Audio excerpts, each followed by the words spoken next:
for coming. Roger, have I preempted you? Do you want to start this show off? You can. No, come on. You got to. I suddenly realize my role here is, behind you, sir. This is the chairman. Here, okay. I just want to go over anyone who has questions, people watching live on the internet, send questions to livequestions@fcc.gov. We have people with index cards for questions in the audience.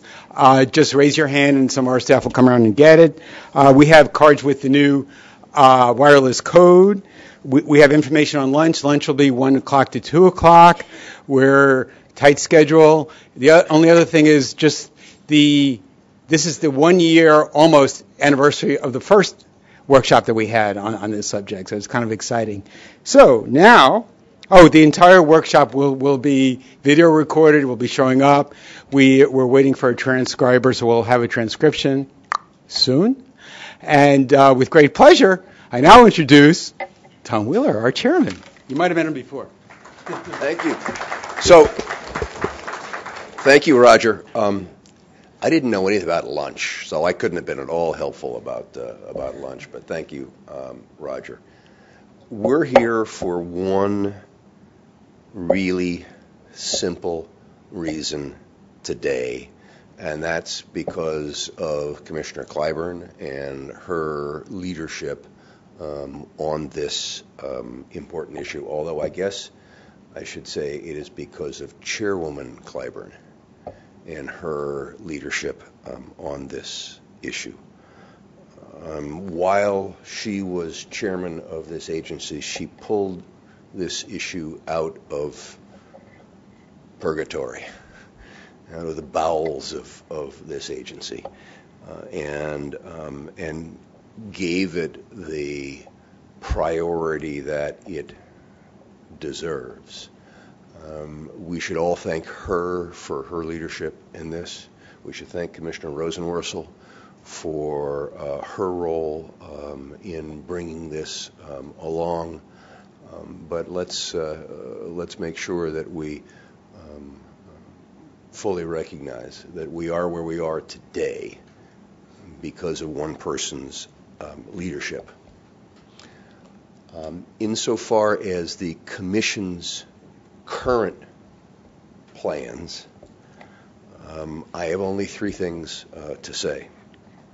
One, the reform of inmate calling services is a priority, is a top priority for this agency and will remain so. Secondly, that we recognize that more needs to be done.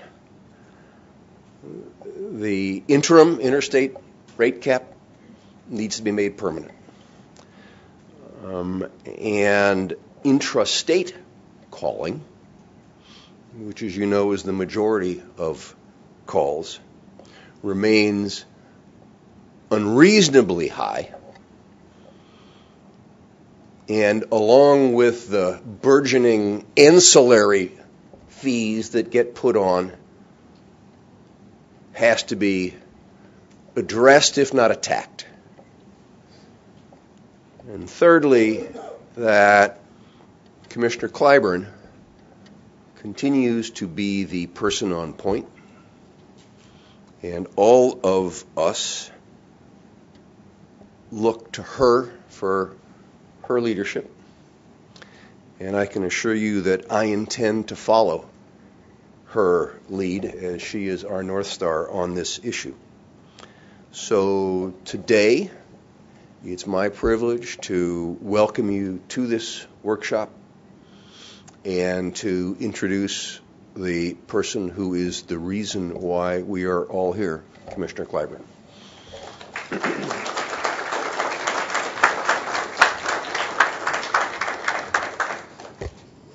Thank you so much, Mr. Chairman. I truly am continually grateful for your leadership and for the support that you have shown to me and for this effort. Once again, good morning, everyone.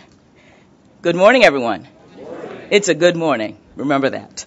It is truly my pleasure to welcome you here today as we analyze the impact of the FCC's 2013 inmate calling decision and discuss the potential of additional reforms for inmate calling services. We thank you all for coming and wish to especially extend our appreciation to the outstanding participants in today's workshop. There are too many to mention, but allow me to recognize Darrell Baker from the Alabama Public Service Commission and Kevin Landy from the U.S. Immigration and Customs Enforcement, Department of Homeland Security. Reforming the interstate inmate calling regime last year was an extremely proud moment for me in this agency. The proceeding languished for almost a decade, denying friends, family, and children of inmates relief from an egregious rate structure, upwards of $17 for a 15-minute call, and a $4 connection for each call. With the support of my colleague, Commissioner Rosenworcel, we took action and found that the existing rates were not in line with the Communications Act's requirement for just, reasonable, and fair rates. And in just a few short months, what we are finding is that doing the right things has reverberating benefits. Studies have consistently shown that having meaningful contact beyond prison walls can make a real difference in maintaining community ties, promoting rehabilitation, and reducing recidivism. Making calls more affordable can facilitate all of these objectives and more. Recent data also show that reform is and was critically needed. In April of 2014, the Department of Justice's Bureau of Justice Statistics released a report analyzing the 5-year recidivism rates in 30 states in 2005. Over 400,000 prisoners were a result of this survey. The report found that 2/3, or 67.8% of prisoners, were rearrested within 3 years, and that 3/4, or approximately 76.6%, were rearrested within 5 years. This comes at a cost, and these costs are enormous to us all. For in addition to the impact of increased crime, crowded correctional facilities, and the need to build expensive new facilities, and not to mention the judicial time to prosecute these offenses, studies estimate that it costs an average of $31,000 per year to house each inmate. Not highlighted in this report, however, is the personal impact on families and communities. There are 2.7 million children with at least one parent in prison, and they often want and need to maintain a connection.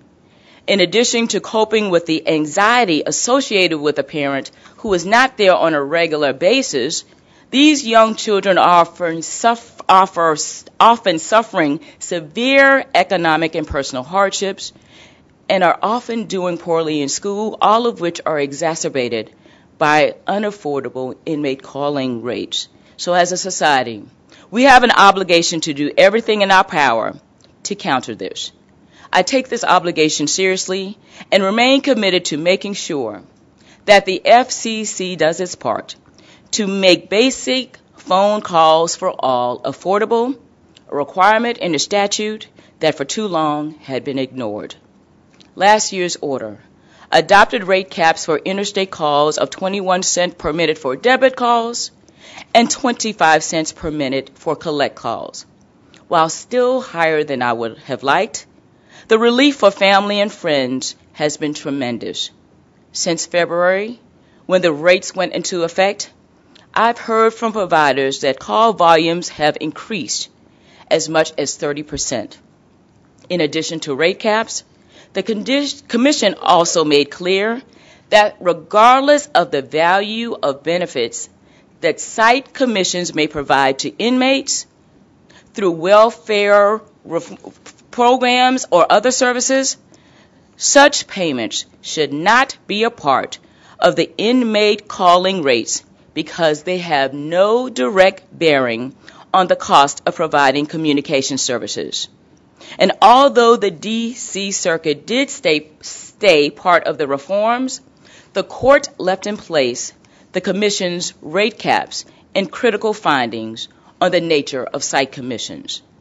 While a critical first step, the FCC's order acknowledged that we have more work to do. We asked a series of questions in the further notice of proposed rulemaking on additional reforms, including permanent rate caps, extended reforms to intrastate rates, and reforms on ancillary services.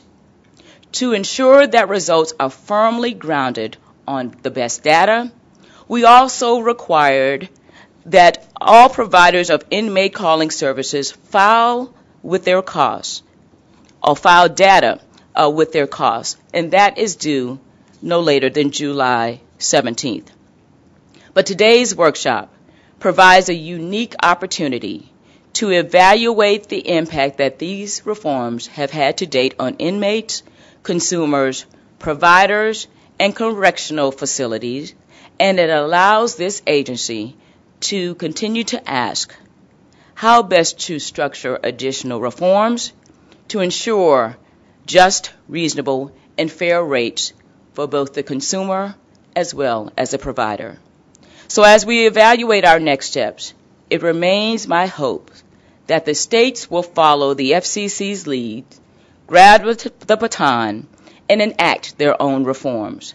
So I am particularly pleased that we will hear today about Alabama's inmate calling reforms adopted just last week. Unfortunately, as I stand here, Alabama is the exception, not the norm. Despite our cry for intrastate reform, the call has largely gone unanswered. I still hope, however, that other states will move and do so soon. But I feel that the FCC has both the duty and the authority to act under the statute if the states do not or cannot. While I hope it will not come to that, if it does, I will strive to find a path where FCC reforms could act as a ceiling or default if states have not or will not act. After we adopted the reforms last year, I shared with staff who worked so tirelessly on this item that this action will have an immediate impact on people's lives. Thank you notes came in almost immediately. And thanks to the leadership and support of Chairman Wheeler, additional reforms to the inmate calling regime remains a top priority. So once again, I'd like to thank the organizers of today's workshop. They have worked long, hard hours to put this together. So to the Wireline Bureau and Consumer and Government Affairs Bureau, you are terrific. Particularly Greg Hulegian and Lynn Edgeldo. I always mess up names here. I'm really famous for that. But thank you nonetheless. So now I will turn the mic over to Commissioner Rosenworcel, who has been a friend and supporter in this effort. And I again thank all of you for this role in this, your role in this worthwhile effort. Commissioner Rosenworcel.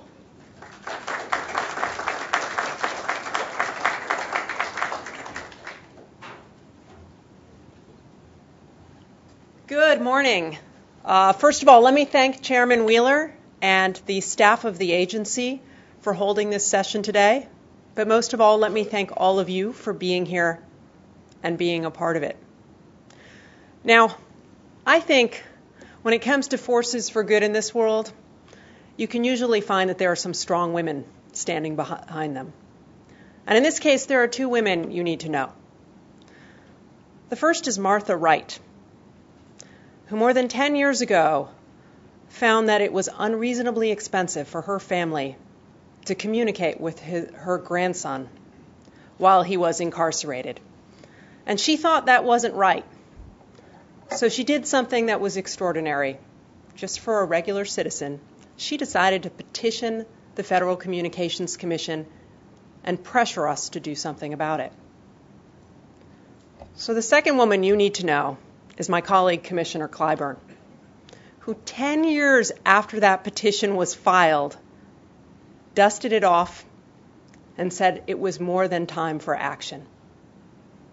And under her leadership last year, we did something about this.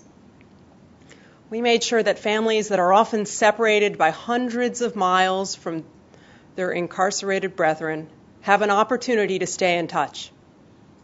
We made sure that when they call their family, they don't actually have to spend as much for a single phone call as everyone in this room spends for their monthly unlimited wireless plan. She thought that wasn't right, and I'm proud to have joined her and done something about it. But I don't think we're done.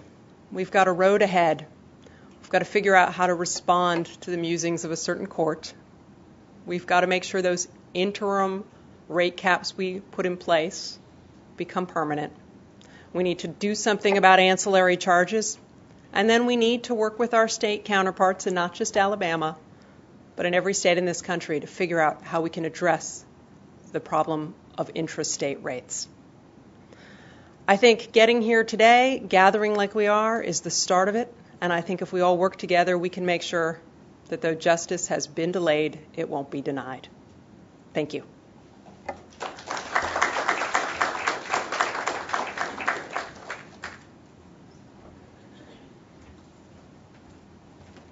Thank you. Now will panel one please come up, and our moderator is Kalpak, and Rhonda will be sitting over here.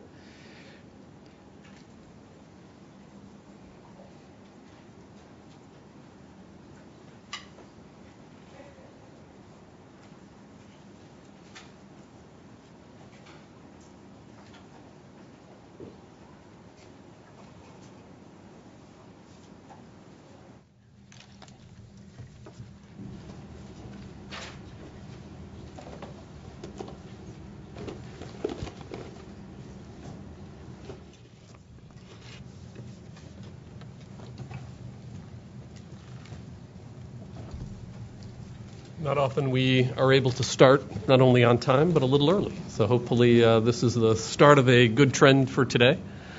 I want to take the opening to thank everyone for coming, particularly our distinguished panel and all of our panels for the day. I think we have set up a very interesting program and a set of discussions which we hope will further the understanding of the Commission and the understanding of all of us on these complicated issues with respect to ICS. It is something, as you just heard from the chairman and from our commissioners, this is something that is on the top of the priority list of a set of issues for the Commission to address. My staff in the pricing division of the Wireline Competition Bureau is tasked with handling it and addressing it as quickly as possible, and we are working apace to move this along. I think this workshop and the continuing dialogue that we have with others is a strong effort to do that. Let me start right off by introducing my co-moderator, Rhonda Lean, who is a member of my team in the pricing division. And I'll quickly introduce the panelists, and then I think our plan is to give each of the panelists 5 minutes to introduce themselves and provide a presentation of their thoughts on the issue.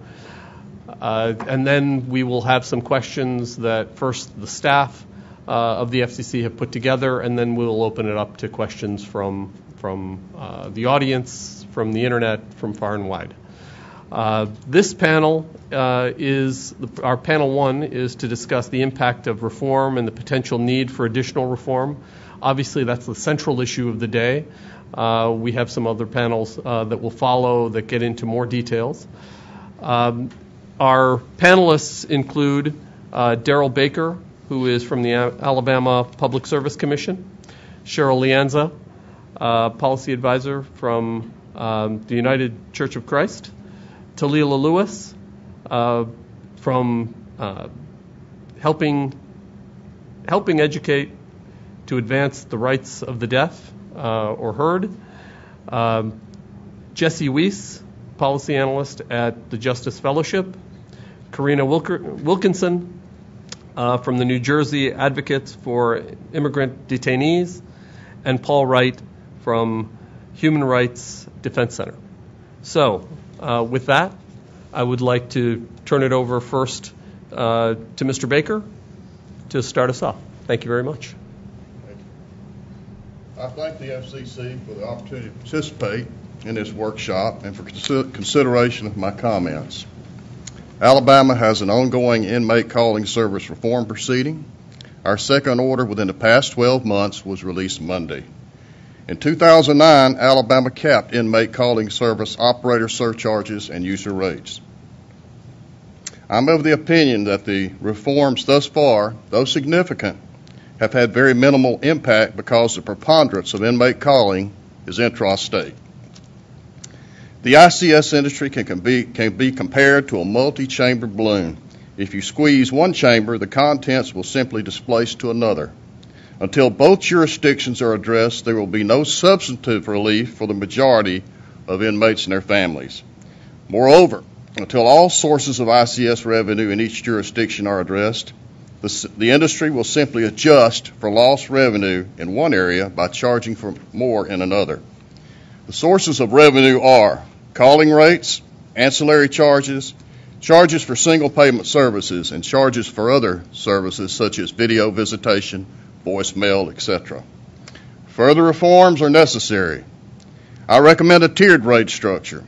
Cost support shows that jails are more expensive to serve than prisons. Small jails are more expensive to serve than large county or metropolitan jails. Alabama's recommended ICS rates includes lower rates for prisons. Future intrastate cost studies will break this down even further. Ancillary charges or fees will be addressed in Panel 2. For some providers, end-user fees account for 40% or more of the charges inmate families must pay. Single payment services are inmate collect calls billed to a recipient's mobile phone or to a credit card. The effective rates for these calls are as high as $1 per minute. Moreover, such calls constitute a de facto circumvention of regulated ICS call rates. Providers will have you believe they have no control over the prices charged by third-party services involved in single payment service. That assertion is blatantly false. If providers are permitted an alternative to regulated ICS rates, it will encourage migration of calls to the more lucrative alternative. Since February alone, when the FCC's interim rates were implemented, several ICS providers quickly added their own single payment service offerings. What is to prevent providers from establishing third-party intermediaries for prepaid collect and inmate debit service in order to circumvent that regulated rate structure? Continuous voice biometrics should be separated from the rates. The FCC added 2 cents per minute to Paytel's prepaid collect and inmate debit call cost to recover the cost for continuous voice biometrics. This is problematic because continuous voice biometrics is not provided at most confinement facilities. To my knowledge, it is provided nowhere in Alabama. Therefore, most providers are charging rates that allow for continuous voice biometrics without actually offering it. Video visitation service and prices should be regulated. Providers will have you believe that video visitation is not a telecommunication service and therefore not subject to our jurisdiction. Nevertheless, there is a telephone instrument attached to the inmate's video visitation console and 2 attached to the visitor's console. The parties converse via phone. Some inmate providers are pressuring confinement facilities to eliminate face-to-face visitation with the lure of 20% site commissions. Providers are employing additional practices which concern me. Confinement facilities incur costs for providing ICS. Actual confinement facility costs must be identified and recovered via ICS rates, or the facilities have no incentive for encouraging inmates access to ICS to ensure the equipment remains operational and to pursue new service offerings for inmates and their families. When a single provider embarks on a strategy to control the industry and therefore exerts its will with regards to cost that all providers must incur, future cost savings are constrained, as are potential price reductions. Additionally, such conditions may present a barrier for new market entrants. Currently, one dominant ICS provider controls more than 75% of all the patents in the ICS industry and is actively shopping for additional patents to add to its portfolio. Its competitors must enter licensing agreements with the provider or face the threat of litigation. The Department of Justice has well-recognized guidelines for analyzing the level of consolidation within a particular industry and determining whether that level of consolidation represents market power and or antitrust concerns. I raise this issue in order that the FCC, DOJ, or other federal agencies may consider reviewing the business practices being used in the ICS industry and determine whether the practices employed by one dominant provider are anti-competitive in an attempt to control industry prices. Before I finish, I wish to acknowledge Doug Dillard. We're a two-man show in Alabama.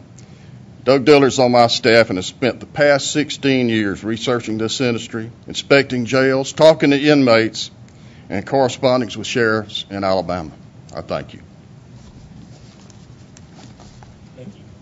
Cheryl. Great. Hi, good morning, everyone. I want to thank my colleague, Mr. Baker, for that really compelling testimony. So I'm here on behalf of the United Church of Christ. It's called OC Inc., is the Media, Justice, and Communications Rights Ministry of the UCC. The ministry is actually celebrating this year the 50th anniversary of the lawsuit that originally gave citizens the right to have standing and participate at Federal Communications Commission proceedings. So we're delighted to be here and see the fruits of that today, to see all these regular people here participating in an agency. And like I think many people here today, I'm also here to express extreme thanks to the agency, to Commissioner Clyburn for her leadership while she was acting chair, and everybody who has helped move this issue forward and taken a 10-year-old petition and at least made that a reality. And I have actually a couple of examples just as tokens. We talked about thank you notes, and I have a couple of thank you notes from the state prison in Bridgeport, New Jersey, actually. I just wanted to share these because, these are all inmates who wrote this letter to Chairwoman and Commissioner Clyburn to tell her thank you. And I think, as all of us in Washington, D.C. know, although we know that the Federal Communications Commission impacts people's daily lives, we on the insiders who even know where the FCC is know that. It's rare that regular, ordinary people know that a federal agency has not only impacted their lives but done something to make it better, and then that they wrote a thank you note. And not only is this very fancy thank you note come in, but also this very plain 2 words on a piece of paper ripped off the top of a card. And I think it shows, who here is it? They're in prison. And what are they thinking about? They're ripping off a piece of paper to write a note to say thank you. Like, this is not a small thing, even though it's just 2 words on a piece of paper. So I want to be sure that I will submit these for the record, but I just wanted to show and illustrate, the impact and the benefit. Even though I think we have a long road to go, I think there's, people who this is impacting know that it's impacted them, and they're grateful for the change. So that's really beautiful. One of the things that United Church of Christ was able to contribute after the order that I also wanted to share for the record was just some basic materials for families and for prisoners. And I'm sharing it today in large part because I want to be sure that lots of people are able to utilize them. It's still a pretty recent decision. February wasn't actually that long ago in the lives of many people, even though it was snowing then and now it's hot.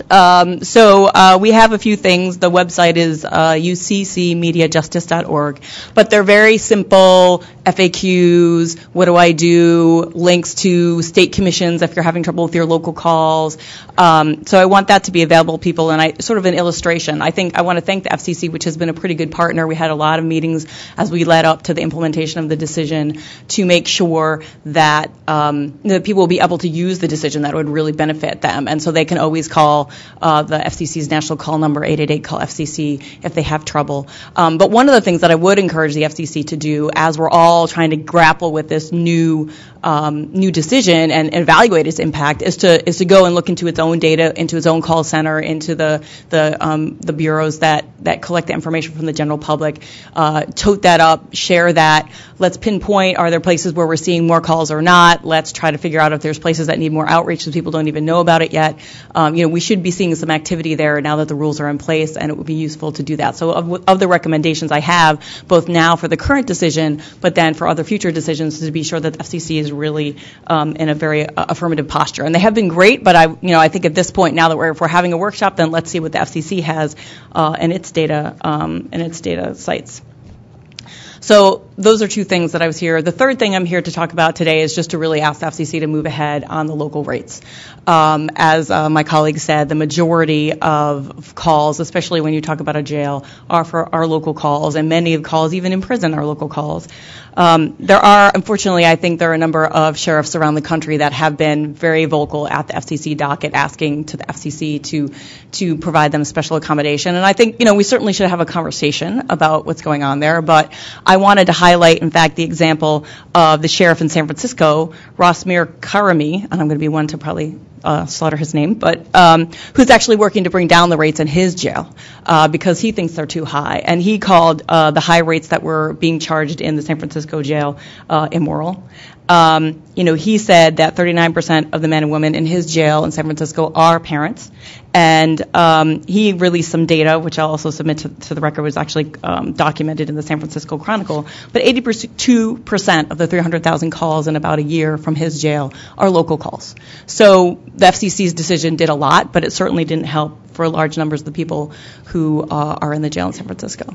So in sum, I want to thank the FCC for the opportunity and the hard work, and hope that we can move ahead on looking at not only local rates, but some of the other important issues, like my colleague Tiela will be talking about, the rights for disabilities. I think there's a number of pieces of unfinished business left. Thank you. Thank you, Cheryl. Talila.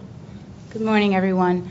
First, I would like to recognize members of the deaf and disability community who are here with us today, signaling our deep and unwavering commitment to universal access and equality.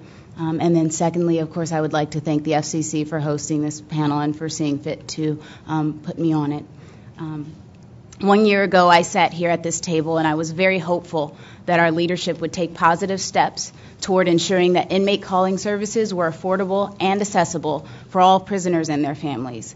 Among other things, I shared that inmate calling services providers, departments of corrections across the nation, were both in violation of federal disability rights laws that mandate equal access to programs, services, and activities for all people with disabilities.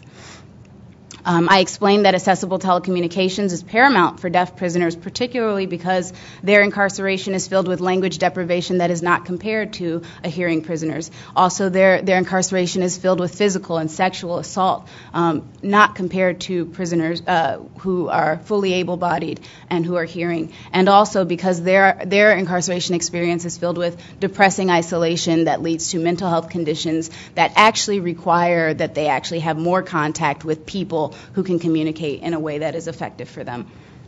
I also shared that the FCC's own reports indicate that TTY calls are 12% of the total relay volume in the United States, and that 75% of all accessible telephone calls made through relay in the United States are actually made through video phones. But despite that fact, at that time only 3 prisons across the nation had video phones installed. Today, we are all here again holding out hope for meaningful action from our leadership because notwithstanding the Commission's September 26th order, thousands of deaf and hard of hearing prisoners across the nation and prisoners with speech challenges are continuously and continually disconnected and cannot communicate with family, loved ones, advocates, anyone. While we applaud the Commission's efforts to ensure that rates for inmate calling services are just, reasonable, and fair, we again remind the Commission that there is no fairness without equality. Anything short of a Commission order mandating universal accessibility for inmate calling services for departments of corrections across the United States will leave countless prisoners and their family members exactly where they were prior to the Commission's decision, which is completely disconnected. HERD's Deaf Prisoner Phone Justice Campaign, which is now in its 18th month, mobilized unprecedented participation from deaf prisoners across the nation. More than 100 deaf prisoners submitted comments, as did family members of deaf prisoners, deaf family members with hearing incarcerated loved ones, and organizations including the American Civil Liberties Union. Among other things, these prisoners requested very basic things like operational, affordable, and equal telecommunications access, including video phones, caption telephones, working TTYs that they actually have access to, and rates that take into account the despairingly slow and consistently unreliable communication via TTY from prison. Last year, I believed that simple principles of equity and justice would lead to those in positions of power to down the right road. And so I spared you many details of what goes on in our prison system for people who have disabilities and people who are deaf. I did not tell you that in the past 3 years there have been just 3 weeks where I did not receive a report from a deaf prisoner, an advocate, or a loved one about physical or sexual assault of a deaf prisoner. That countless deaf prisoners do not sleep or shower for fear of sexual assault. That deaf prisoners have traded their bodies to make telephone calls with loved ones through hearing prisoners who have complete and full access to telecommunications. I did not tell you that as rampant as sexual assault is against people with disabilities and deaf prisoners in our justice system, our correction system, that of the 500 prisoners that we have found, not one can access the stop rate hotlines or the FCC hotline that Cheryl here just mentioned to make note of the things that are going on in our prisons. That is how isolating being deaf in our prisons is with the current system. I have not told you how multiple cases of deaf wrongful conviction that HERD believes are probable cases of wrongful conviction, we cannot even investigate because we cannot communicate with those who communicate in ASL because video phones are not set up in prisons across the nation. I did not share that deaf prisoners report abuse most often after filing grievances about lack of communication access at prisons, including lack of access to telecommunications. Or that solitary confinement is often used as a substitute for the provision of accommodations for and protections to this group of individuals. I share these to illustrate two main things. The first is that there's an ongoing crisis in our prisons, particularly related to conditions of confinement for people with disabilities and people who are deaf. And second, to dispel the myth that this is a deaf problem, that this is an incarcerated person problem. This is an American and societal problem that needs to be addressed immediately.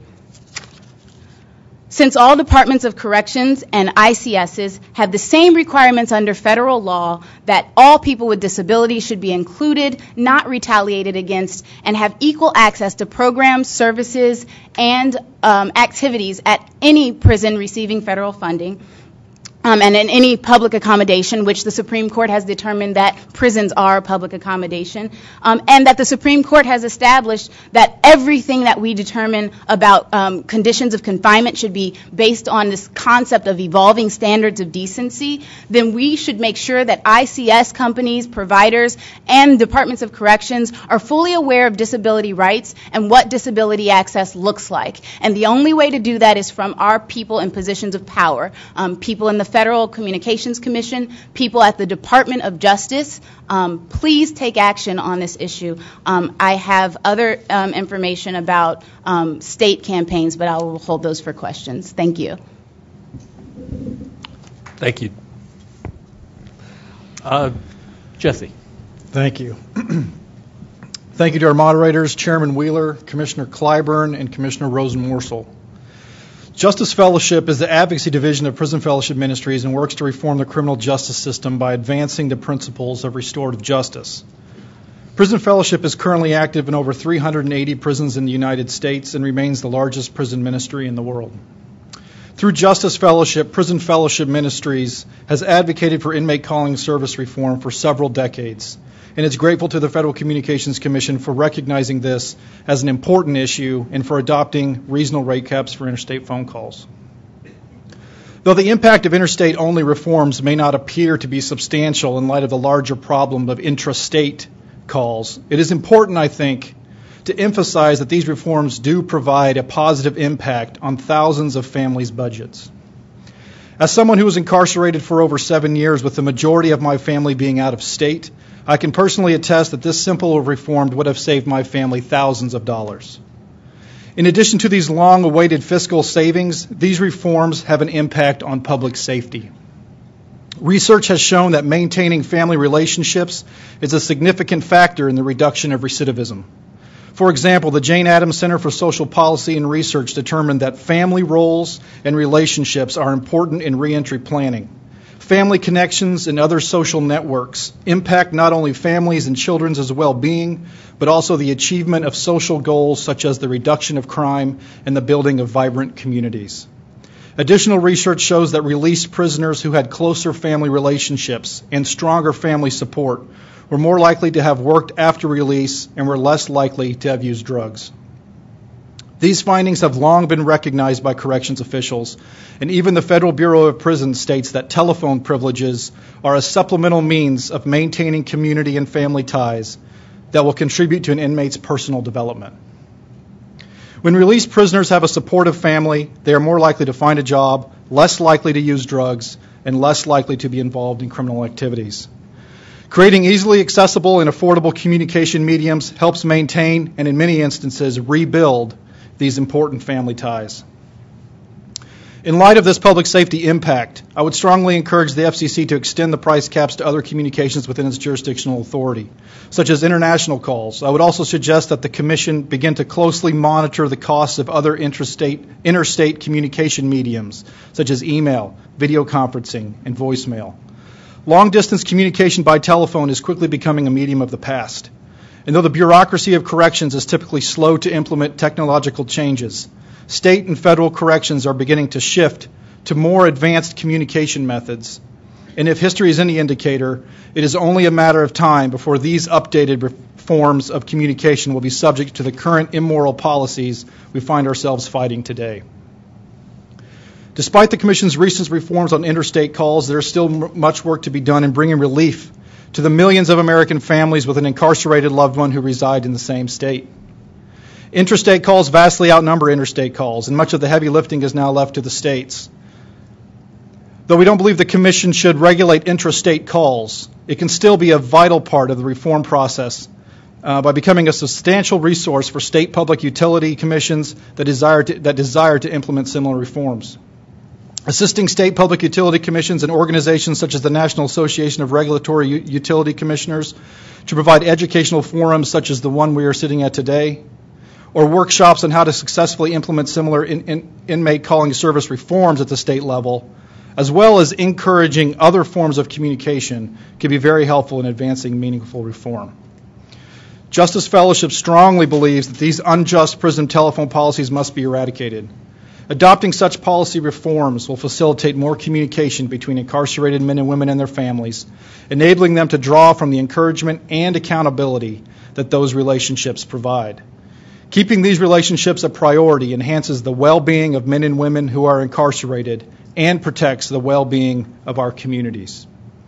Justice Fellowship looks forward to continuing this dialogue with the FCC and will continue to work with state and local governments on this very important reform. Thank you. Thank you, Jesse. Karina. Hi, I also want to thank the Commission for the opportunity to speak here today and for their leadership.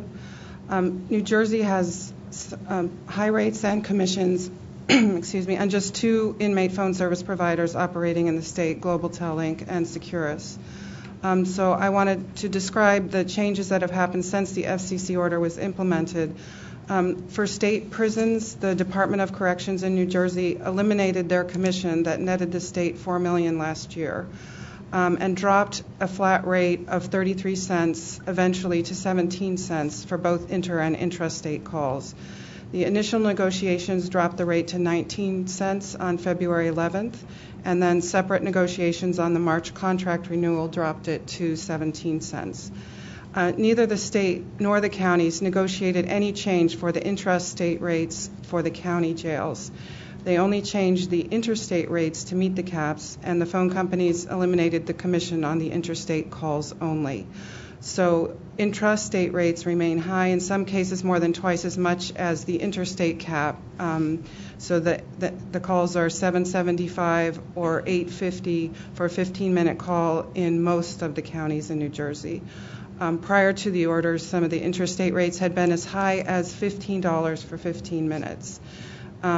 Bergen County, New Jersey, is the only county that independently contracts with Global Tel-Link.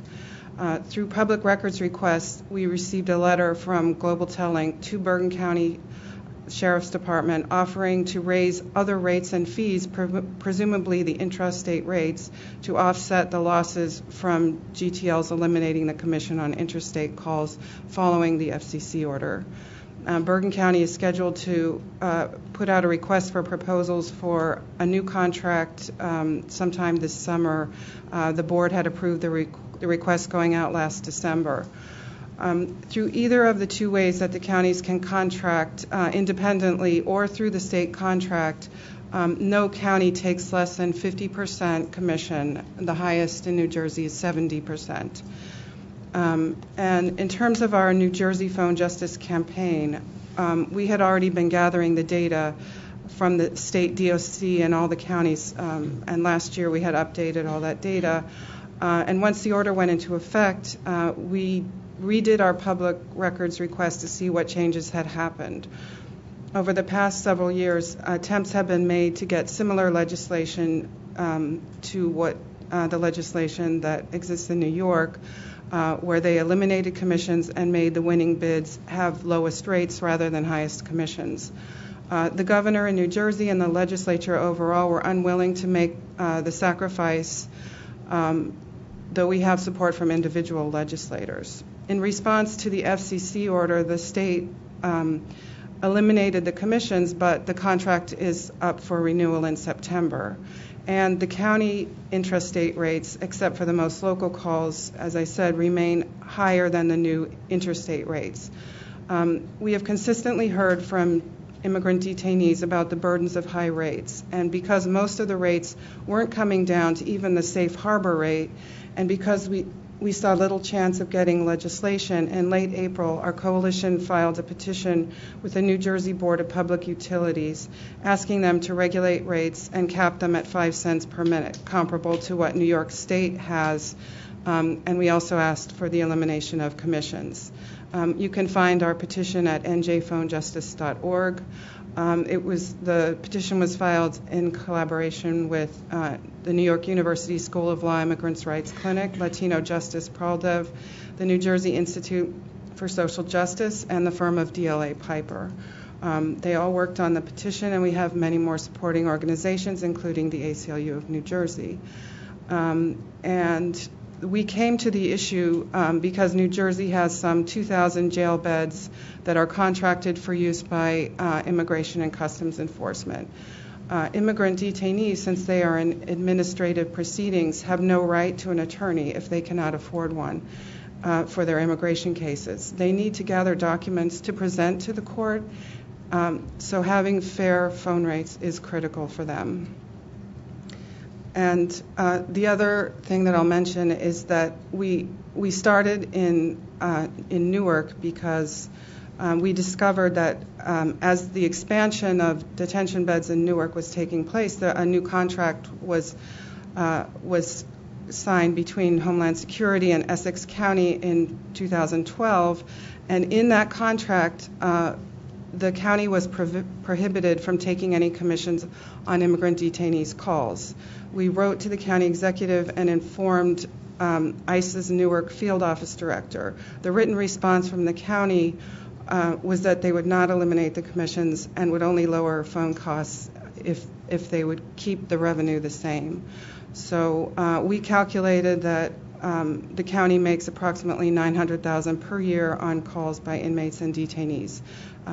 So that they're tied to the state contract, so any renewal or change in the commissions for Essex County would also come up in September. Thank you.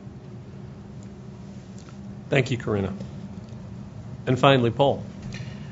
Hi, I'm Paul Wright from the Human Rights Defense Center. I'd like to thank the FCC Commission for inviting me to speak today, and I'd also like to thank the Commission, too, for the leadership it's shown on the issue of prison phone rates.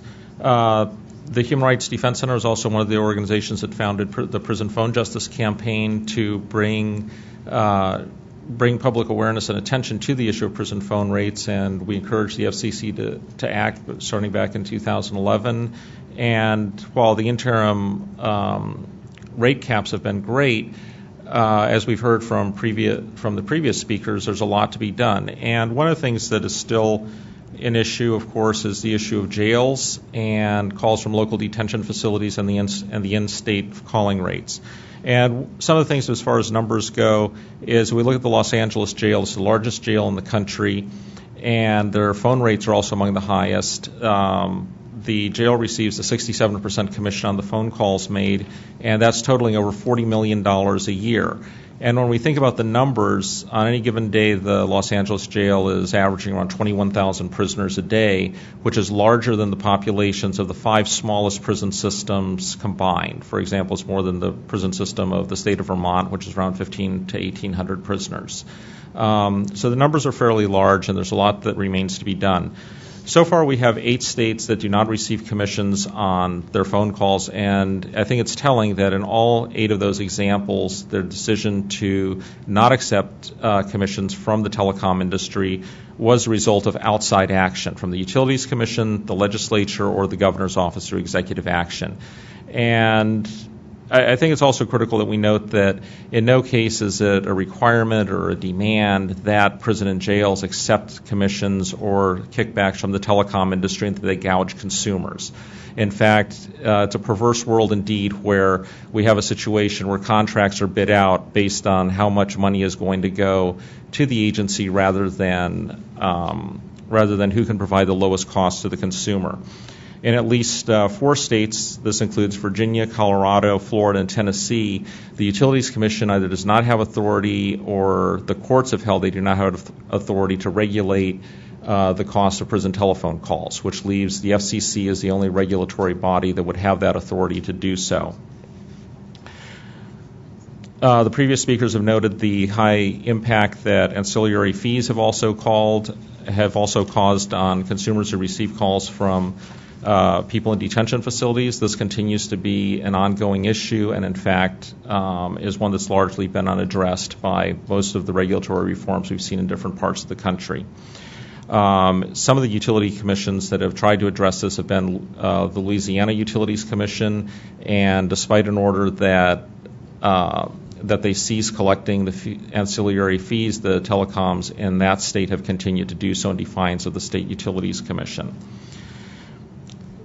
Some of the issues that we've also seen too, I think as Commissioner Baker referred to it as the balloon that you step on in one place and it bulges out somewhere else, is we also see some of the contracts, for example, in Washington State. In Washington State, which has historically had some of the highest prison phone rates in the country, the Washington DOC is receiving a $5.1 million upfront fee at the signing of the contract each year. And one of the things is that the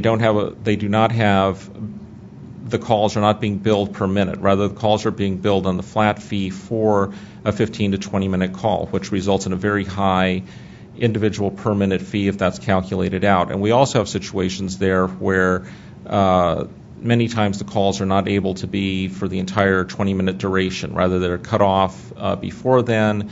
We also have quality of service issues that permeates the ICS industry as well that are not really addressed by the issue of fees. For example, calls that are prematurely terminated, resulting in callbacks and more fees and more charges. And these, I think, are issues that need to be addressed by the FCC as well.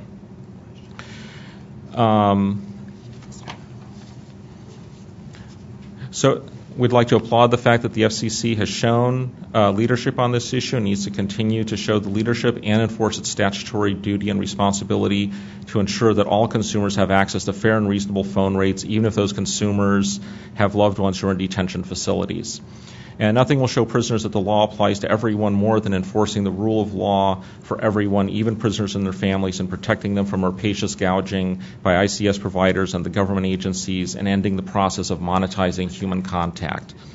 Recognizing the right to communication is a human right and a fundamental one that should not be monetized, and enforcing the FCC's mandate that phone rates be reasonable and fair is, I think, the obligation of the FCC, and one that we hope they will extend to the in-state phone calls as well. Thank you very much. Thank you very much. I think that was very helpful. And now I'd like to start out with a discussion and really open it up for folks to share your thoughts across. So we may ask questions to individuals, but feel free to jump in. Even if your name wasn't called for the question, and feel free to share your thoughts. Cheryl. May I just to make one point. I know both Daryl and Paul had mentioned something about the differences between jails and prisons.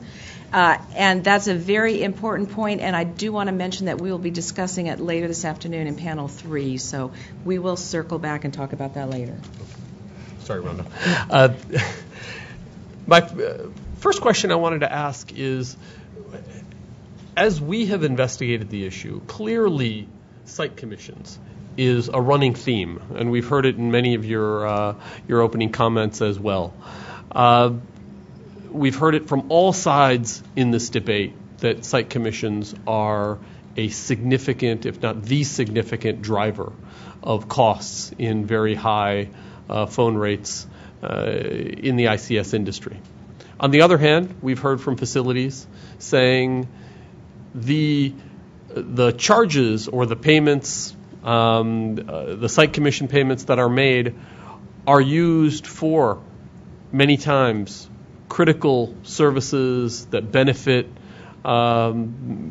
inmates, benefit those incarcerated individuals, whether it be through different simple things of board games and entertainment, whether it be blankets, whether it be GED programs, lots of other inmate benefits or services. The question that we have as a commission is,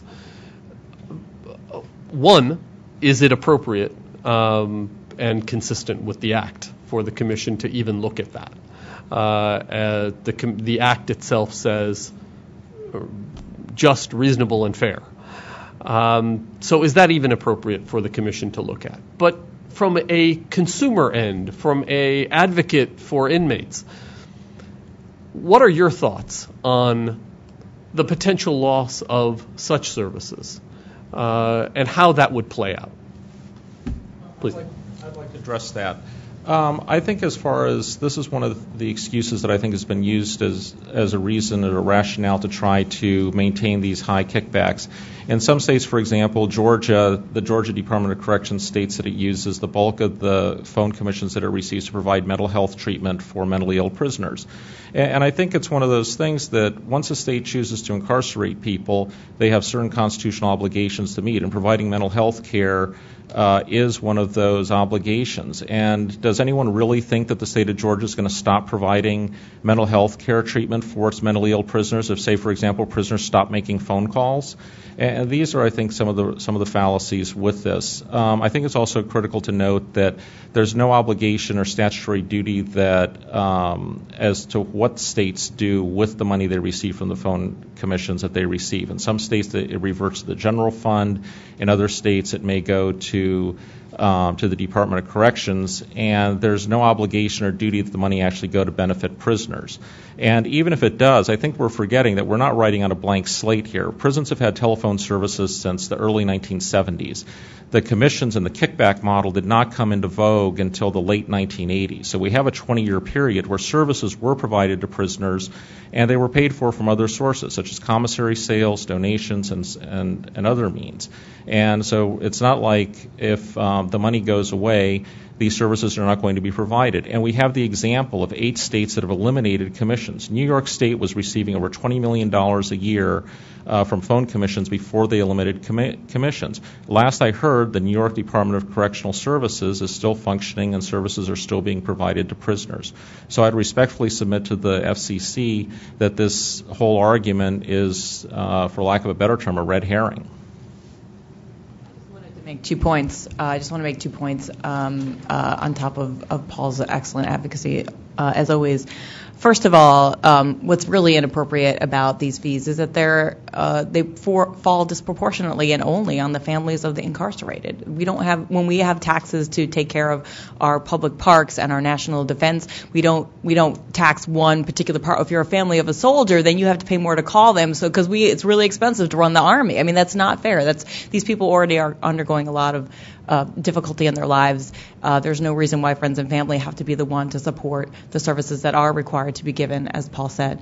I think the second thing, it goes to the Communications Act point, which is that no, unfortunately, the FCC, whether it's good or not good, the FCC is not permitted to allow an unreasonable rate because it's done for a good cause. If Verizon suddenly wanted to charge certain mobile phone users a really high rate, but they're like, but don't worry, we're going to take all the money and we're going to give it to a really good cause, it's still illegal. You can't do it. So, I mean, I think whatever the justification is in the minds of the folks who are collecting those fees, the Federal Communications Commission has to enforce its statute, which I think has the consequence of actually being fair, because you don't want certain consumers to subsidize particular services. That's very unfair. But I don't think that the Commission really has the ability to look into it, even if it wanted to. Thank you. Daryl, I wanted to bring you into this conversation, willingly or unwillingly, because I know this has been a challenge for everyone looking at this industry. And your thoughts on this question and the broader challenges that you faced as Alabama looked at reform. Well, I'm not here to advocate for or advocate against site commissions. The way that we look at it is they have been a fact. They are there, and at the state and local level, governments are required to balance their budgets. So we have to consider the public interest in terms of those budgets, and policymakers have to be given an opportunity to adjust if those site commissions are reduced. I think it would be equally wrong to come in and immediately flash cut and say, you have to remove this from your budget, and then you create a funding crisis at the state and local level. So that's why Alabama is looking at transitioning these rates down.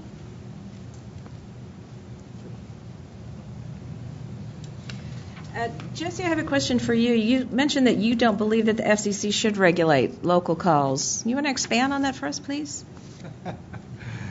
You had to ask me that question, huh?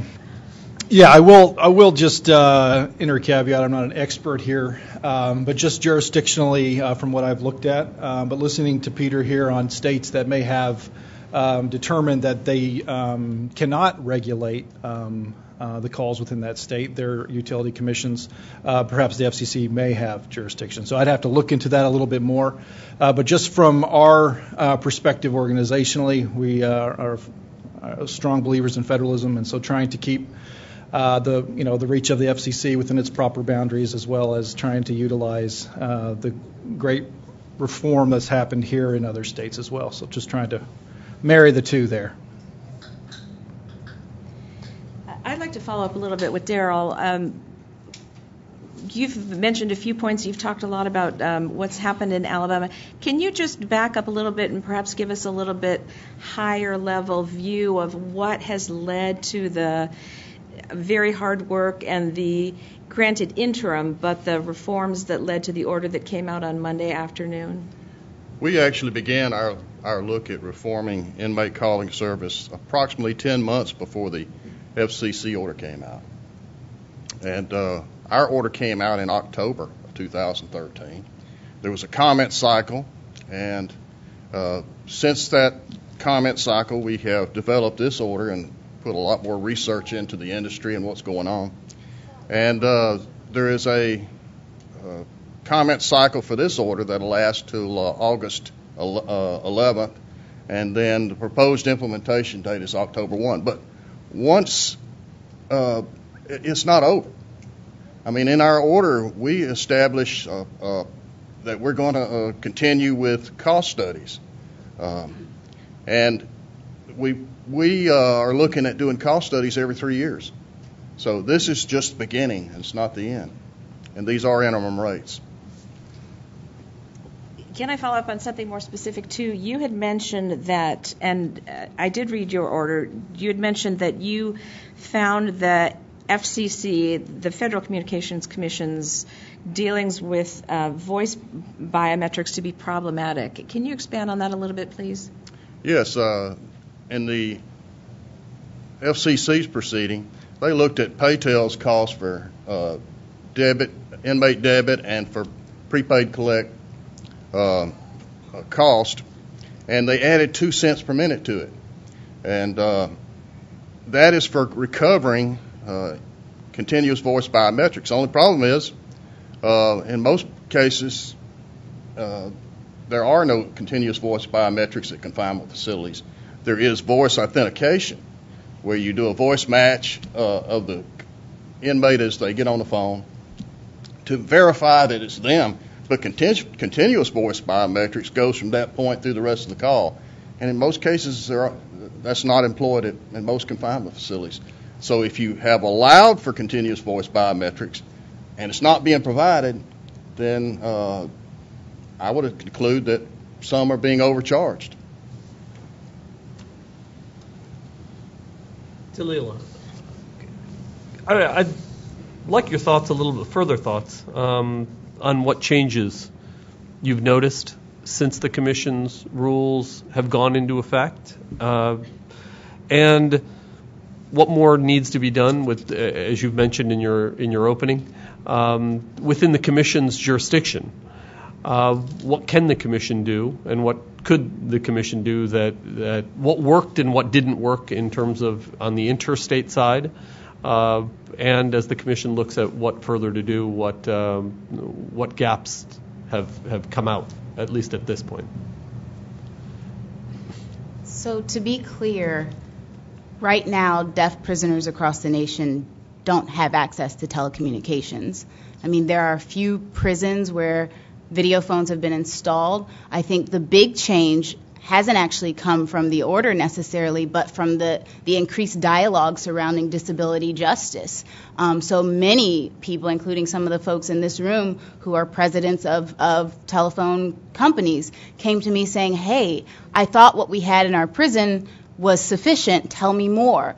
So it's clear that people are interested. Departments of Corrections have contacted me. But this shouldn't be something that me, the all-volunteer leader of a nonprofit organization that is all-volunteer, should be providing. This should be information that's provided by people in positions of power, so we don't have to do this individual by individual, basis education. What I see as that would be beneficial coming from the FCC would be guidance about disability.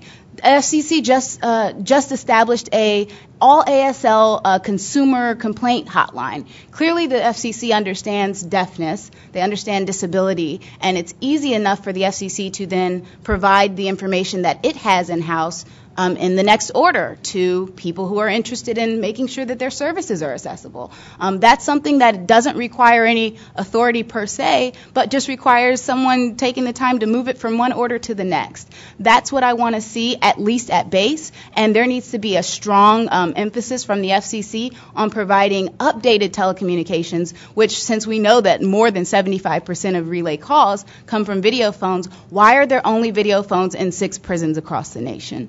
Why isn't the FCC and the Department of Justice saying more on this topic? I believe that actually making information available to departments of corrections, to inmate calling services, and to family members so we know how we could be advocating, and loved ones and advocates and attorneys, that's actually what would be more beneficial than saying nothing on the topic at all. I just wanted to endorse sort of that approach. I mean, I think particularly in Washington, when there's so many agencies with complex jurisdiction, and obviously the FCC has certain amounts of jurisdiction, but it has other limitations. But I think there's a huge service to be made just in articulating those outlines. Well, who does have jurisdiction? Who does that? Who's the staff member that does it? Who could have a meeting? Can you convene another meeting? Can you convene a workshop? Can you convene a workshop that brings in other governmental agencies? Can you bring in leaders of state prison associations to have, I know I think there's a panel later today that maybe will touch on a little bit of this, but I think there's a lot that you can do sort of from a bully pulpit. I think Commissioner Clyburn is a great leader, and it might be something she or others would want to consider is just bringing folks together, letting them know who to call, letting them know what a best practice is. So those don't require any authority whatsoever. It just requires leadership and information, and it's easy to undervalue when you're inside a federal agency the amount of knowledge that you have about how things work and how easily you could probably maybe, open a couple of doors at least to know who is the right person to have on the room. And so, when somebody's an advocate on the outside, that can be extremely opaque. So I think there's a huge value in just getting the information out there, and then obviously pushing as far as you can on your authority to remedy this grave injustice. But there's a lot that can be done just with a little person power. Thank you. I think obviously this workshop is part of our bully pulpit of getting information out and trying to get broader knowledge. But it also helps us to understand what the specific issues are as we delve into the area further. The specifics don't always trickle up to the commission. So again, we thank you all for coming in and sharing that with us. Let me ask Paul a question. You had mentioned in your opening statement that dropped calls continue to be a problem, but the ICS companies in many cases have told us that either that's not a problem or not a significant problem going forward. Maybe you can shed your thoughts or share your thoughts a little bit more on what you're hearing on the dropped call issue. It clearly is a problem when it comes to the rate structure, but how is that actually playing out in the real world? The reports that we get from prisoners around the country and their family members and people who are in contact with prisoners, and our organization also receives calls from prisoners as well from around the country, is low phone call quality continues to be an issue, and also dropped calls. Ostensibly, the dropped calls are often a result of so-called three-way call detection systems. And my understanding is that what the three-way call detection system does is it detects other noises. Often that other noise can be someone coughing, clearing their throat, or just background noise, which is very common in detention facilities. And this leads to the calls being dropped. And then when the call is dropped, the prisoner has to call back again, which leads to another hookup fee and a larger charge. And I think this is something that artificially inflates the costs of the calls above and beyond the already high rates. And we're consistently getting reports nationally about continued dropped calls. Has that changed at all in your sense since the commission's order went into effect? No, we haven't seen any change in that. This has been a constant thing for at least the last 10 years or so. And I think it started with the implementation of the so-called three-way call detection systems. Add to that, I would like to say that folks calling through TTYs, the few TTYs that are actually functional in our prisons, actually have a worse situation with respect to drop calls. One, because calls take exponentially longer when you're typing and English is not your first language. Two, because these limits that exist anyway, there's a 15-minute cap on most calls. Really just for the deaf person who has to connect to relay, that takes 8 minutes in and of itself. So the deaf person is left with 6 minutes to talk to their attorney or their loved one, and then they have to do the call all over again, which clearly skyrockets very quickly. And deaf people are still being charged a surcharge to use relay in prisons across the nation. That hasn't changed since the last time I was here either. And yes, drop calls. I experience drop calls with prisoners who call me all the time, but it's often because the Balduit, well, I won't get into all the technicalities of how a TTY works, but you all understand how TTYs work, and it's through sound. It's like Morse code. So if there's any sound in the prison, and we know that there's tons of sound in a prison, the call is going to be perceived as there's some third party or what have you. So it's certainly an issue that affects us, and I think we actually pay a lot more for it. Yeah, I'd like to add to Peter's comment, if I could, as well as perhaps implicate myself in the process. When I was in prison, I had the fortunate ability to have my father, who was middle class. I quickly looked at the phone rates and realized I was going to pay about $15 for 15 minutes, but a local call was a mere $2. So I quickly ascertained, well, what I need to do is get a local number. So I had my father purchase a cell phone, get a local number. I would call that cell phone with a local number. Then I would have him forward the call to whoever else I wanted to talk to. They would forward the call, and then I could talk to anybody I wanted to for a mere $2 for 15 minutes. And for Peter's, with the three-way calling system, that's what it's there to detect, so that, number one, for a number of reasons. First, they want to be able to monitor who you're calling, and a three-way system lets you call whoever you want. And secondly, it's the more local numbers you have, the less money you get on the back end. So I just bring that up because I think there are ways that people will figure out how to make cheaper phone calls. And I think one of the things you see in our prison system today is this growing concern of cell phones being snuck into prisons. And there's obviously security concerns with cell phones in prisons, but I also think it's a result of this exorbitant high cost that we have of people wanting to communicate with their loved ones. And you also see kind of this raising up of corporations who will, in essence, you pay a monthly fee, $8 or whatever it is, and they will give you a local number that then somebody can put on their call list, and then you can make a local call as opposed to a long-distance call. So I think there are ways that people are looking. I like the balloon analogy that he said, because, people are going to find a way.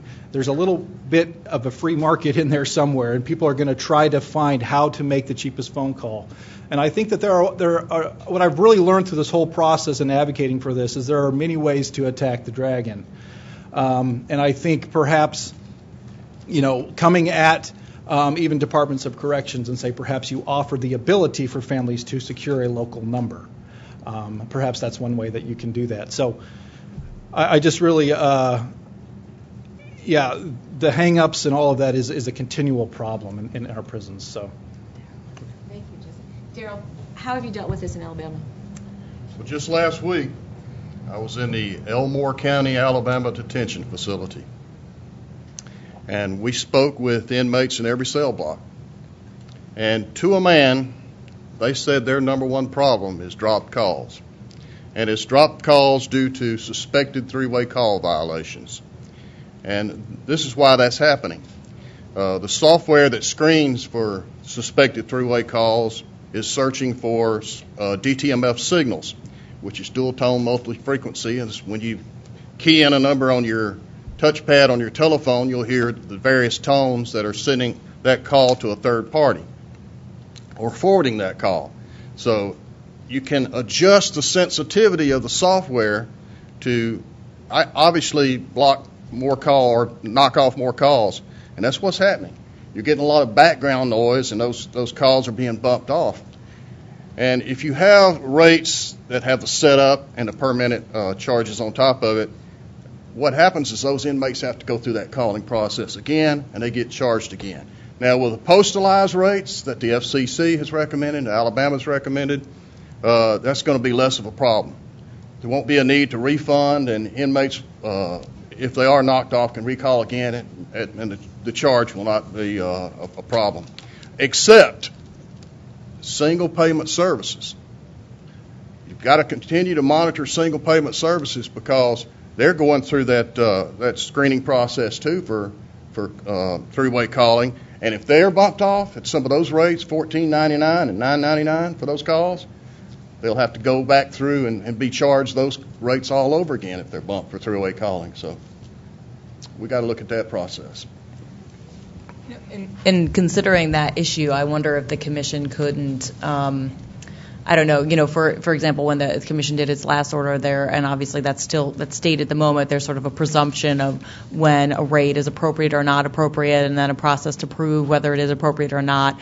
I'm wondering if, as the commission gathers more data on this incidence, whether, the type of call pricing, which incentivizes problems like dropped calls because that increases the volume and increases the revenue, could possibly be a flag or something that requires further justification, whereas if a prison or a jail had, a rate structure that was more likely to incentivize, appropriate use of the technology and not abuse of the technology to increase rates, that might be a way to incorporate it into the FCC's framework that it's used in the past that would, would help address this issue without being so, without doing something that's very specific, but that would at least be a step in the right direction. Karina, we haven't heard from you in a while. I have two different questions for you. One is, could you please discuss the petition filed at the New Jersey Board of Public Utilities and what prompted that petition, which I know you touched on briefly, but if you could expand a little bit. And we also have a question from outside which said, you mentioned several examples of counties assessing high commissions on local prison calls. How much do high commissions contribute to the overall problem of high ICS rates? Well, we've seen, I'll answer the second one first. We've seen the state reduce their rate from a flat rate of 33 cents to 17 cents while eliminating the commission. So the rates can still be above a fair and just rate even without a commission.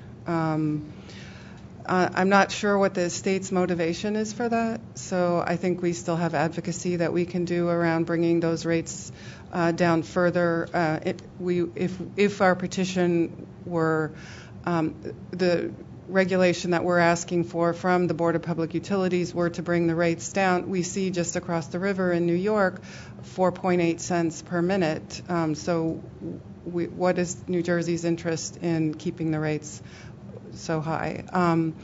In terms of what motivated us, so we're in working with immigrant detainees. It's a constant complaint of the high rates. There have been petitions when they closed down a facility. ICE closed down a facility in New York City. They moved people into the Hudson County Jail, and the rates in New York were 10 cents a minute, and they came over to Hudson County. 88 detainees wrote a petition, which they submitted to the New York Times, the American Bar Association, and one of the top complaints was the phone rates, and they were able to make some kind of change in that. But we know of people who are detained and their children have to choose between calling their mother and eating. We know that people come out of immigration detention with $1,000 phone bills. And I just wanted to commend the folks in Alabama, because even before the FCC order, we had one immigrant detainee who was in detention for 3.5 years in about 4 different county jails in New Jersey, not the county where he was originally from. So, and part of the time he was also detained in Alabama. So when he didn't have a court appearance, ICE moved him down to Alabama. It was cheaper for him to call his sister from Alabama than from one county to another in New Jersey. So these are the kinds of things that motivated us to also, like I said, to file a petition with the Board of Public Utilities. Also the fact that we didn't think the legislative route was going to achieve what they were able to achieve in both other states such as California and New York. So am I understanding that correctly that in New Jersey there's no prohibition on commissions? This is being decided on a county-by-county basis. Is that correct? Yeah, there's no prohibition. Okay. I had a question for Paul. I know that HRDC keeps a great database of ICS contracts that are out there. Have you all seen, since the commission's order went into effect, any changes in what you're seeing in terms of the RFPs that you may have access to or the contracts that come out? Getting back to Daryl's comment about the balloon, has there been a noticeable balloon effect in contracts, trying to find cost or abilities to make up revenue losses in one place versus another? Or do you see really at least on the interstate side, rates coming down and having a real benefit? And is that benefit also, from the bully pulpit perspective, impacting intrastate rates in any positive way? So far, I think it's one of those things that it's too soon to tell. We maintain the website at www.prisonphonejustice.org, and we have the contracts for all 50 states, the Bureau of Prisons, and a number of county jails around the country. Part of the problem with this is also there's a couple of problems in getting a quick answer to your question. And number one is the lack of transparency involved in getting this data. We have at least one full-time person at HRDC that their only job is to track down these contracts and get the data on them. And to say that it's quite the task is an understatement. Some departments of correction are very forthcoming with it, but unfortunately those are the minority. The other problem that we've got also is that these contracts are multi-year contracts. It's very common to see these contracts are 5, 6, 7, 8 years for the provision of services with one-year extension options. So there you don't see a lot of renegotiation. And I think this also is more of a comment too about the lack of competition and market consolidation within the ICS market, which I think for practical purposes isn't really a market. So we haven't really seen any type of changes in the RFPs, and because these contracts are such long-term contracts, we're probably not going to see any changes in the RFPs for some time to come. And we're still gathering the data, and we'll be reporting on that after we gather it. And we're probably looking at another 6 to 8 months to be able to do that. One of the ironic trends that we are seeing and that we're hearing from a lot of prisoners and their families is that because of the FCC action, out-of-state calls are now cheaper than in-state and local calls. So what we're seeing is people are setting up, family members are setting up numbers out of state, so the prisoners can call the out-of-state number, which then gets forwarded to the family member, and it's cheaper than the in-state calls, which, I think it's kind of a sad commentary, but I think it also reflects the need for uniformly low rates and affordable and reasonable rates across the board so that everyone can take advantage of the FCC's reform on this effort.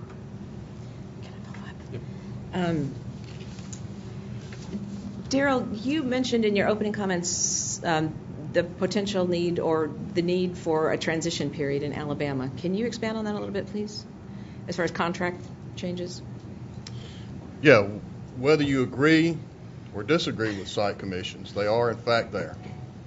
And I think in some cases there are local budgets that depend on them, local confinement facility budgets. And policymakers have to have an opportunity to adjust going forward if you're going to do something with site commissions.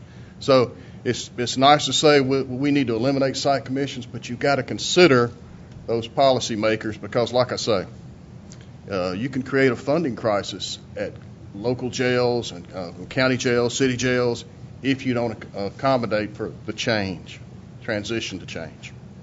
Let me follow up on that in two ways. One, how big a percentage of revenue for a jail or prison is the commission that they receive? In other words, is it a tiny amount that really a transition is not really necessary, or is it a very large amount that a transition is almost critical? One. Second, from a transition period, what's an appropriate transition period? We have heard all kinds of commentary from let the contract run through and don't tinker with the contract itself, and in some cases that contract may go out many, many years with option years and all of that, versus no transition period at all. So from your perspective, being closer to the localities, what's your thoughts on that? As far as the commissions go, it depends on the facility, and it depends on the provider. I will say that in Alabama we have commissions as high as 84%. But the percentage of the commission is very high. But as a percentage of the budget for the facility itself, obviously, if it's less than a percent, one would believe that budget makers can accommodate for that rather quickly. If it's a large percentage, it may be more problematic. And to be honest in your question, I haven't gone through and analyzed those budgets. I presume that it's a lot higher than 1%. Okay. What was the second part of your question? On the transition, the length of the transition that you find necessary, or that you all looked at and thought through your process this is required or useful. It depends on when you implement the change. I mean, if we're looking at in Alabama starting in October 1, obviously the FY15 budget has already been approved for. So going forward, we looked at a transitioning down over 2 years and implementing the final rates in 3 years. Can I ask a question? Getting back to Karina, I have a follow-up question, and this is for Karina and for everyone. Several of you have mentioned this.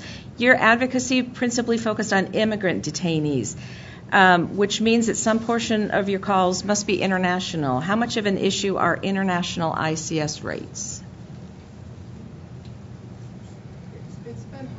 It's been hard to get the data on the international rates. So, as Paul was talking about,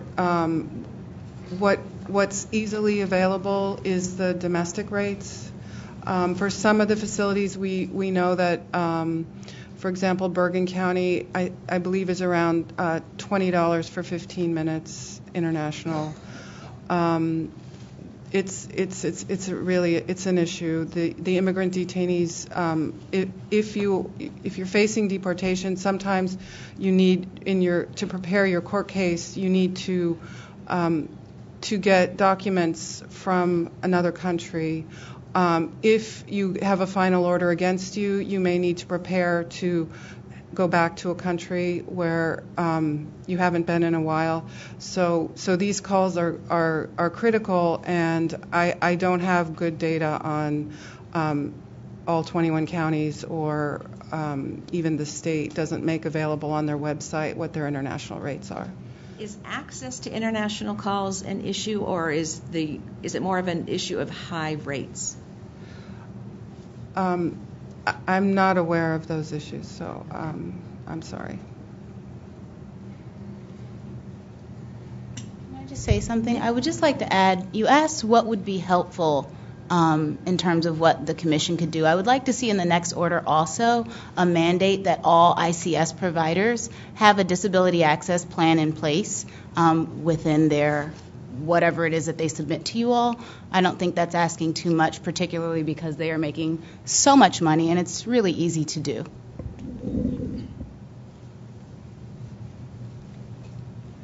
We have a question from the audience for Darrell. The Alabama Commission regularly visits or inspects telephone systems at jails. Do you see that the jails have a cost to offer inmate phone services that can be offset by minimal commissions? Transporting inmates, listening to calls, disciplinary actions from call abuse, etc. In other words, what are the costs for facilities to make ICS available inside those facilities that properly, one could argue, is recovered or should be recovered through ICS rates? Well, that's something that we're looking at, and Alabama intends to work with the sheriffs and local confinement facility administrators in our state to do a time and motion study and determine what is their involvement in inmate calling service. I know that one of the requirements is they have to monitor the calls, or a portion of the calls. They're also involved in actually submitting trouble tickets on equipment. They're involved in some billing disputes as the inmates may have with the provider. So there is a level of involvement. We don't know how much that is right now. So that's something we're going to determine going forward. And your sense from, as you said, you've made trips to facilities throughout the state. How does that vary? Not just that, but the whole issue of jails versus prisons, small versus large. You noted that there are differences.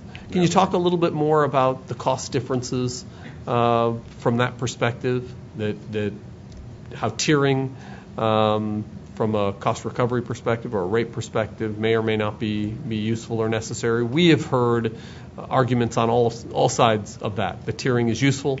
The breakdown should be on call volume or on some other basis. But your thoughts and identification would be useful on that. We don't know.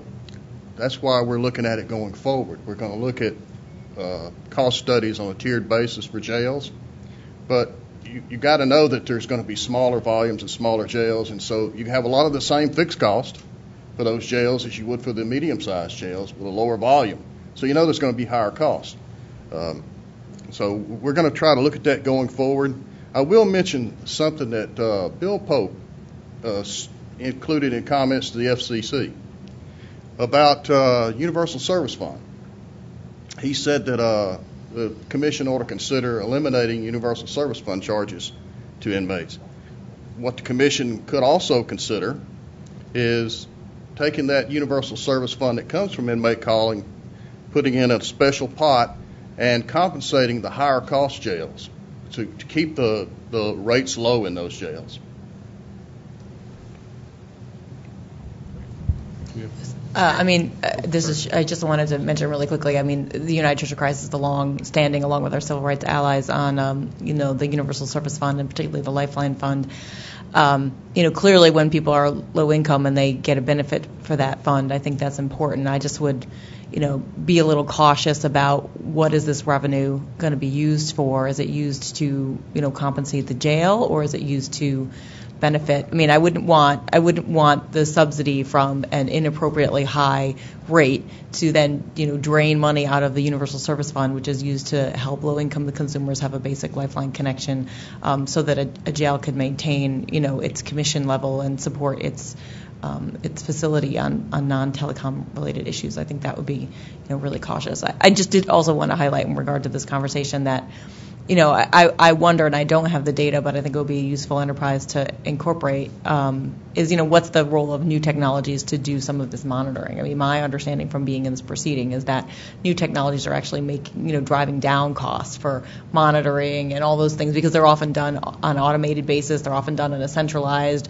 remote location. So, in fact, there may not be that same cost differential for a small jail as a large facility, because, in fact, the provider is centralizing those services at a single place, and so their volume is distributed over the whole facility, which I think is one of the things that the Commission acknowledged when it in the last order. So just keeping that on the front burner in terms of cost.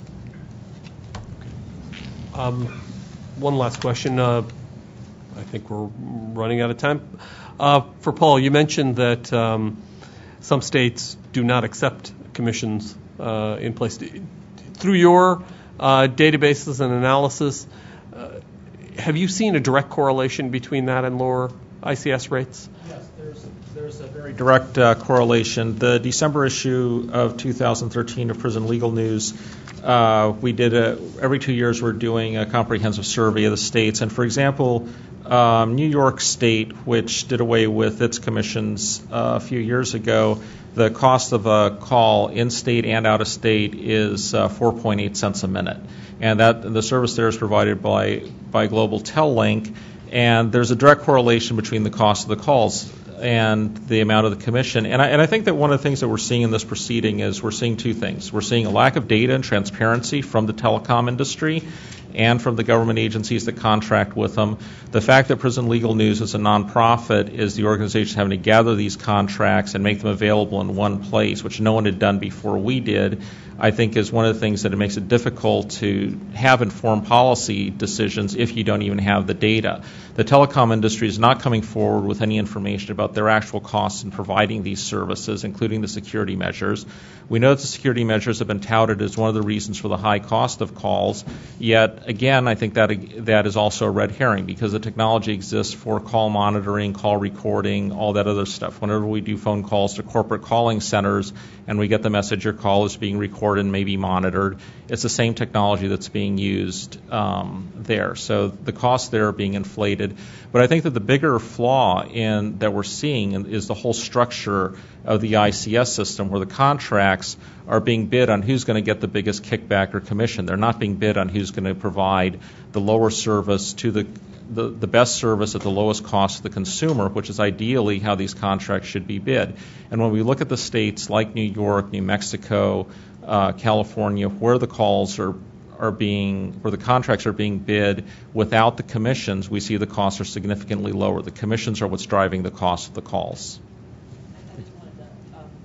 I know the Commission's got a data collection, a data requirement is supposed to be submitted, I believe, next week, and I think there's some question about whether providers feel prepared to submit the data, and I just would like to go on record and hope that deadline is not extended.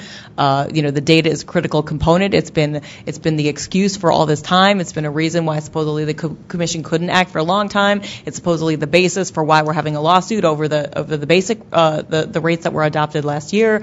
So then for the same people who are controlling the data to then say, oh no, we're not ready, since you told us last August, almost a year ago, that we were supposed to get data, that now we need more time to submit data. We've seen this shell game of waiting and waiting and waiting for more information, and I don't think that there's any appropriateness for there to be a further delay. They've been on notice for an extremely long time that this data is required, and I can only speculate as to why at this time all of a sudden the data is once again not going to be available. This data needs to be collected and needs to be collected at the deadline the FCC set, and I strongly encourage decision makers here to press ahead with that and make sure that data is collected, and that companies that do not comply with the FCC's rule about data collection are appropriately sanctioned or fined or whatever is set forth, because that data needs to be collected. It's essential. We can't make policy in a vacuum. And can I just add one thing to that? I believe that all data that should be collected should always have questions regarding disability. Right now, the large vacuum that Paul's referring to with respect to contracts, same exists with where are people with disabilities in the system. So we know that there are 50 million people with disabilities in the nation, but we have no idea how many people with disabilities are in prison systems. So it would be really important to collect that information so by we I mean the FCC and the Department of Justice, can actually take meaningful steps in the right direction toward making sure that folks, wherever they may be in these systems, jails and prisons, are receiving access. But if you don't collect the data, then you won't ever be able to do it. All right. Thank you very much. This brings to an end our first panel. Obviously, as you can tell, interesting issues, a lot of issues that are out there. Thank you so much, panelists, for joining us. This really helps frame our understanding and improve our understanding of the issues. Thank you.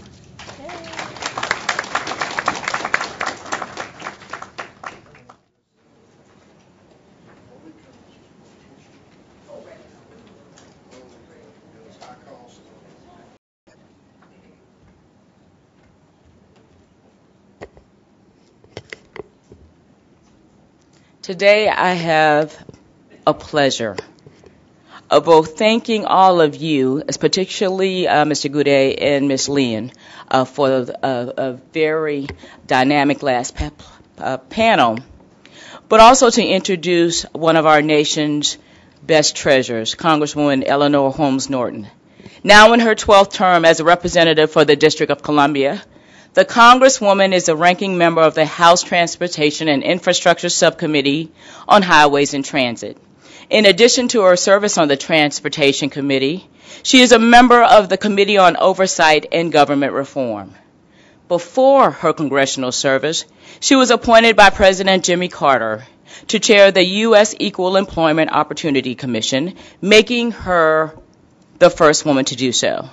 When she came to Congress, she was already a national figure, a noted civil rights leader, a feminist, a tenured professor, and a board member of 3 Fortune 500 companies. If you ask those who know her best what her major fault is, they will say that she will never let go of a cause or an effort until the job is done.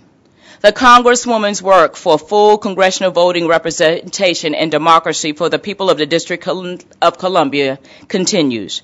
Her accomplishments in breaking down barriers for those in her district are matched by her success in bringing home unique economic opportunities for her constituents, and her support for reforms for those with few or no advocates, like the constituency at the center of this workshop, will never, ever wane. So, ladies and gentlemen, it is a pleasure for me to present a supporter, a friend, an American treasure, trailblazer, Congresswoman Eleanor Holmes Norton of the District of Columbia.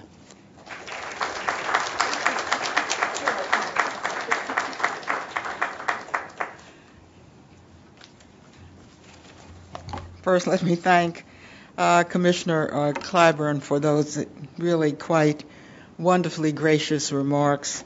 I mean, you would think that I deserve some credit for what this commission and what Commissioner Clyburn herself did when she was acting chair of this commission. I understand that Chairman Tom Wheeler is here. There may be other members of the commission here. All praise to you, and that's why I've come for what I think is really quite extraordinary. You have to understand, I come from the do-nothing House of Representatives.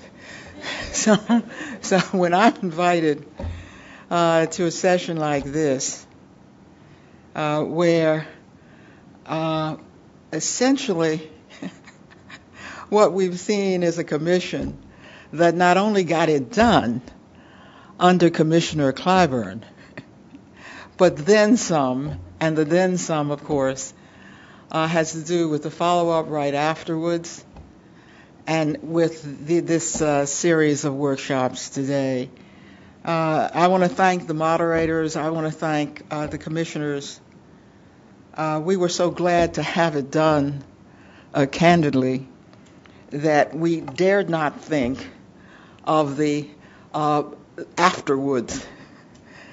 We didn't even contemplate something as wonderfully professional as this follow-through panel is today. And I want to say to those of you who come to Washington, some of you may not be from this area, that you have done some very important work. You are doing some very important work here today.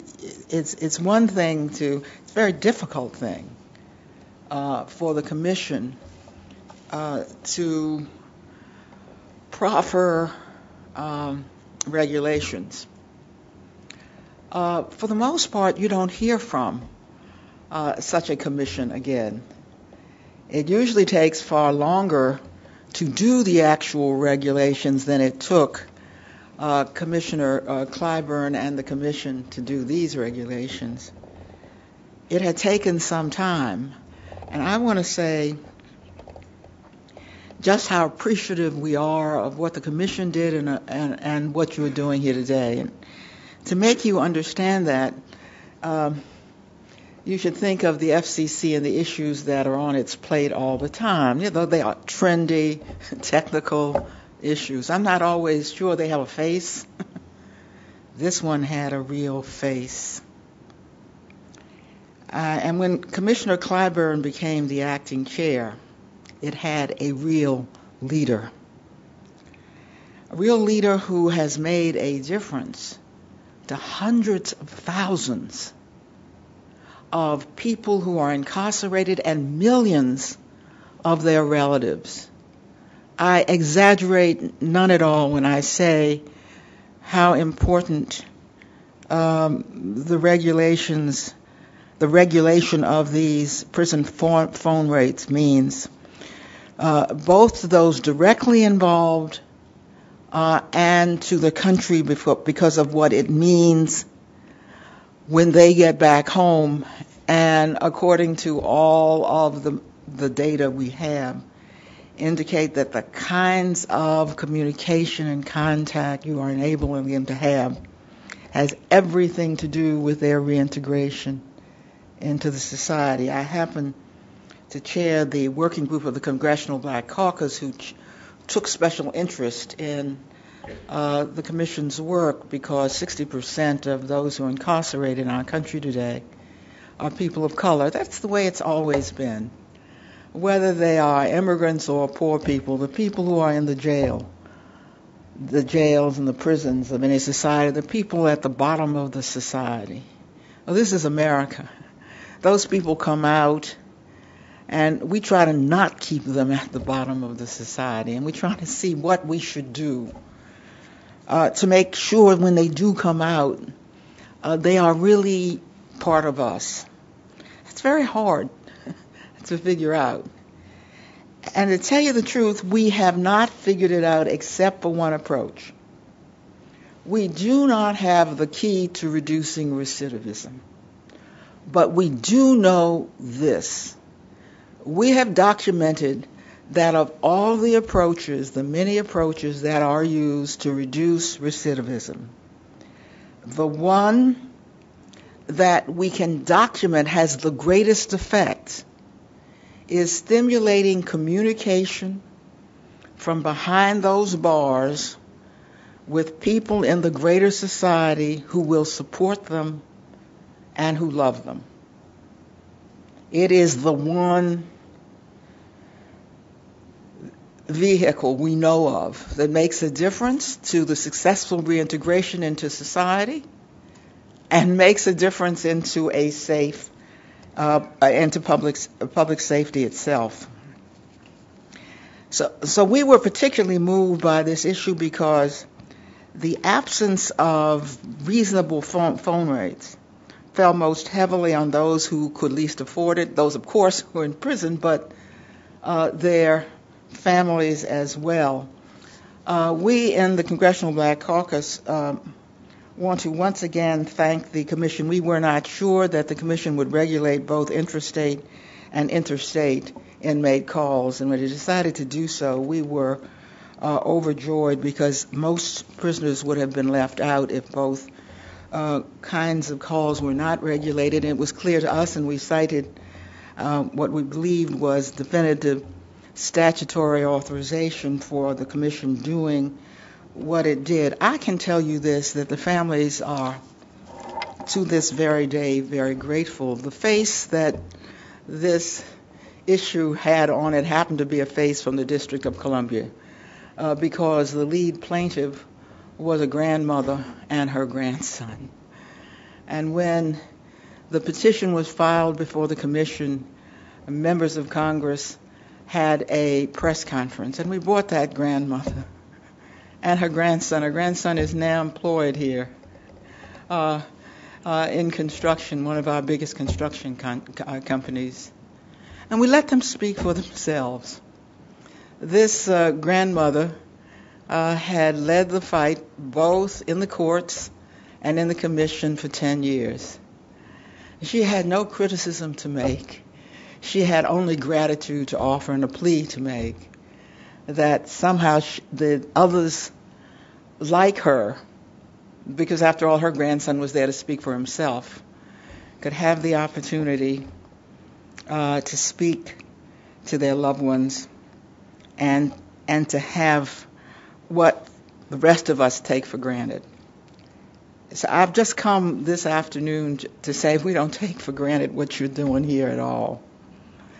We are overjoyed by the fact that the Commission has sponsored these panels and by the kinds of issues you're looking at, the impact of the reform, and the need for for additional reform. Do you know how unusual it is to hear a regulatory agency talk about additional reform? They're so glad to get out of the regulations to keep Congress from pounding on them that they just don't want to hear anything more. We didn't have to do a thing after we submitted our petition. We are so grateful for how rapidly it got done. We could not be more grateful for this follow-through. We're especially grateful to those of you who come to participate in this follow-through and perfect what the Commission has so wonderfully done for those involved and for the United States of America. Thank you very much.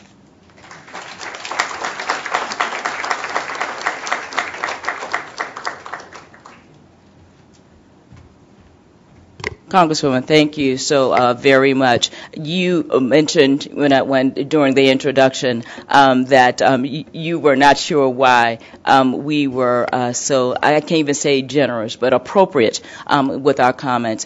I have a source in Congress, and my source in Congress said to me during one of their critical meetings that a certain gentlewoman got up during the meeting and talked about this effort and talked about our commitment to getting things done, and asked in charge and challenged all of them to help this then acting chair and this commissioner in this effort. So for that and so much more, I am grateful.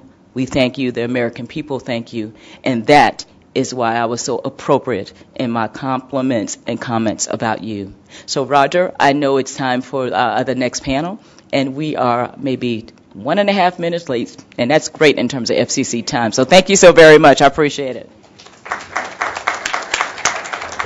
Will panel 2 please come up? It was well worth the minute and a half, by the way.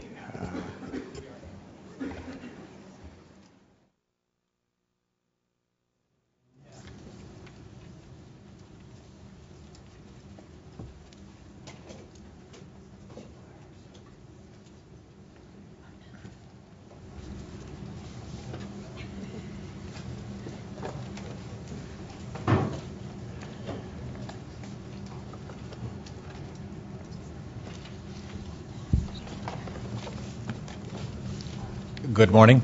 I'd like to welcome panel 2 to the table this morning to begin a second set of issues focusing primarily on ancillary charges, their prevalence, their costs, the rates being charged for them, the occurrence of new charges, recommendations for reform which have been made generally in the docket, and to generally get the opinions and reactions of our panelists on ancillary charges.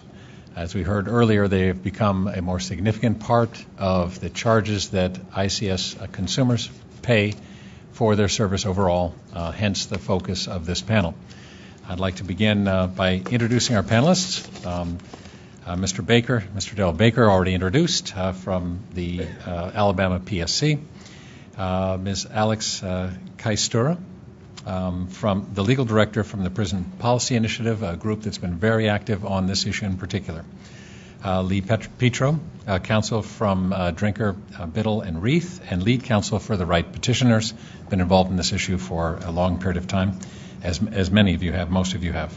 Mr. William Pope, president of Network Communications International Corporation, or NCIC, an ICS provider based in Longview, Texas. And finally, Mr. Vincent Townsend, president of Paytel Communications, an ICS provider based in North Carolina. Thank you, and Mr. Baker, if you'd begin. I thank the FCC for the opportunity to participate in this workshop and for consideration of my comments. The three drivers of ICS revenues are ICS rates, ancillary charges, otherwise known as fees, and charges for single payment services. A fourth is video visitation, and it's growing rapidly. Site commissions do not apply to customer fees, and very minimal commissions are offered on single payment services. Before proceeding, I'd like to make this point. Some ICS providers charge reasonable fees, and if they offer single payment services, the charges are very reasonable by comparison. Their attractiveness is excellent customer service and square dealing with confinement facilities. Unfortunately, being an honest broker is simply not enough. They compete for exclusive confinement facility contracts with a few ICS providers who offer high site commissions using excessive fees and exorbitant charges for single payment services to compensate for reduced calling income needed to pay commissions and win the contract. These providers win contracts because the end users of the service aren't the ones making the choice for their service provider. Alabama capped ICS rates in 2009. Therefore, all providers are subject to the same maximum rates. Since then, site commissions skyrocketed to as high as 84% in our state.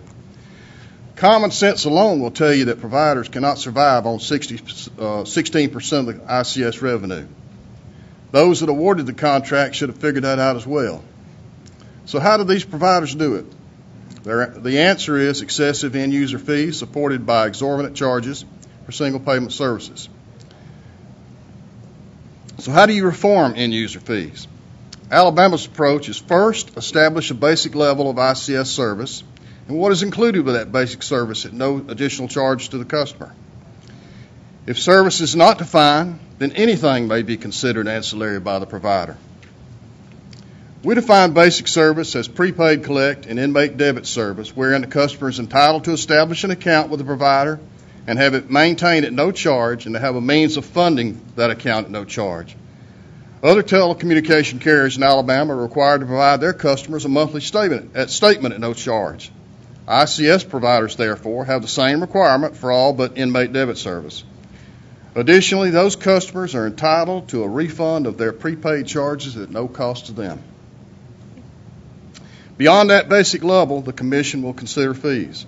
So what is ancillary beyond that basic level of service? Payments by credit card or third-party payment transfer service, bill processing for cent collect charges, wherein the provider must pay to include their charges on another carrier's billing statement, charges for transferring funds from canteen trust funds to inmate calling accounts, and a small charge when the customer chooses an optional paper bill over the default electronic account statement. What fees are not authorized? Essentially, the remaining plethora of provider fees.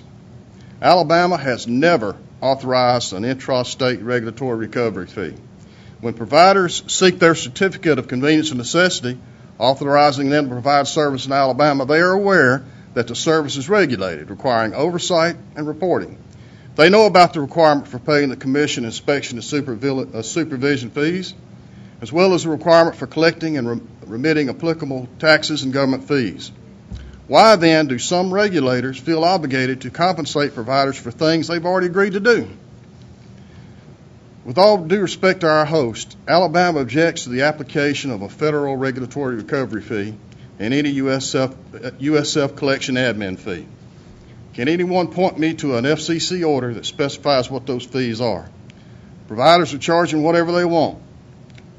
To their credit, some of the ICS providers do not apply these fees. The USF fee is calculated quarterly with precision that would make a watchmaker green with envy. The telephone relay system is accurate to fractions of a cent, but providers are allowed to charge whatever they please under the category of a regulatory recovery fee. One provider is assessing a 99-cent charge to the first and fifth interstate call. Another charges $3.49 if just one interstate call is made by an inmate. Assume an inmate makes one 10-minute interstate call at the FCC's new interim rates. The charge is $2.10, but one provider currently tacks on $3.49 for regulatory recovery. So that $2.10 call just costs the customer $5.59. Additionally, that customer is assessed disproportionately a higher proportion of regulatory costs than a caller who makes more interstate calls.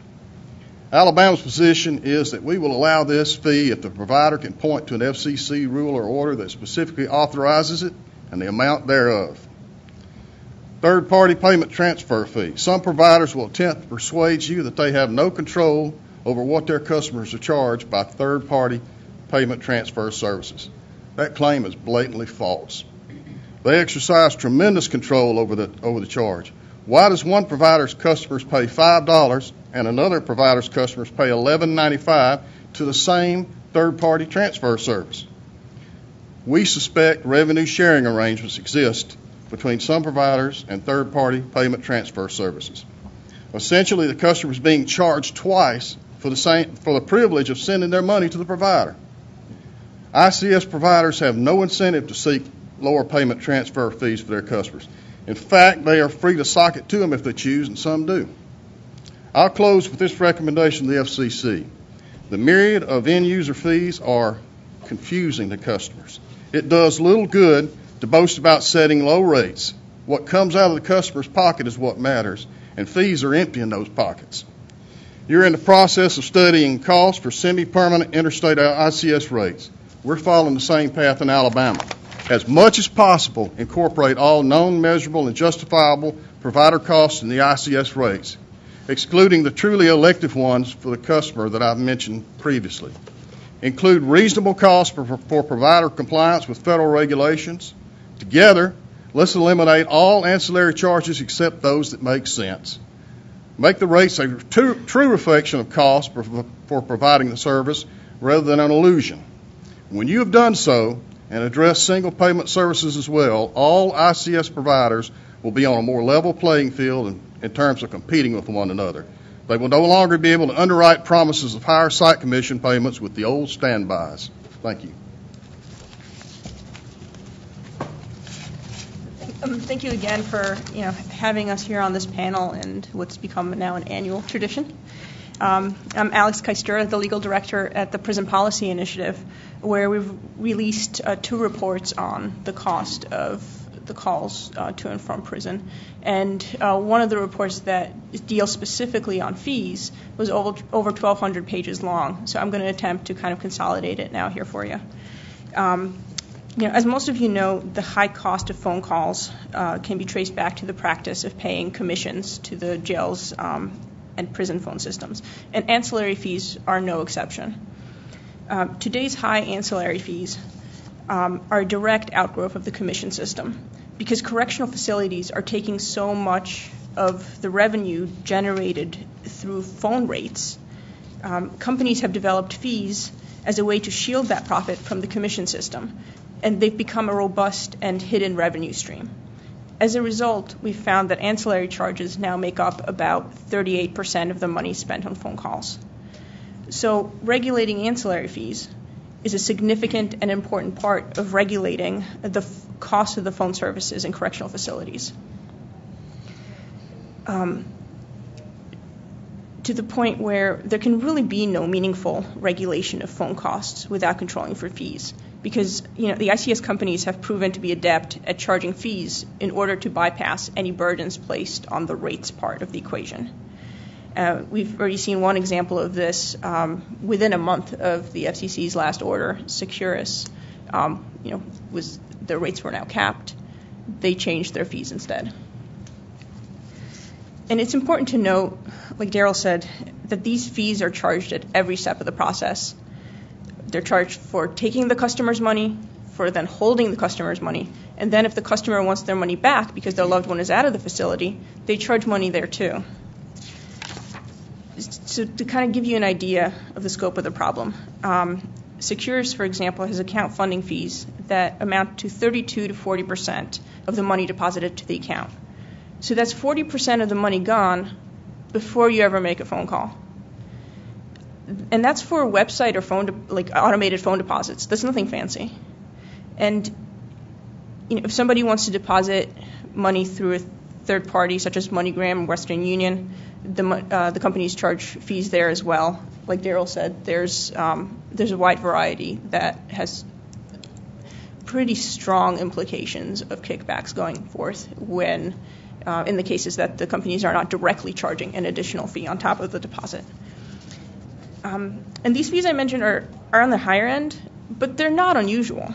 And there's huge variation between providers. NCIC and Paytel here, for example, are charging things on the lower end. But the larger companies, like Securus and GTL, which should really have economies of scale and be able to get these fees down, they're charging fees 2 to 3 times as much.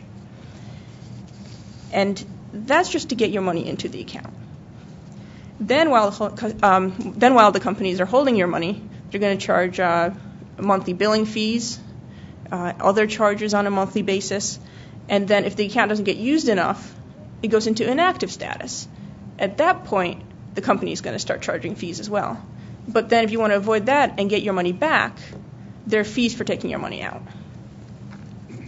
So in conclusion, if fees are unregulated, it'll undermine any regulation of phone rates that the FCC attempts. You can't have a meaningful cap on the cost of a call when companies can just switch their charges to fees.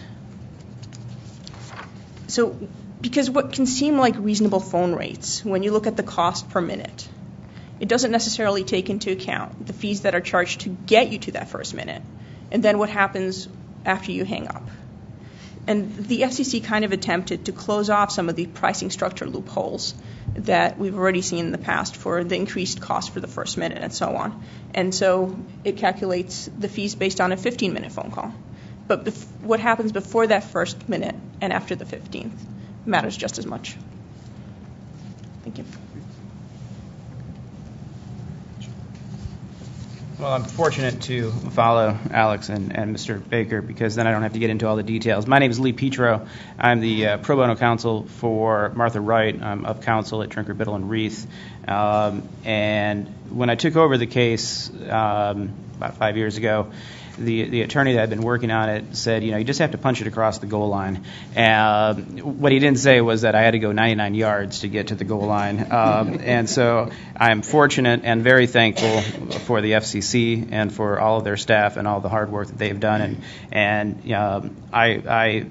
you refer to her as the action chairwoman, Clyburn, because in her brief period, she got more done than many chairmen have done in the past. So I'm very thankful for her, and I've chased her away, but it's okay. So thank you very much for having me here. I wanted to start with the basic presumption or basic statement that the Communications Act specifically addresses ancillary fees. Under Section 201 of the Communications Act, the FCC is obligated to deal with charges, practices, classifications, and regulations and require that those are just and reasonable. So it's not a question, and it shouldn't even be a debate, whether the FCC should jump into this question or this issue at all. They have the jurisdiction and they have the obligation to correct unjust and unreasonable fees and ancillary fees as well. So, what we have seen over the years, and the Prison Policy Initiative has done a lot of the work that I cite to, so thank you. We have seen that every time a state has taken a look at the ancillary fees and the underlying per minute and per call rates, and actually have been able to get the data from the phone companies, those rates have come down and the ancillary fees have been capped. It happened in New Mexico. It happened in Louisiana, with a little bit of pushback from from certain board members, and now in Alabama. While the FCC has also asked for the data, they haven't gotten it. We pointed throughout this proceeding to the initial laundry list of specific data asks that the FCC made in the notice of proposed rulemaking. And none of the phone companies provided that responsive information. There have been, since then, cost studies provided by Paytel that have, addressed their unique situation. But generally speaking, the phone companies have politely declined to provide that information. So I'm envious that in Alabama you were actually able to get the data. It would be useful to see that, and hopefully next week we'll start crunching the numbers with the data collection on July 17th. From my perspective, I am surprised that the sheriffs and the departments of corrections are not more interested in tracking down these ancillary fees. As Alex had noted, these are the non-commissionable fees, but they equal 40% of the total amount of money that's being paid by the inmates' families to the phone companies. So, in my mind, if the sheriffs and the departments of correction are interested in making sure that their budgets are maintained and properly funded, it would seem to me that they should read their contracts a little bit closer and realize that all of those fees are non-commissional. And so, we can talk about commissions, and we can talk, and whether you call them commissions or kickbacks or whatever you want to call them, the fact is that there is 40% of the overall money being transferred in these relationships are being left on the table. And so, if commissions are going to stay in place and if the fees are going to remain, then they need to be minimized and capped, like what Alabama has done, what New Mexico has done, what Louisiana has done. I'll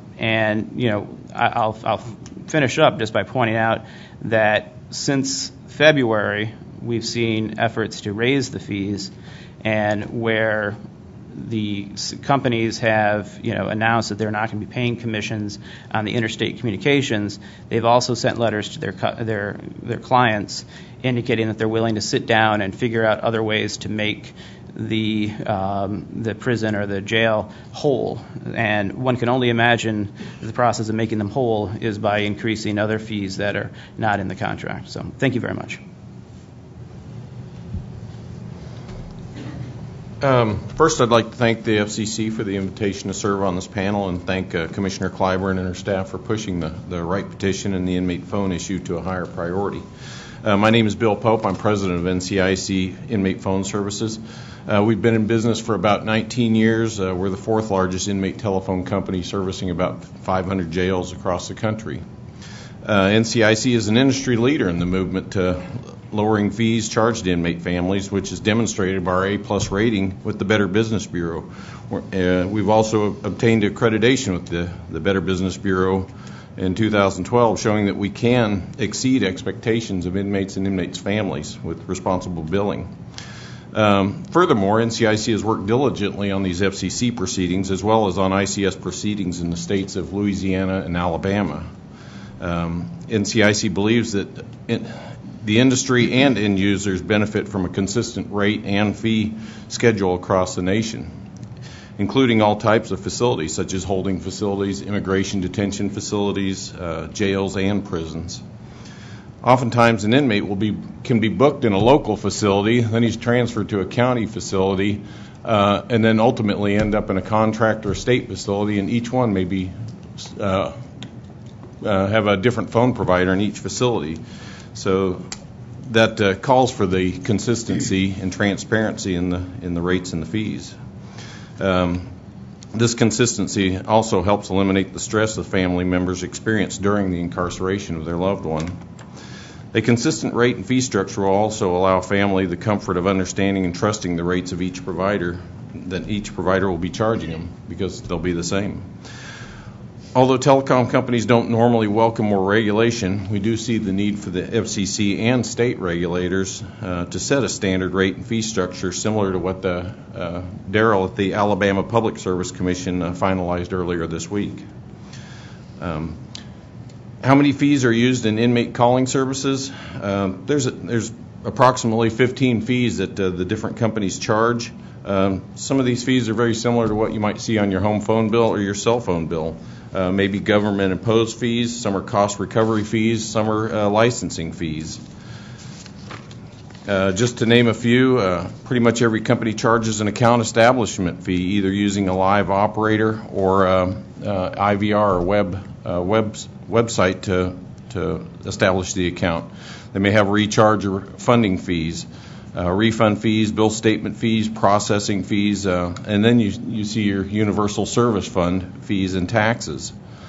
Some companies may charge carrier recovery fees or technology fees, biometric fees. I noticed on my Verizon Wireless bill there was an admin fee, and so a lot of inmate phone providers charge administrative fees as well.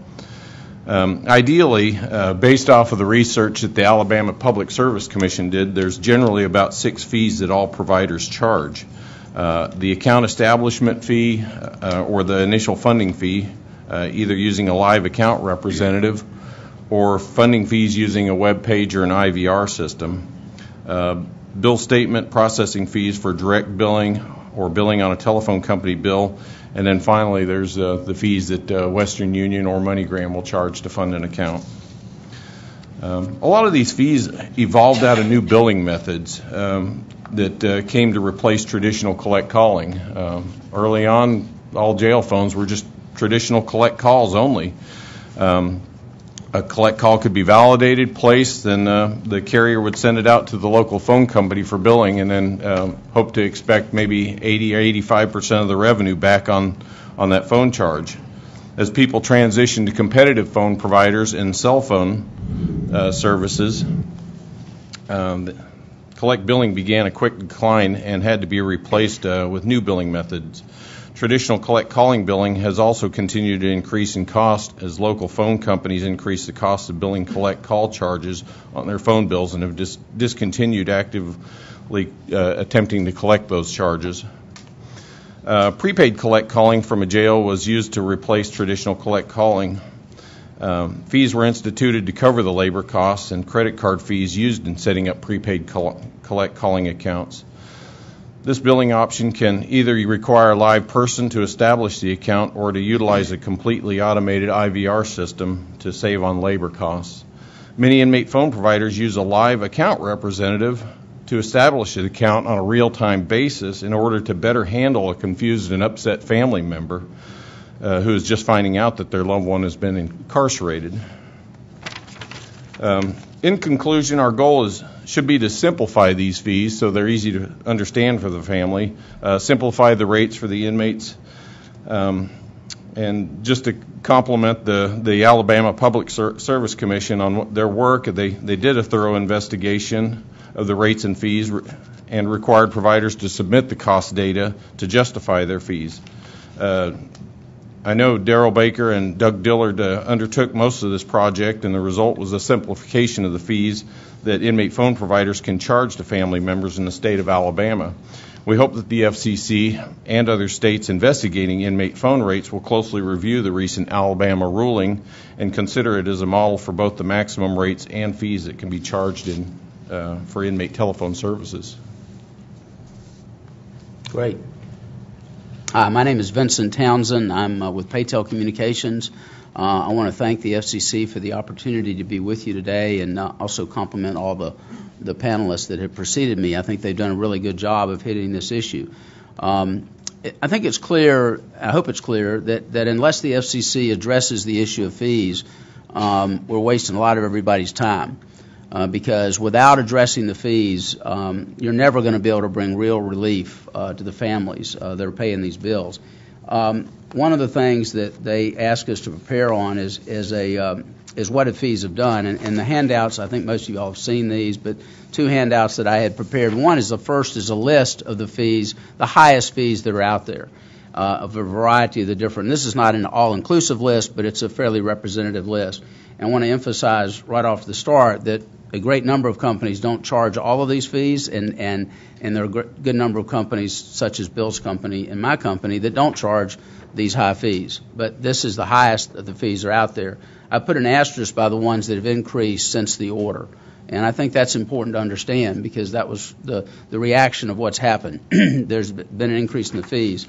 The second handout is a pie chart that we'd prepared that really brings home, I think, the message as to what's happening to the family's money.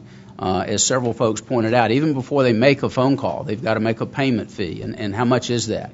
In the diagram here, that takes about a third of their money.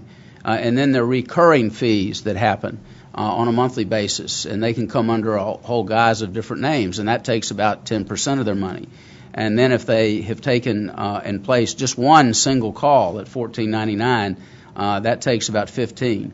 And the model here is driven off the fact that we have an understanding these folks, for the most part, are limited income, maybe on fixed income. They have a finite amount of money. Okay, so what happens to that money is critical as it relates to connection with their family members. And this example shows $100. Somebody has $100 in a month to give for phone calls. They make 4 payments, and this is what happens. What's left? Out of the $100, there's only $40 left to make phone calls.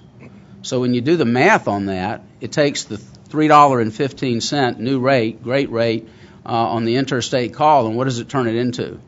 The real cost to the family on that call is $8.33. Now that's the FCC did a great job in getting started, but we ain't done yet. Okay, and until you fix the fees, it's like spitting in the wind. You're wasting, as I said, wasting everybody's time. The reality here, the family gets 12 phone calls out of that $100. So that's what's got to be addressed. It's got to be addressed. And the other thing that's also interesting, and I appreciated Mr. Petro mentioning it, I couldn't do this to my clients. I don't have enough guts because they all legally wear guns. Okay, but if I was scraping 60% of the money off the top before I paid them commissions, I couldn't do that. I respect them too much to do that because it is total deception to go into somebody and say, oh, I'm going to give you 80%. Well, what's the 80% on? It's really on $40. What's 80% of $40? 32%. Okay? But, you know, one day they'll wake up, and when they do, I'm glad I'm on that side and not doing that. So, but anyway, moving quickly, ancillary fees have gotten worse. I mentioned the ones that I've starred on there. They've increased. Payment fees have gone up with most providers since then. The other thing is a lot of providers have now started the single call program at the higher rate for the call. and that does a great job of moving commissionable revenue out of commissionable revenue to bonus revenue, which is much, much smaller. The fees that I charge, bill charges, are on the low end of that spectrum, and I'll talk about that in just a second. In terms of what needs to be done, I think first and foremost, the FCC needs to decide what fees are going to be allowed. Okay, my cut on that is you ought to get rid of all of them except the fees where the consumer makes a choice. Let's say your family member's in prison, right? And they're there, and they're going to be there, and you know that you can mail in a payment, and you have no cost, no fee for mailing in the payment. Then I don't believe your rate should include the cost for somebody who wants to use a live operator, which is much more expensive to do a payment than it is to mail it. So my cut on it is that, number one, you decide what you're going to do. Once you decide that, then let's have the rest of those fees that you approve at cost. The fees that I recommend being included are the cost to do a payment on the web, a cost to be a payment on IVR, cost of the live agent, and then you have your other payment processor, like Western Union and MoneyGram. I believe also those fees ought to be the very best, lowest fee. And so that gives it the opportunity for the family's money to be in phone calls, not be in fees. And I think that's the starting point. So if you went down the road with this, what would you do? You'd decide the fees that were going to be permissible. You'd ban all others. You'd cap the fees or put a safe harbor rate, and it would apply across the country. The other thing that I think would be unbelievably helpful for the family members is to require the vendors, number one, we got to tariff everything. Number two, we got to have it on our website. You know, consumer wants to know what they're being charged. They have the right to see it. They should be able to go to my website and see all my fees. We do that today, and I know several companies do that as well. And the last thing, I think, I know we do this, I think it's something that needs to be done, is provide the family a statement, right? If they paid me money over the month, why not give them a statement every month that says exactly what they spent, what their payment was, any state-mandated charges. I mean, there are states like South Carolina, God bless them, I think there are about 8 charges that are their mandated charges, and it's confusing. And unless you put that on a piece of paper for somebody to see, it's really time-consuming to try to explain it. But anyway, in closing, I commend the FCC for what they've done. They got a great start, but they're not there yet, and we got to get moving. And the critical part of this is the fees. Thank you. Thank you to all our panelists for your comments. We've got a series of questions. We welcome, of course, questions from the audience and from the internet. We're receiving questions via live question at fcc.gov and via our Twitter account here. Let me begin, Mr. Baker, with you. You're in charge in your functions at the Commission of more than just prison payphones. You're in charge of utility regulation in a broader sense. In those functions, you deal with on a day-to-day basis for a long period of time through your tenure telephone companies that provide normal service, basic telephone POTS service, and other types of service. To what extent are fees like this, like what we've heard about this morning, what you've seen, common and used in that setting, in the general provision of telephone service? Well, even with the ILEX and CLEX, you have a basic level of service, and that's why I think it's important to define what is basic inmate calling service. And those are that's a level of service at which everything is provided, essentially at this charge, and so any fee should be incorporated into the cost. Now, but I think Mr. Townsend's right. When a customer has an option to go beyond that basic level of service, and for instance on payments, they should be able to pay by cash, money order, check, and online banking at no charge.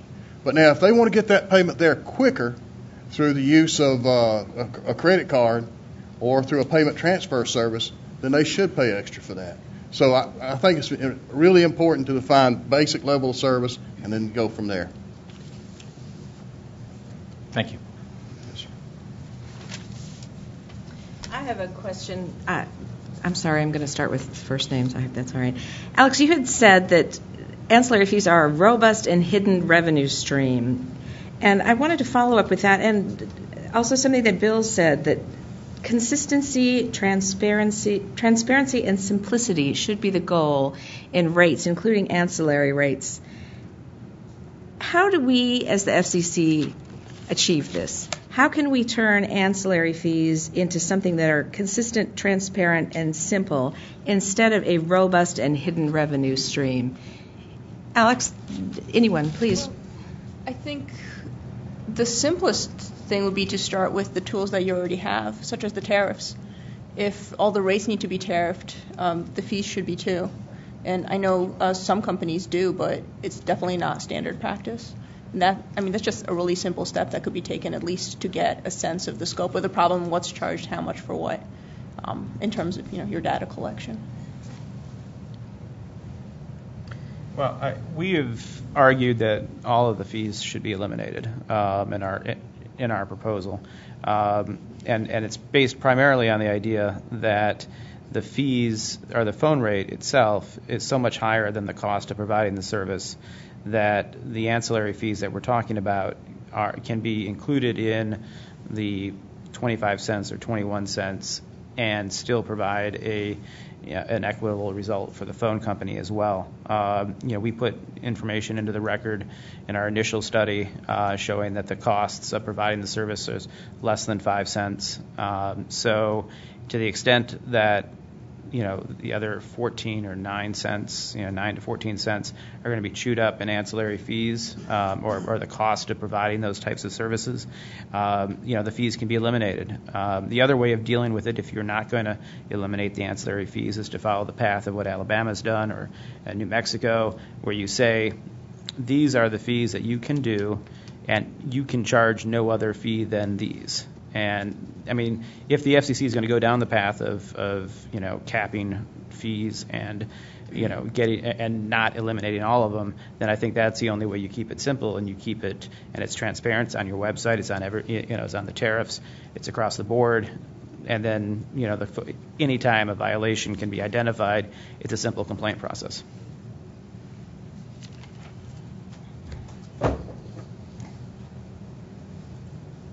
On top of that, debit calling normally doesn't have fees. That's a balance that's moved out of the inmate's commissary, or maybe he's purchasing a calling card. So generally, I don't think providers charge fees. I know that we don't charge fees on the debit calling. So we're talking basically about half the calls, which is mostly prepaid collect calling, where the family does pay a fee if they speak with a live account representative to establish that account on a real-time basis, so they can use that balance immediately.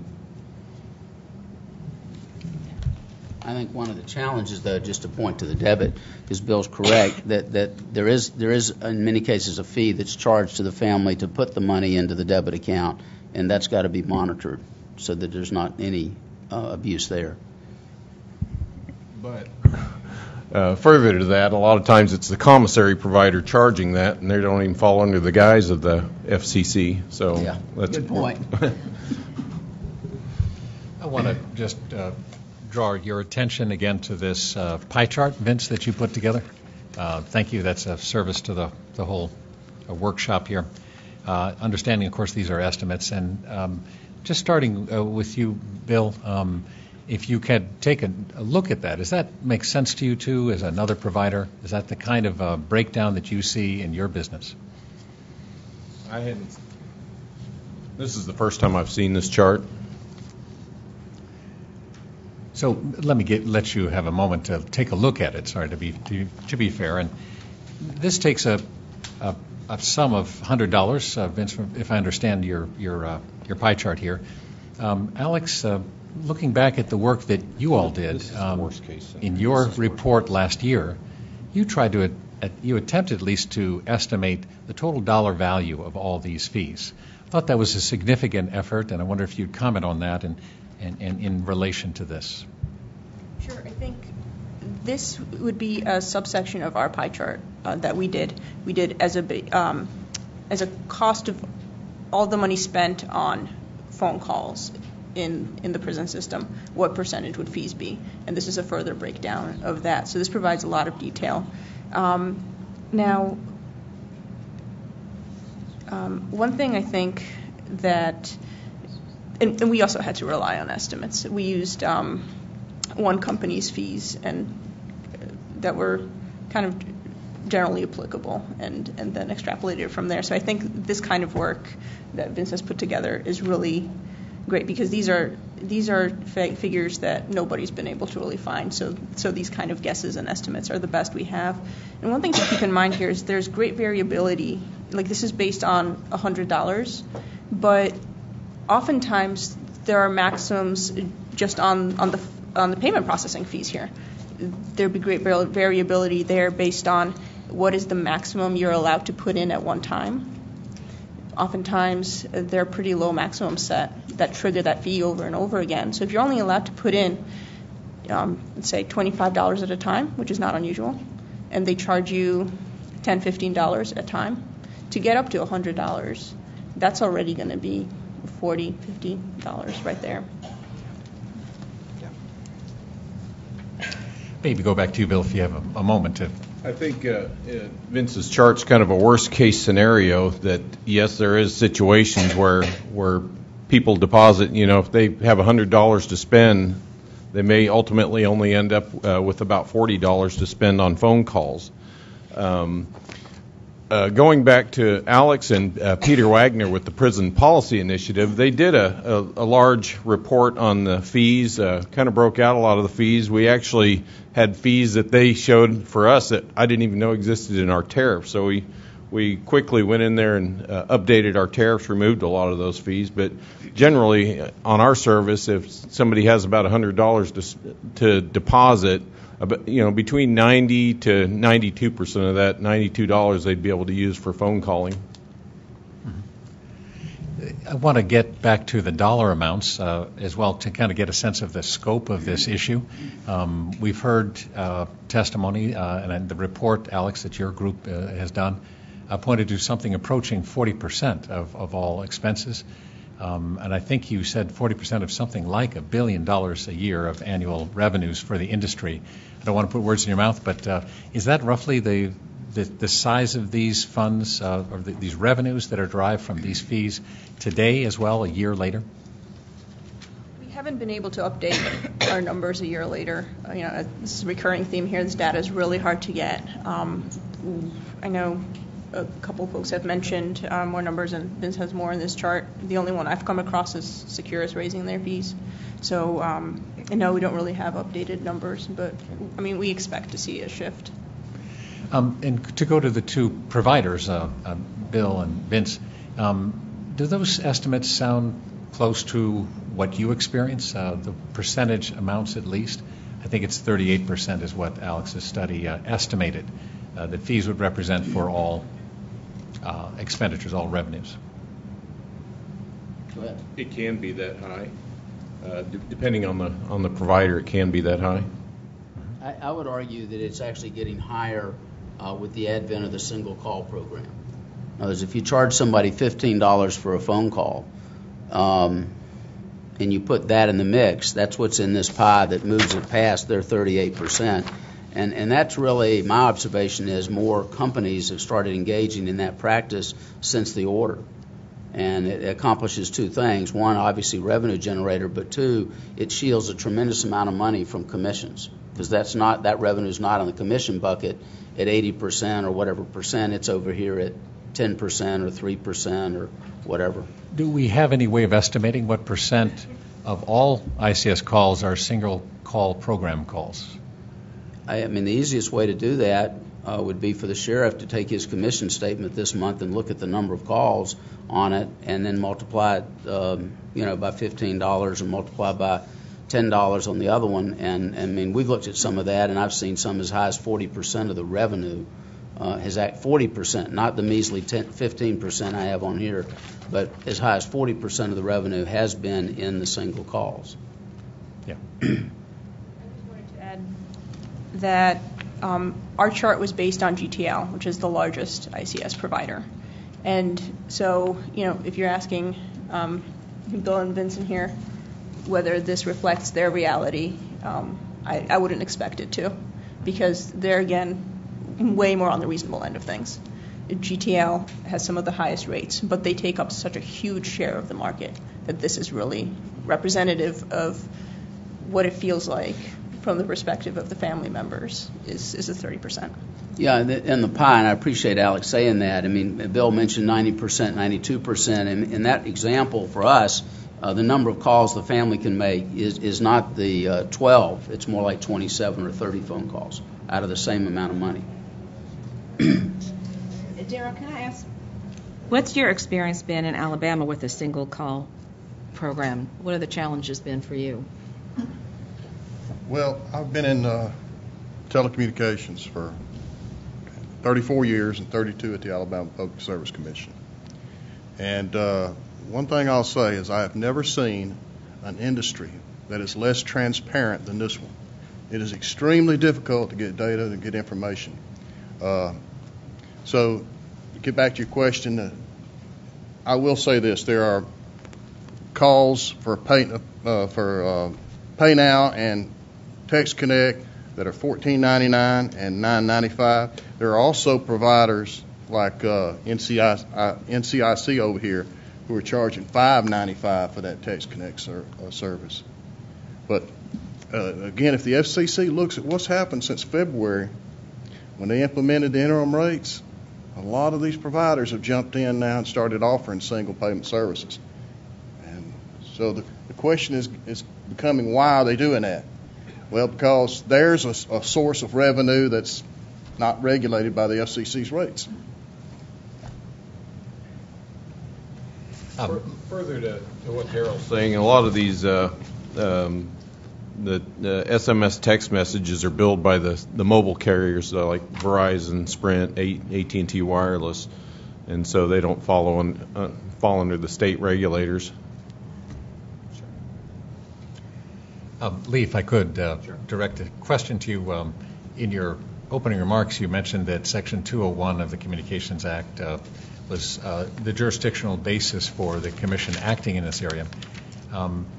Section 276 also addresses some of this. I wonder if you have any comments about the role it plays in providing jurisdiction to the Commission. I picked 201 because they actually just lay it out nice and clean. And 276 does as well. The FCC is required to make sure that the rates are fair. And in the order, the FCC agreed with us that a fair rate is one that's fair to both the service provider and to the customer. And so to the extent that these ancillary fees and these single payment type calls result in unfair and unjust and unreasonable rates, then the overall impact on the customer is no longer fits within the confines of Section 276. So I would argue that, and because Section 276 not only deals with the interstate, but it deals with intrastate as well, you're covered with regard to moving forward and dealing with rates that are being charged for calls that stay within the states as well.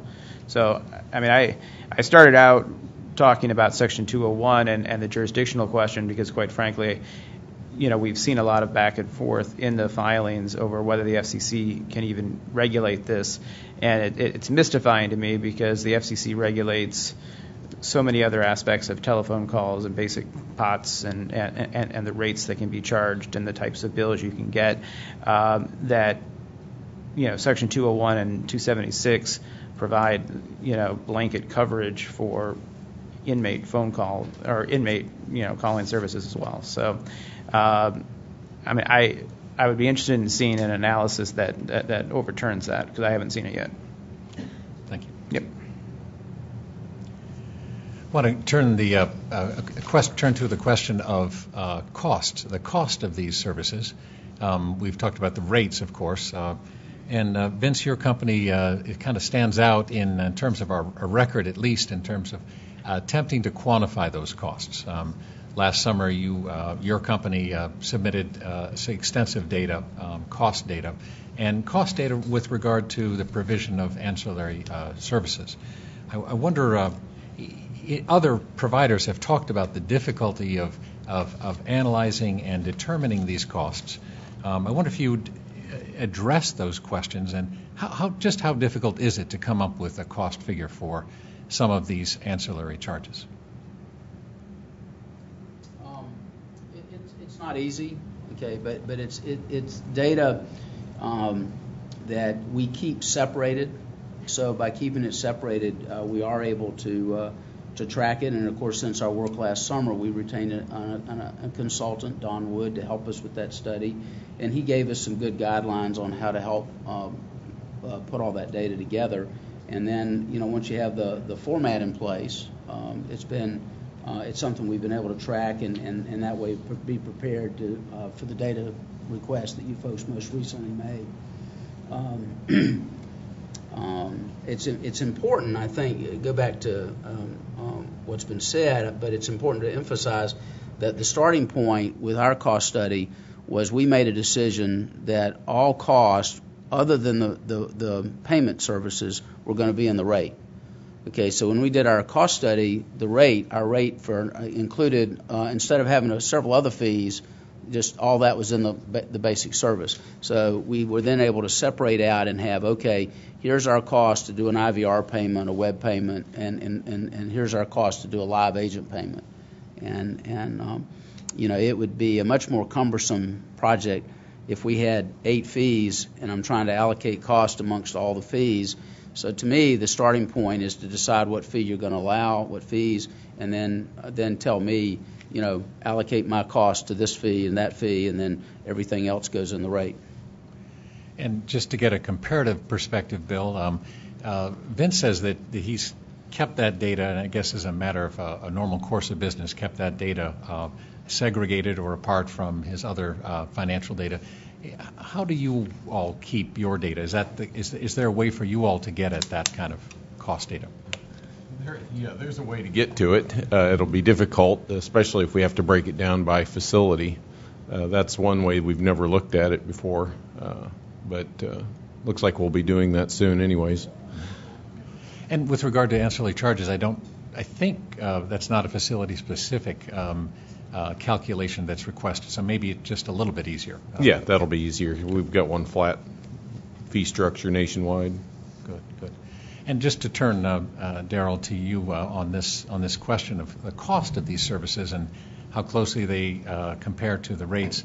To what extent did the Alabama Commission look at the cost of these and use cost data or cost background to inform your process of setting the rates you set? The Alabama Public Service Commission, we really don't have any cost data. I mean, if you look at the FCC record, they didn't have a whole lot either. You had Paytel that submitted their study, and we got a hold of the unredacted version of that study and went through it. You had the 2008 information that was sent to the FCC, but other than that, where's the cost data? They're not providing it. So we basically used what was in the FCC record in terms of setting the fees. I'm going to follow up with you, Daryl. You had mentioned that in Alabama you had recently moved to regulate third-party payment transfer fees. I wonder if you can talk about that a little bit, and Alex or anyone else, if you have any knowledge of any other states that have acted accordingly, the same or differently than Alabama.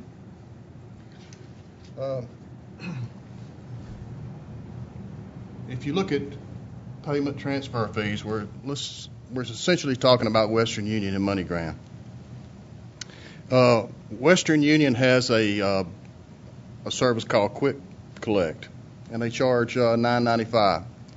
We believe there is some revenue sharing that goes on with Quick Collect because we have a commenter to our proceeding that said they don't want to reduce that fee because part of it goes to support this other service over here. They also have, Western Union offers a prepaid service alternative to providers for $5.95 and SwiftPay. The difference is with SwiftPay, I believe you have to enter into exclusive agreements with Western Union for $5.50.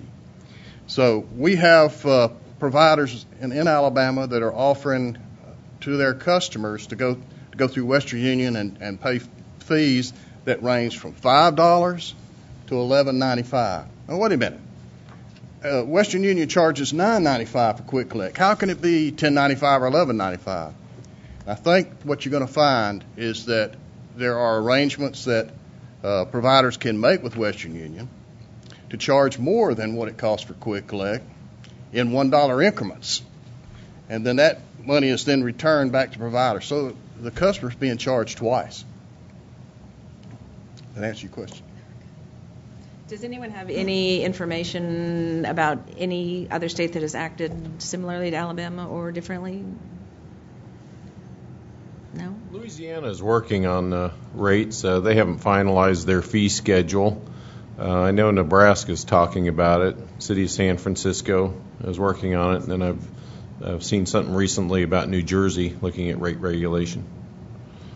And New Mexico had adopted just a blanket $3 rate for regardless of how you fund your accounts. So, you know, and that was based on a comprehensive, or what we think is a comprehensive data collection effort on their part. So, and I think Commissioner Marks was here last year talking about that as well. Lee, just to follow up Yeah. on that point, is the $3 fee applied to the third-party payment programs as well as the direct? My notes say yes. Okay. I can follow up and let you know. But, Sure. yeah, as far as I can tell, you know, they adopted a $3 funding rate and then prohibited any other charge other than what they authorized. And that's why earlier I had commented, I mean, if the commission's going to go down the road of permitting some rates to be charged, ancillary fees, then I think what they need to do is just articulate exactly what those rates are and prohibit everything else. And, you know, it would have been useful if we got this information, if the FCC got the information when they asked for it in the NPRM in December of 2012, or in the data collection follow-up supplementary request in July of last year, or even when they filed, or even in response to the further notice. I think it's useful to remember that the FCC has asked for this specific information on at least 3 occasions in the past 12 months, 18 months, and the parties have refused to give it. And so at a certain point, I think the FCC is under the obligation to just move forward, use the data that they have, and hopefully what comes in next week will look halfway decent and will be accurate, and adopt our final rules. Good. I want to go ahead, Alex, please. Follow up on that. When the FCC takes a look at the third-party payments, I think there are a couple of things that you should look for. One, as Daryl mentioned, some of the fees that are charged by Western Union are much lower than the others, but some of those are then coupled with a fee from the ICS company itself. So when basically the ICS company doesn't take advantage of the kickback from Western Union, they just slap on their own fee instead. So that is something to watch for, I think, is that it wouldn't be enough just to lower the fees for Western Union. You have to then also make sure that the company isn't charging its own separate fee for having accepted the Western Union payment. Thank you. I want to step back for a moment. We've had several statements from several of the panelists as to fees that are appropriate and fees that are not appropriate. I want to just kind of get a little more of a focus on that from each of the panelists. And Daryl, I'll start with you to give you a heads up here. And you've addressed this in part, but if you can just be as specific as you can be this afternoon now, what are appropriate types of charges and what kinds of charges are problematic or inappropriate? We establish a basic level of service for ICS and then look beyond that, what should be provided in that to the customer free of charge in terms of ancillary charges or ancillary services. And then we go beyond that to see, okay, what is beyond that? And I think if the customer has an option on payment, if they want to submit payment by credit card, which gets there quicker than money order or check, then we establish that as a fee because it's an option.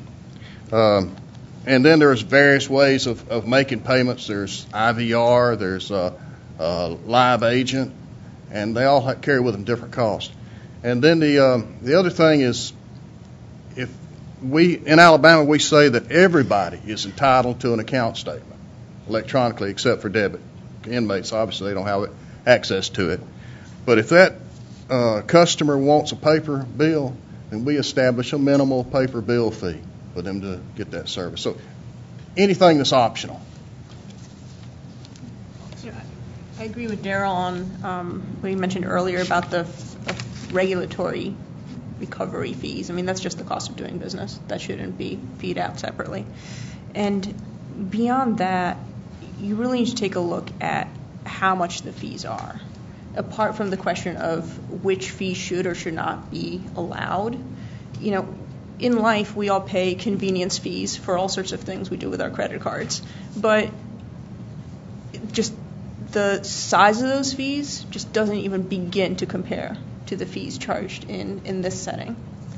And one thing on, I think Gerald mentioned grouping it into optional versus basic service. One thing to keep in mind would be in the jail setting where just circumstances necessitate a quicker method of payment than sending a check that might take a week to get processed. So there might that might be somewhere where, if that were the road that FCC were to take, to maybe have some exceptions in those cases. I started out earlier. None. You know, as far as we've been able to determine, the ancillary fees, you know, are a mechanism to make up for reductions in rates. We've seen now with the reduction in the interstate rates, an increase in the intrastate rates, and an increase in the ancillary fees.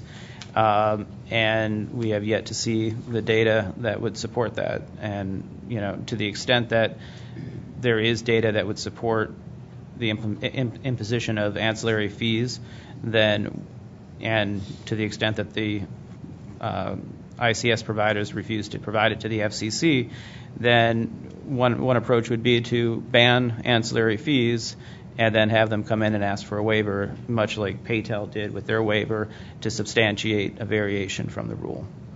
So, you know, until we can get a cleaner answer on what it actually costs to provide the phone service, and then what that rate should be. I mean, if the FCC had adopted our 7-cent per minute rate, then perhaps we could have a discussion about what those or whether there were good ancillary fees. But instead, we're at 21 and 25, which is what we had proposed back in 2007, based on 2005 data, and the fees are, you know, as we're talking, $11 for a wire transfer, but when you walk in to, you know, Walmart, you know, you're not paying $11.95 for a wire transfer, and you're not paying when you're on Amazon to use your credit card to make a payment. So, you know, until we can figure out and, you know, get the different Lego pieces and start stacking up what the costs are, I would say none. The Alabama Public Service Commission covered about 6 fees in their recent ruling. They had account funding fee with a live operator. I mean, prior to prepaid collect calling, inmates, you know, they couldn't speak to a live operator. Still don't let them speak to a live operator, but we put them on hold and call out to the family, and the family can talk to a live operator real time. So that's basically, the fee is used as a cost recovery to offer that live human interaction there. Generally, the fees had started out as a cost recovery. Some of them probably moved up beyond the actual cost recovery. Some of the fees, there's like a voice biometrics fee. We have to pay a license to a third party for that. So ideally, I'd like to recover that. But, you know, for the most part, I believe the Alabama Public Service Commission covered most of the fees in their ruling. Yeah, I would echo again what I said earlier. I think, to me, what I characterize as ancillary fees are all these extra things that really should be incorporated in the cost of the call. To me, the fees that should be separated are the ones that are driven by consumer choice. If the family, as I stated earlier, the loved one is in prison and they know that, and they send in a payment or they do a bank transaction and there is no cost, they ought to have the right to do that and not have their rate include the cost that it takes for a family member to use a live agent to set up an account. And I appreciate Alex's comment because she's spot on. In the jail environment, everything happens rapid fire 24 hours a day, 7 days a week. And you take in a facility that has 200 inmates, in that 30 days, you're going to probably run about 625 inmates through the facility, a third of which will make phone calls, and not one of them will be a revenue producer for our company. The two-thirds, those folks that are left, the 400, on average, we set up 5 accounts for each one of those 4. And again, rapid fire all the time, 24 hours a day. And that individual makes that choice. Do they use a credit card and go on the web? Do they use a credit card and do it with an IVR? Or do they talk to a live agent? All of those costs are different. What I tried to do in what I presented to the FCC last July in response to their request was we said all of these other things are in the rate. The only thing separate are basically what the Alabama Commission did, what Bill just talked about, is on this chart. It's just the make a payment with the IVR, make a payment with the web, do a live agent payment, and then, of course, you have your other Western Union and your MoneyGram. But I think those things are imperative that those be treated separately, those be at cost, not be a profit center. And that way the consumer, and one thing we do, just as an aside real quickly, is very interesting. Western Union doesn't like this news, but at one point in time, about 40% of our customer base, the families, we saw were making payments with cash.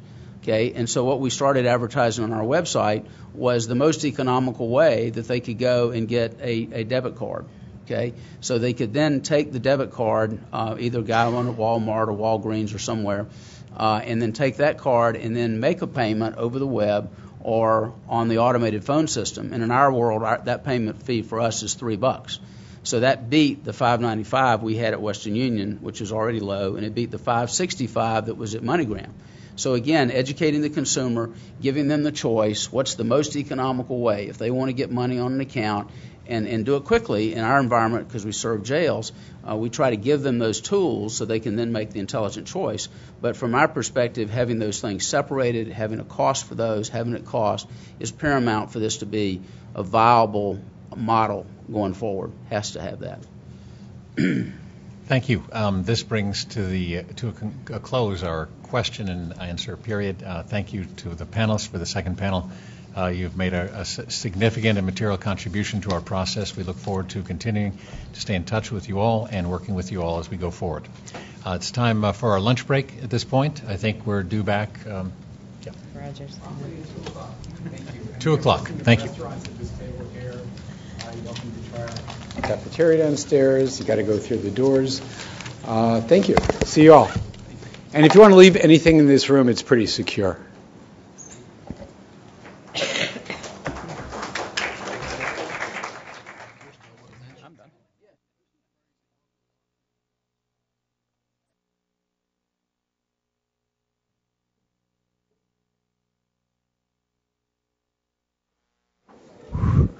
Well, everybody, please have a seat. We're going to start panel 3 in a minute.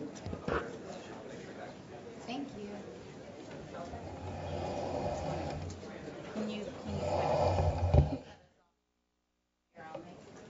Yeah, do you know how to zoom in?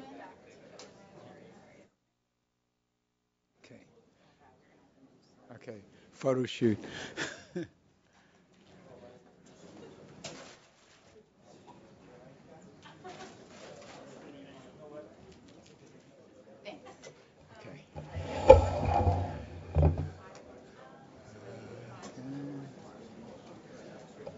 Okay. All right, panel 3. You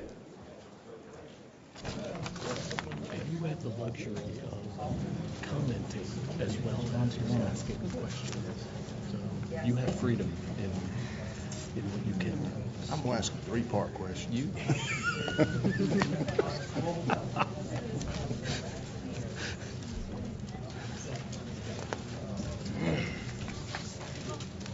All right. Thank you, everyone. We are ready to start our panel number 3. The topic of this panel is understanding the provision of ICS in different facilities, understanding cost structure, service differences, etc., based on size of facility, based on prison jails, other distinctions that are out there. My fellow moderators, my colleague Lynn Engeldow will join me, and everyone has already met Daryl Baker from the Alabama PSC. He has kindly agreed to serve as a moderator here as well. In terms of panelists, we have Elias Diggins, Denver Sheriff Department, on behalf of the American Jail Association. We have Alex Friedman from Prison Legal News. We have Alex Kajstura from Prison Policy Initiative. Kevin Landy from the U.S. Immigration and Customs Enforcement Department of Homeland Security. We have Richard Smith, from CEO of Securus. We have Tom Sweeney from Global Tellink. So, with that, we will turn it over to Elias to kick us off. Thank you. Good afternoon. It is truly an honor and privilege to be before the FCC today and to represent jails from across this great nation. My name is Elias Diggins, and I'm a division chief with the Denver Sheriff's Department in Denver, Colorado, where I have served for 20 years.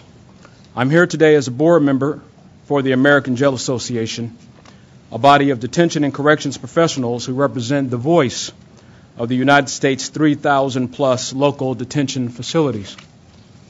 Through the work I've been involved with in running one of the largest jails in the country, as well as my work with the American Jail Association, the American Correctional Association, and the National Institute of Corrections Large Jail Network, and in conversations with the National Sheriff's Association, I can tell you that at every conference, in every venue, at every level, this issue is on the very forefront of discussion of jail administrators of facilities of all sizes.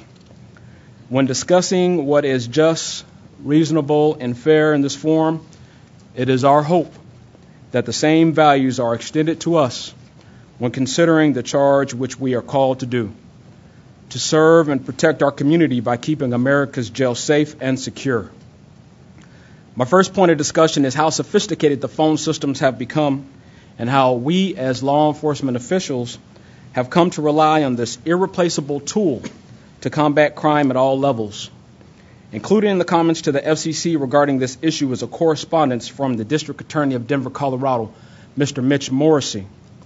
In his letter, he specifically talks about the killing of Denver Bronco Darren Williams and how the technology used in our inmate calling system became critical evidence in the conviction of the parties to this horrible crime.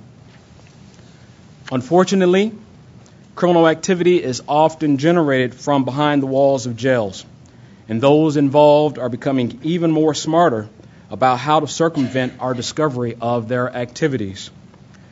ICS providers must be allowed to remain competitive as they continue to introduce newer, better, and bolder technologies as we protect our community.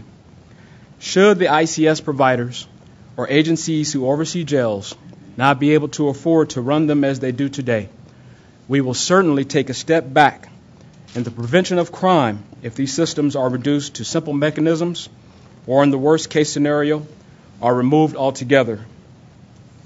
The second point I would like to make is there has to be a clarification from the FCC on what is required in regard to commissions and cost recovery.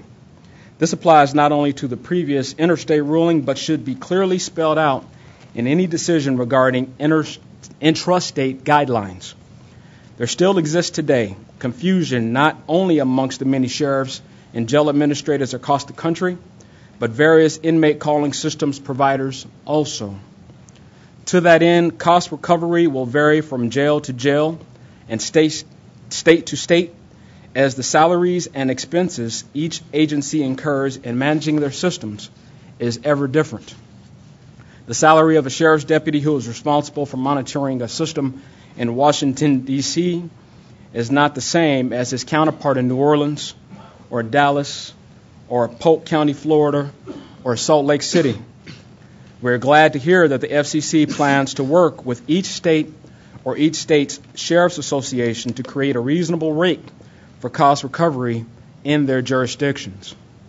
My last and final point is to address the assertion that jail and prison administrators are resistive to changing the rates or model of inmate calling systems, and therefore, and I quote, reducing recidivism is not one of our priorities. Nothing could be further from the truth. I've been to jails in El Centro, California, and Brandon, Mississippi, and Licking County, Ohio, and Tampa Bay, Florida, and many others. There was not one that I visited where the sheriff or jail administrator was not focused on programs for offenders, which are geared toward reducing recidivism. In regard to inmate phone systems, we too want the folks in our custody to stay in contact with their families, since this helps them to stay focused on completing their sentences and allows them to take advantage of the opportunities to prepare prior to release and to be successful. When a person is worried about their family, they certainly are not concerned about the classes we have to offer. We want them to be engaged in those programs, and staying connected to their support system outside the jail helps them while they're in custody and is important for them in not returning. We want to have the discussion regarding what is just, reasonable, and fair when it comes to call rates. We simply just want to make sure that the methodology to this issue comes with a balanced approach that preserves the interest of all parties to the subject, including the thousands of law enforcement officers who are charged every day in serving America's jails. Thank you. Thank you very much, Elias. Next, Alex Friedman.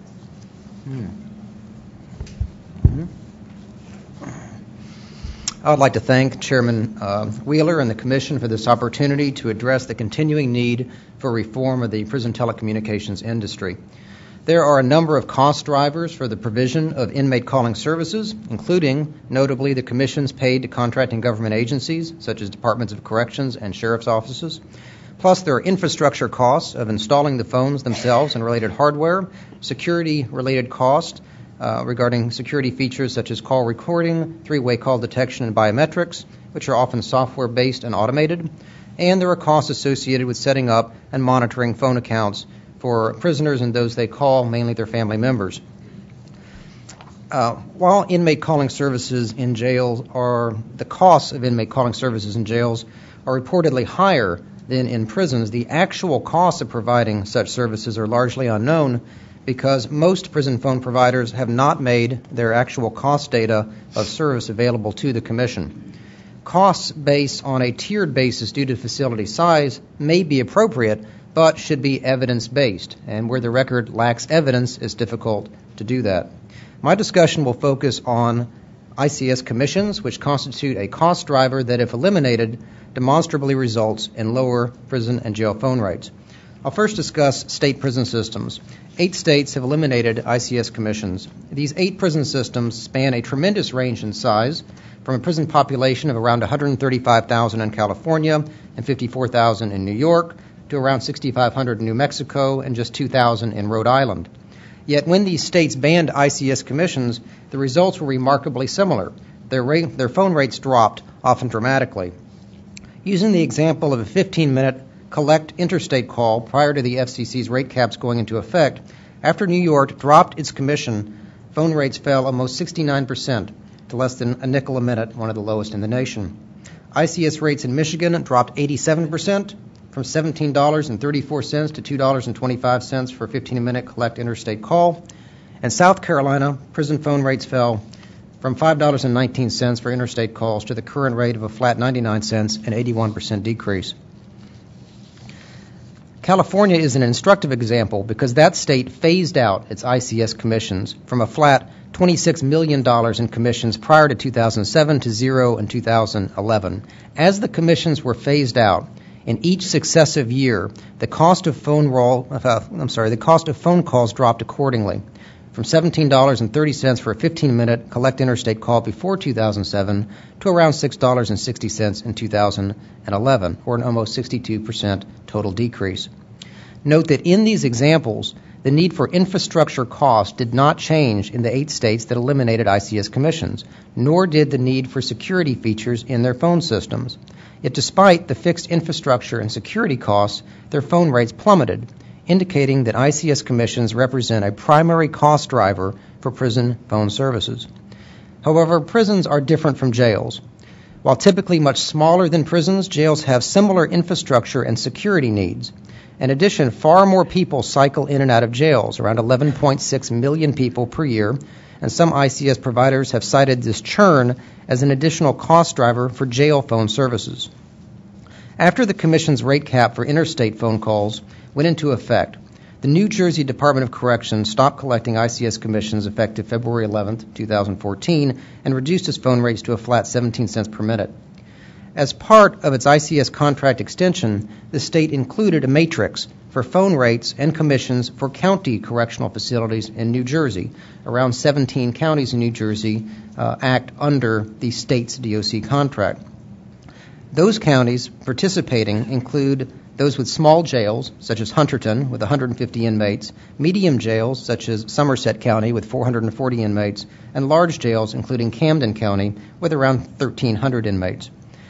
The matrix consisted of a scale of commission rates and corresponding phone rates, with only one exception, as the ICS commissions decreased from a high of 56% to a low of 15%. Under 6 options in the matrix, the corresponding phone rates also decreased. For example, using 15-minute intraladder calls as an example, the rates dropped from $5.50 with a 56% commission to $4.75 with a 55% commission to $4.20 with a 54% commission to $3.50 with a 35% commission, and so on. So as the commission percentages dropped, the phone rates dropped. The one exception was for the 53% commission level, which had slightly higher rates. Note that these phone rates apply to county facilities in New Jersey with different population levels, different sizes, and different levels of churn. And the number of phones installed in the facilities also differed. They ranged from 15 to 165 phones in each jail. Yet in spite of the varying infrastructure costs and the consistent need for ICS security features in their phone systems, the rates at these county facilities were primarily dependent on one factor, which was the commission percentage. So this is the actual chart, and the only differentiating factor between the rates are the commissions. The matrix is not based on facility size or facility population level or facility churn. The only corresponding factor with lowering of rates is lowering of commission payments. Finally, according to recent news reports, San Francisco recently announced it was reducing its jail phone rates. The cost of a 15-minute collect in-state call will drop by 70%. And a 15-minute collect local call will cost $2.75 instead of $4.45, a 38% decrease. The jail security needs did not change. They're not scaling back on security features in their phone systems.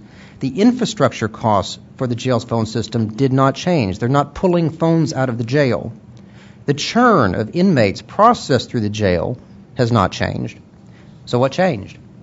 I called up Sheriff Ross McArami yesterday and spoke with him, and he said that the primary change is that his office will take in around 17% less in commissions under the new pricing structure. That's what changed. The commissions changed. So it appears that the primary cost driver for inmate calling services, whether in prisons or in jails, regardless of facility size, population levels, churn, infrastructure costs, or security features, is the commissions that ICS providers pay to the corrections agencies they contract with. There are definitely differences in facility size, and there may be some justification for tiered rates. But those rates have to be based on evidence showing a difference in actual costs of phone calls. Thank you. Thank you very much. Alex, I don't want to butcher your last name again, so I'm going to stop there. Thank you. So our point of view at the Prison Policy Initiative is that any difference between prisons and jails or differently sized facilities is just irrelevant to the question of predatory pricing. Sure, there are differences in providing services to different facilities, and one of those factors might be the size of the facility. But that doesn't mean that people held in one size of facility versus another should be denied some reasonable controls over the pricing of the telephone systems there. And so from that perspective of whether or not the FCC should protect customers that have loved ones in jails, this distinction between facility size and prison and jail is somewhat irrelevant. And as an aside, some might find it helpful to keep in mind that over 60% of the jail population on any given day is not convicted. They're people who have been arrested, they're trying to make bail, they're still presumed to be innocent under the law. And it's also important to keep things in perspective when talking about facility sizes and types. For example, in the past, a lot of folks have brought up the fact that there are all these facilities out there that are really small, very expensive, like 15-person jails. And sure, there are a few facilities that are that small, and in a whole number, it's not that small of a number of facilities, but the people kept in those facilities make up 1/5 of 1% of the incarcerated population of the United States. Or if you go up to facilities that I think are 40 or 50 people, that becomes then 3% of the people that are incarcerated. So the FCC shouldn't really be driven by discussion of these complete outliers on the question of whether or not it should be applying these very necessary regulations to jails.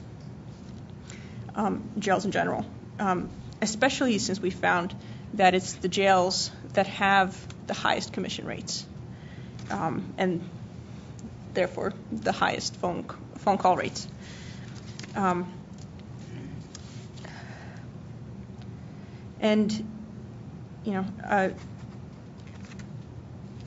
So if the FCC decides to that a line needs to be drawn somewhere in terms of facility size, then I would argue against using labels such as prison or jail to determine where that line should be drawn, because for the applicability of those regulations. Because, for example, Elias's jail, like he mentioned, is one of the largest in the country. It's larger than 5 whole prison systems. Like there are 5 state prison systems where all the prisons all the incarcerated people under that state system are a smaller number than in that one single jail. So in terms of economies of size, in terms of having to deal with one person versus many facilities or central administration and all those kind of arguments, the label of jail or prison just isn't a very helpful guideline. But I think in the end, the kind of facility that your loved one is held in just really shouldn't determine how much you have to pay for a phone call. Thank you very much. Kevin. Hi. I'd like to thank the commissioners of the FCC for inviting me to speak on this panel. You all may have noticed that the headquarters for the Immigration and Customs Enforcement building is just across the street from the FCC building. For many of us at ICE, FCC is simply the agency with the nice courtyard where we can sit outside while we eat lunch. Our two agencies have very different missions. So it's gratifying that what brings me here today is our shared interest in ensuring low-cost telephone services to detainees and not the delicious stir fries at your cafeteria. In my remarks today, I will primarily be describing the rates and services provided through our ICE detainee telephone service provider, also known as DTS. Since 2010, these services have been provided by Talton Communications, which was awarded the DTS contract after a full and open competition. Before getting into the details of the DTS contract, some background on the agency's unique detention system is necessary. ICE detains approximately 34,000 people at any given time in more than 200 facilities across the country. More than 400,000 people each year are booked into ICE custody for some length of time, with an average length of stay of under a month. Most of the detention facilities that ICE uses are county jails, which have a mix of ICE detainees and non-ICE prisoners. However, most of our largest facilities are operated by private contractors and hold exclusively ICE detainees. We call the latter dedicated facilities. Paid telephone services are offered by our DTS provider at 16 ICE detention facilities, including almost all dedicated facilities. These facilities range in population from 300 to 1,800 and collectively house approximately 13,000 detainees on average, which represents about 40% of our average population. The DTS contract is provided at no cost to ICE, with Tarleton assuming responsibility for installation and maintenance of all necessary hardware and network services. ICE receives no commission from Tarleton. Detainees are charged low rates of 10 cents per minute for domestic calls with no additional connection fees or ancillary charges. These rates are well below the upper limit imposed by FCC's recent order on inmate calling services. ICE's DTS rates are lower even than the safe harbor rates at which the FCC presumes charges to be lawful. In its order, the FCC accordingly applauded ICE's efforts to reduce rates to reasonable, affordable levels. ICE detainees are also charged a uniform rate of 15 cents per minute for international calls to landlines and 35 cents per minute for international calls to mobile phones. Since the DTS contract was awarded, the number of calls per detainee and minutes per detainee has increased substantially. In addition, the DTS contract provides for free telephone calling services to select numbers through a centralized pro bono platform, which can be accessed at any detention facility, regardless of whether its pay services are furnished by Tarleton or a different service provider. This pro bono platform enables detainees who dial in to place free calls to a number of entities, including foreign consulates, immigration courts, and hotlines operated by ICE and by the DHS Office of Inspector General. At many of the detention facilities where Tarleton is not the primary provider, Tarleton must pay per-call compensation to ensure detainees have access to the pro bono platform. Those additional costs are not passed along to ICE or to the ICE detainees making the calls. These low rates and the additional cost of maintaining the pro bono platform have not come at the cost of decreased service or security. The DTS contract provides for a number of security features important to the confinement setting, including utilization of voice biometrics and remote live monitoring and recording capability for all non-privileged calls. With respect to service, Tarleton has recently increased the minimum number of telephones available to one telephone per every 10 detainees. It did so in response to a non-binding provision in our most recent detention standards, which established the 10-to-1 ratio as a benchmark for optimal performance. ICE has an interest in ensuring low phone rates and sufficient access for its detainees, even at facilities where its DTS contractor is not offering paid telephone services. In fact, it is ICE policy, incorporated in national detention standards, that all detention facilities provide reasonable and equitable access for reasonably priced telephone services. Since 2008, ICE detention standards have required that contracts for telephone services comply with all applicable state and federal regulations, and that rates are based on rates and surcharges comparable to those charged to the general public. Any variations from public rates must reflect the actual costs associated with the provision of services in a detention setting. ICE conducts ongoing oversight to ensure facility compliance with those detention standards. However, it can be difficult for ICE to ensure that rates are comparable to those charged to the general public due to the complexity and variety of telephone rates and plans. FCC's recent order therefore provides much needed clarity regarding the legal requirement that telephone rates, charges, and practices for detainees be just, reasonable, and fair. And our DTS contract demonstrates that all of the requirements in the FCC order can be met without any reduction in security or quality of services. Thank you. Thank you very much, Kevin. Next, Richard Smith. Thank you.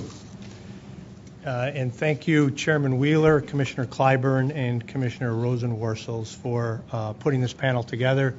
It's a wonderful event in which we can all share ideas on how to get this project done. It's clear from the panel's debates that we've heard so far that we need a lot of work to get this done in the right way.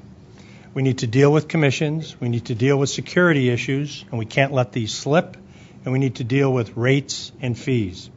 It's a hard project, That's why it's taken us nearly 10 years to get to the point that we're at today, but it can be done, and I think it needs to get done right. My name is Rick Smith, and I represent Securus Technologies. I'm the Chief Executive Officer of the company. A little bit about Securus. We've been in business for 26 years. We serve almost 1 million out of the 2.3 million inmates with some form of the products that we have today. We have 1,000 dedicated employees in 46 states and the District of Columbia. We allow inmates to communicate with friends and family members in a safe and secure way. We have 650 products, 650 products that we have, most of those dedicated to safety and security. And we help to protect society, inmates, corrections officers, judges, witnesses, and more by making sure that communications are well intended and not used for the wrong purposes. It's what we do that keeps us all safe. At some point in the presentation in these discussions, I always get around to discussing where I think we stand in terms of a competitive company with competitive returns. And I've heard three words during the session so far. One is that rates are egregious, one is that rates are abusive, and the other one is that rates are predatory. I can look at our bottom line and compare that to other companies' bottom lines. Most of these companies you've heard of. And so a few statistics before we can use any of those words. I looked at net income, kind of what you can get from public statements, as a percentage of profit. And here's the listing. Verizon was at 14.3%, not bad. Time Warner was at 11.4%, and I'm going in descending order now. AT&T, we've all heard of AT&T and what they do. They're at 10%. CenturyLink, think of that as US West, Embark, Century, pretty big company. I think the fourth largest local exchange carrier in the United States. They're at 5%. And now Securus brings up the rear at 1.4%. So Verizon makes roughly 10 times what I make on a comparable basis. Time Warner makes 8 times what I make. AT&T makes 7 times what I make. CenturyLink makes 4 times what I make. Not saying that any of those are bad. I'm just putting these things in the proper perspective in terms of what we make bottom line after all of our costs, and commissions does represent a significant portion of our costs, is a relatively small number. So we don't earn excessive profits. We don't earn excessive profits. We don't earn excessive profits. I said that 3 times for the egregious and abusive and predatory kinds of comments that come at us most of the time. There are 2 charts that I have up here, and these go directly to the panel's theme. Understanding the provision of ICS in different facilities and understanding what the cost drivers are. The one on your left, that kind of vertical one, I know you can't see that, but you have this data, both these charts available to you. They were passed out. If you don't have them, there's copies over there. And we've been doing this for a lot of years, meaning looking at contracts, putting together a model of what we can build for these things. And there are 85 different variables that we've developed over the last 26 years, and we've priced out approximately 50,000 contracts over that period of time. So we have a relatively large depth and breadth of experience on the cost element side. And you can read these 85 items. There's 16 numerically, and then when you add up all the bullets, there's a lot of things there. Our business is complicated. Many people that I talk to, some people who I think should know more about our business, think it's the, walk down to the corner, put 10 cents in a pay telephone, hear it ding, and make your call. It's a lot more complex than that, and that complexity needs to be taken into consideration in terms of rates. So, a few fun things to look at. We store information on all calls. We have 4 petabytes of storage. I'm an engineering guy, so I kind of love to say words like that. What that's equivalent to is 80 million 4-drawer filing cabinets worth of paper data. That's what it's equivalent to. Circles the globe twice if you stack all of the filing cabinets end to end to end. So we store lots of stuff. 150 tool-carrying technicians, big portion of our cost. 250 customer service people, 300 software development people, 80,000 phones, they're all ours we have installed, 5,000 video phones, they're all ours, 100 technical support people, 50 site administrators. We complete 1.5 billion minutes of use per year of traffic from inmates. We pay roughly $150 million back to the facilities in terms of commissions. It's my cost. We have 25 million lines of code that we have to maintain and keep up and build on. We've got 24 million feet of fiber, coax, and copper cables that we've got to maintain. We have costs of responding to subpoenas, warrants, testifying to chain of evidence requests. That happens every single week. That's what we do, and all of those things and more need to be reflected in terms of kind of final rates to an end user customer. Now to the chart over on the right. This is a little more interesting. I've grouped these in terms of small, 0 to 100, medium, 101 to 1,000. This is ADP, average daily population. And then large, 1,001 to 20,000, and then more than 20,000. Think about it as underwear sizes, small, medium, large, extra large. If you got to go beyond that, I can't help you. So we have average rates. That excludes commissions. This is my cost, not other carriers' costs. It's my costs. It excludes commissions because that's the way the FCC likes to take a look at costs now. And ultimately, you see 28 cents for really small facilities up to a really big facility like 10 cents. A really small facility for me, smallest facility I have is Grosse Pointe Park, Michigan, has ADP of 2 with 1 telephone. That's my smallest facility. They're in the 0 to 100 block. My biggest facility is the Florida Department of Corrections. It's 87 or 89,000 inmates. The next column starts to tell you that these numbers vary a lot, and that's what the FCC has to look at. Look at we'll go to the 101 to 1,000, for example. You can see it on the chart or that handout. Even though the average is 17, the range for those facilities, and there's a lot of them, there's 511 that I have, so it's a pretty big database, goes from 8 cents a minute to 70 cents a minute. So pretty big range. So rates per minute show significant variability that needs, and we all need to be careful of that, not to price prisons or jails out of the features that they need to do their jobs and protect us. Decisions on rates are life and death issues for victims, witnesses, inmates, officers, and society. I don't use that term lightly. I mean it because I've seen it in the hundreds of letters that we get from our facilities. So we need to be thoughtful and balanced, and we need to have those kind of approaches to setting rates that take safety and security into consideration as well. Thank you. Thank you very much, Richard. Next and finally, Thomas Sweeney from Global Tellink. Thank you. And thank the Commission for inviting me, and thank you for putting me after Mr. Smith. That's a hard act to follow. I have little to add to what he said. I think I have a number 86 feature, and that would be the type of inmate. Whether I'll use the example of a couple counties in Florida where I live. You have the city, what I call the city counties, that have a lot of gang issues and very severe type of criminal. And a few miles down the road, you may have a beach community, same size jail, where they have DWIs and some public misconduct. Totally different type. You got more investigators, you have more workstations, you have more bandwidth. So there's, we've talked about the differences between the Department of Correctional facilities and counties, but there's really a difference between the county facilities, as Rick said. I pride myself on being the old guy in the industry. We talked, somebody mentioned earlier that first inmate phones went in the early 70s. I guarantee you it was the late 70s because I was there. I worked here in the Bell Atlantic region, was involved with, at that time, there were coin phones in the lobby.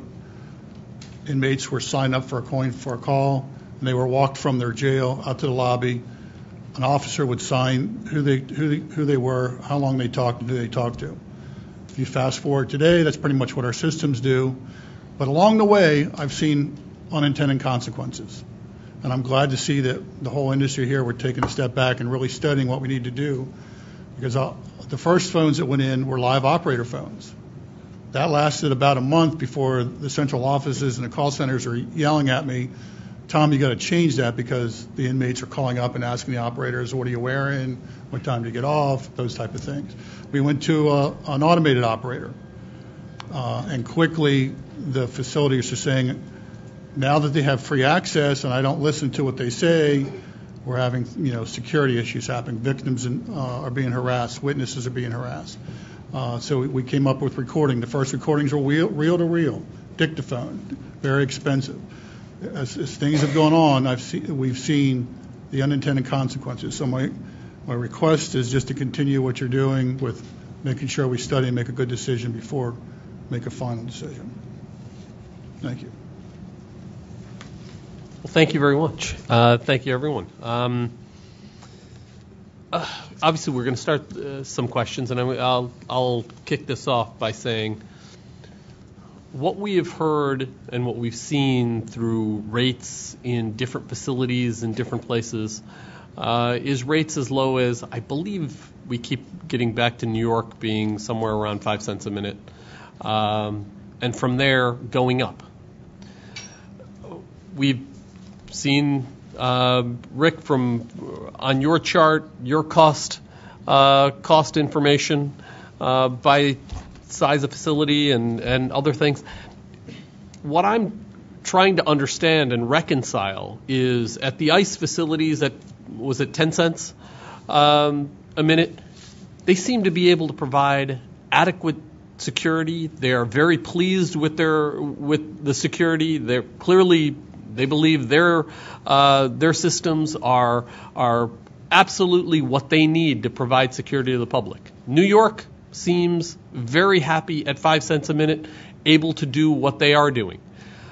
The question that we have is, what makes up the difference between such low rates at certain facilities, providing adequate security, and in other places, rates that are significantly higher? Again, leave out the issue of commissions. We can circle back to that. But absent commissions, what drives those additional costs that require significantly higher rates to recover those costs?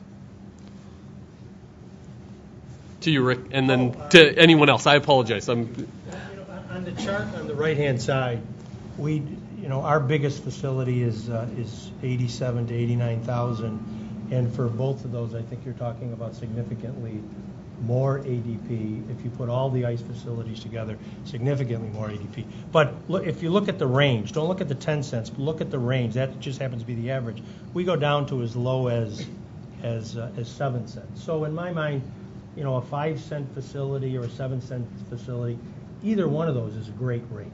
I think the way you go from my 7 cents, the low end of the range, all the way up to 16 cents, the way you go from 7 cents to 5 cents is just more volume, more concentrated equipment, better use of fixed assets, better use of people. Those bigger facilities normally have a team of our associates on site all of the time, not assigned to anyone else, and you can make really good use of those people versus you're serving someplace, and you're serving someplace in North Dakota where it may take a technician 4 or 5 hours to drive to the facility before they can put in any productive time. So I think it's just economies of scale, going from my averages of 15 to 18 cents or from 7 cents to 5 cents. But I think, hopefully the FCC would be thrilled if on big facilities we could average somewhere between 5 and 7 cents, excluding commission costs. So the short answer, that's the long answer. The short answer is I think it's just economies of scale. The bigger the facility, the lower the cost, as long as you set commissions off to the side. Okay, so I'm just trying to get a clarity on this. Then that does suggest size of facility makes a difference. Yes, in terms of it absolutely does. Now, let me go on further. I've presented stuff there that's tiered. I hate tiering. I would never, if I were you, I would never want to go to a tiering structure because all of the administrative problems associated with that. And which means that I truly don't believe any facilities would be not served. I think we as an industry would figure out a way to service them all in some way. But the administrative ease of having one rate, like we did on the interstate side, we could have tiered on the interstate side in the interim rates, and we didn't. We implemented that. The price cap on the low end for the prepaid is 21 cents, and we're at 17 cents. No facility is above the commission price cap of 21 cents, so we average 17. And I'm not a fan of tiering just because of the administration. Because here's what I would tell you I'll do, and I'll tell you how we'd look at the loopholes immediately. We would go to a big facility like Florida. If you did, for example, an ADP or an minute of use kind of a tiering, we'd go to the big facilities and say, instead of one contract, we're going to have 34. One per facility. Because they're different, they have different characteristics, they're in different parts of the states, so we migrate up to a higher rate. Within the facilities, I'd start to look at booking areas versus detention areas versus the women's area and the men's area. So we, as business people, are great in terms of understanding the rules. And, most people use the term game as like it's like negative or illegal. I just view it as smart business people will migrate to ways that will allow them to make more money. So what I would tell you, thinking about only Securus, come up with 1,000 tiers, and that would be great from my perspective. But from you, sitting in your shoes, I would say, I need to keep this simple so I don't get the guys and ladies to game it. So that's why a single uniform rate, interstate, intrastate, both together, makes a lot of sense to me from an administrative perspective. And I truly believe after we stop the complaining, we can figure out a way to make that kind of a structure work. Thomas, I'm not going to let you off the hook. Thanks. Hard to expand on that. Personally, I think the postalized, what we call postalized rates, is at least easier to explain to called parties, officers, and inmates. To answer your initial question of what's the difference, it was mentioned earlier that GTL is New York. It's not really true. Unisys has a contract. We're a subcontractor. So I don't have personal knowledge of what's going on there. I do caution that I do know there's some grumbling through different trade shows that they would like to have some technology they couldn't get because they don't have commission to give the dollars away. I think that'll come up in the next RFP. So as I mentioned earlier, be careful of your unintended consequences. When you drop to the floor, I think you mentioned it before, and someone down the panel, what's the motivation for bringing new technology in there? They'll be serviced. We'll all do a good job. In this market, I've said from the very beginning, service is pass-fail. If you don't provide good service, you're not, no matter what commission you offer, you're not going to get the business. So I agree with that they'll all be serviced. But we have 2,200 individual facilities. I guarantee you there's 2,200 different ways they're all set up. Mr. Diggins, would you like to provide the counterpoint? Absolutely. I respectfully disagree with Mr. Smith in regards to the tiering option from the jail administrator's perspective.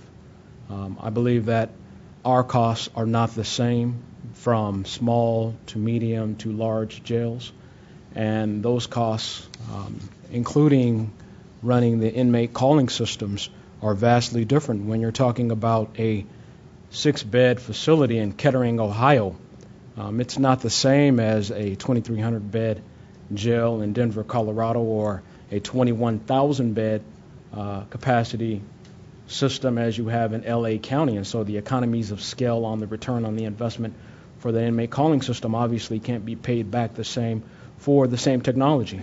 We all want to have inmate calling systems which record, which we can garner data from, which we can provide to law enforcement.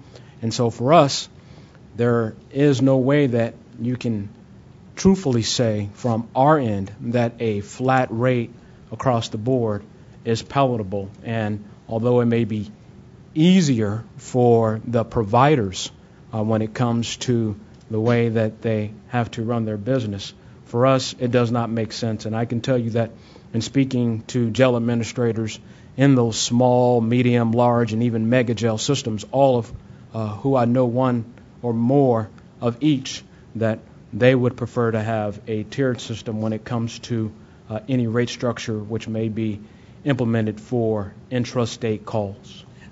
I want to just follow up a little bit on that, in the sense that what I'm hearing from Mr. Smith is the ease would allow effectively averaging of rates across different cost structures. Did I characterize that correctly? And if I could just expand on my answer, I don't think I'd have a conflict with Chief Diggins.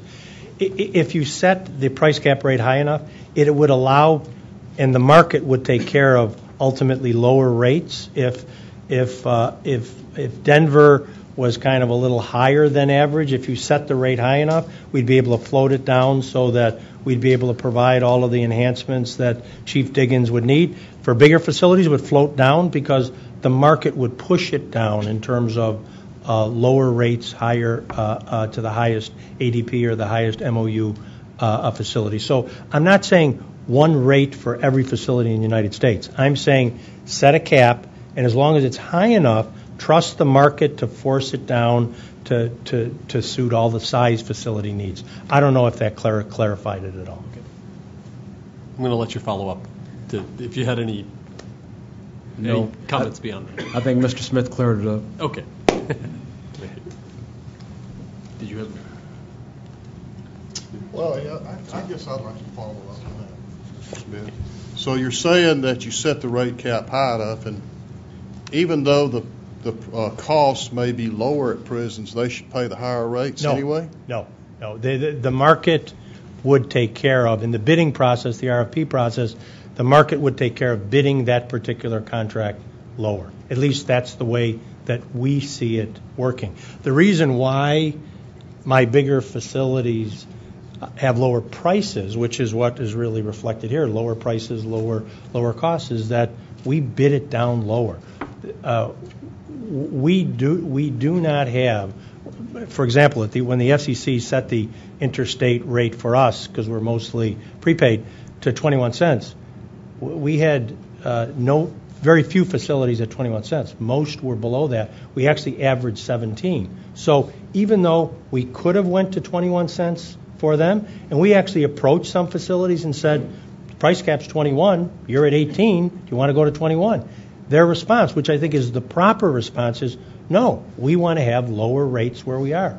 And we also approached one of our bigger contracts, Missouri, and asked them. They're at a 7 cent a minute rate, and asked them, you have movement to increase that. They weren't interested in that. So they do care, because I think it matters to them, about lower rates. So I think the market would drive rates lower no matter what the price cap is. Sure, there's some facilities, especially lower ones, that would hang around at the price cap level, but in my mind, set the price cap high enough, let the market take care of a lower rates. And the fly in that ointment is commissions, because you don't want to have commissions driving rates higher just for the sake of having rates higher and the highest possible commission. So that's why in my opening comments I said commissions is a big deal. It's a very big deal for the facilities.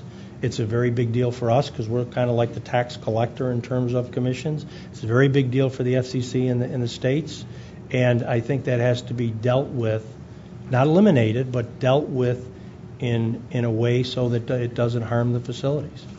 And that's tough. That's why I think this problem has been with us for 10 years. It's just a tough problem to solve unless you just X people out. And I don't think we ought to X anyone out in this process. I think we ought to let everyone have their piece and provide a lot of good data to the FCC. And together, I think we ought to be able to maybe not all be thrilled about the outcome, but at least be okay with the outcome. I'd like to follow up on that. We just mentioned rates. What do you think about a comprehensive approach that includes rates and fees and single payment services? I mean, they're all part of one mechanism. Yep. I'm absolutely fine with that.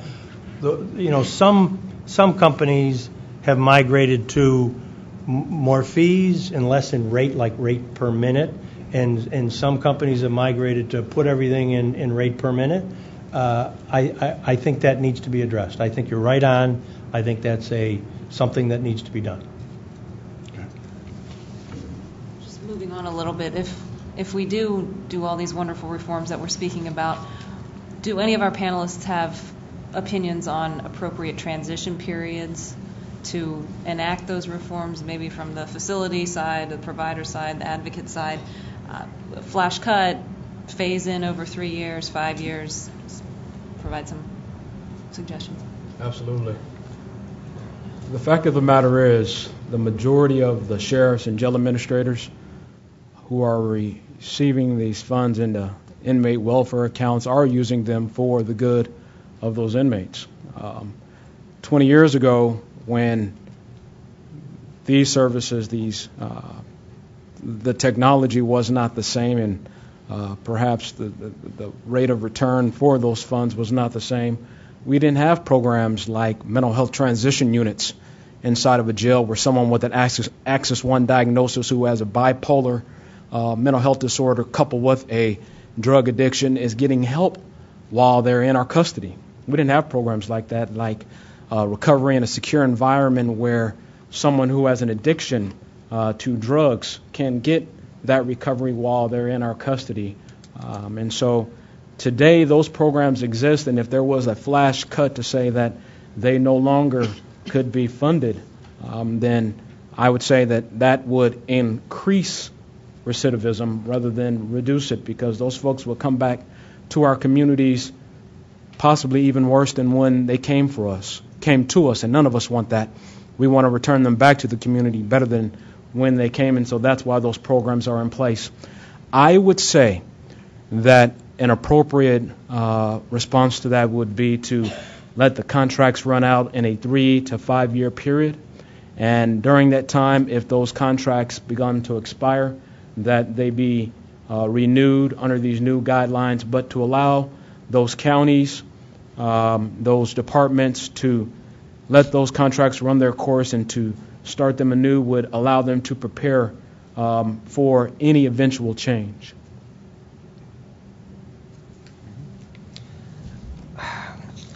And I understand that eliminating commissions or reducing rates significantly would pose a hardship for correctional facilities that have come to rely on the commission payments they get to fund these worthy programs.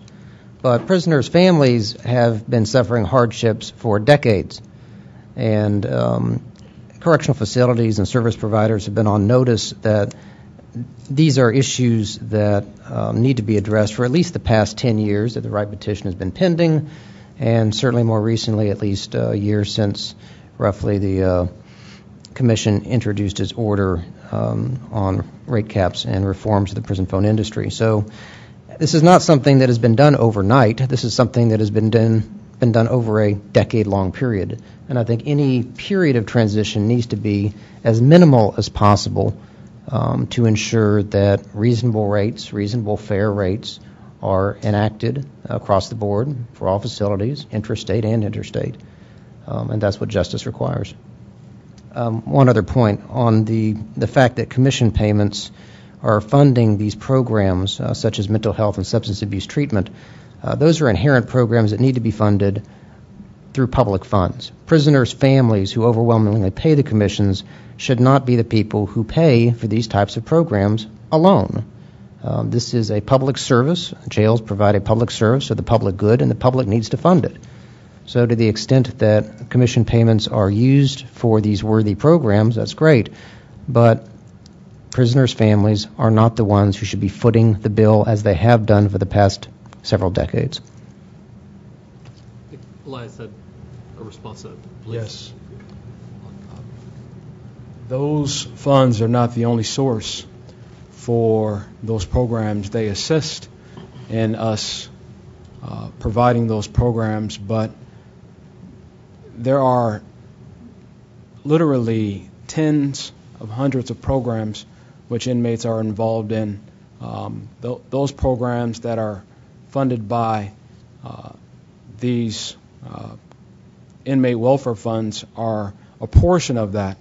There are lots of other things that jail administrators do inside of the facilities which come from other sources. And so I don't want to paint the picture that that is the only source for this.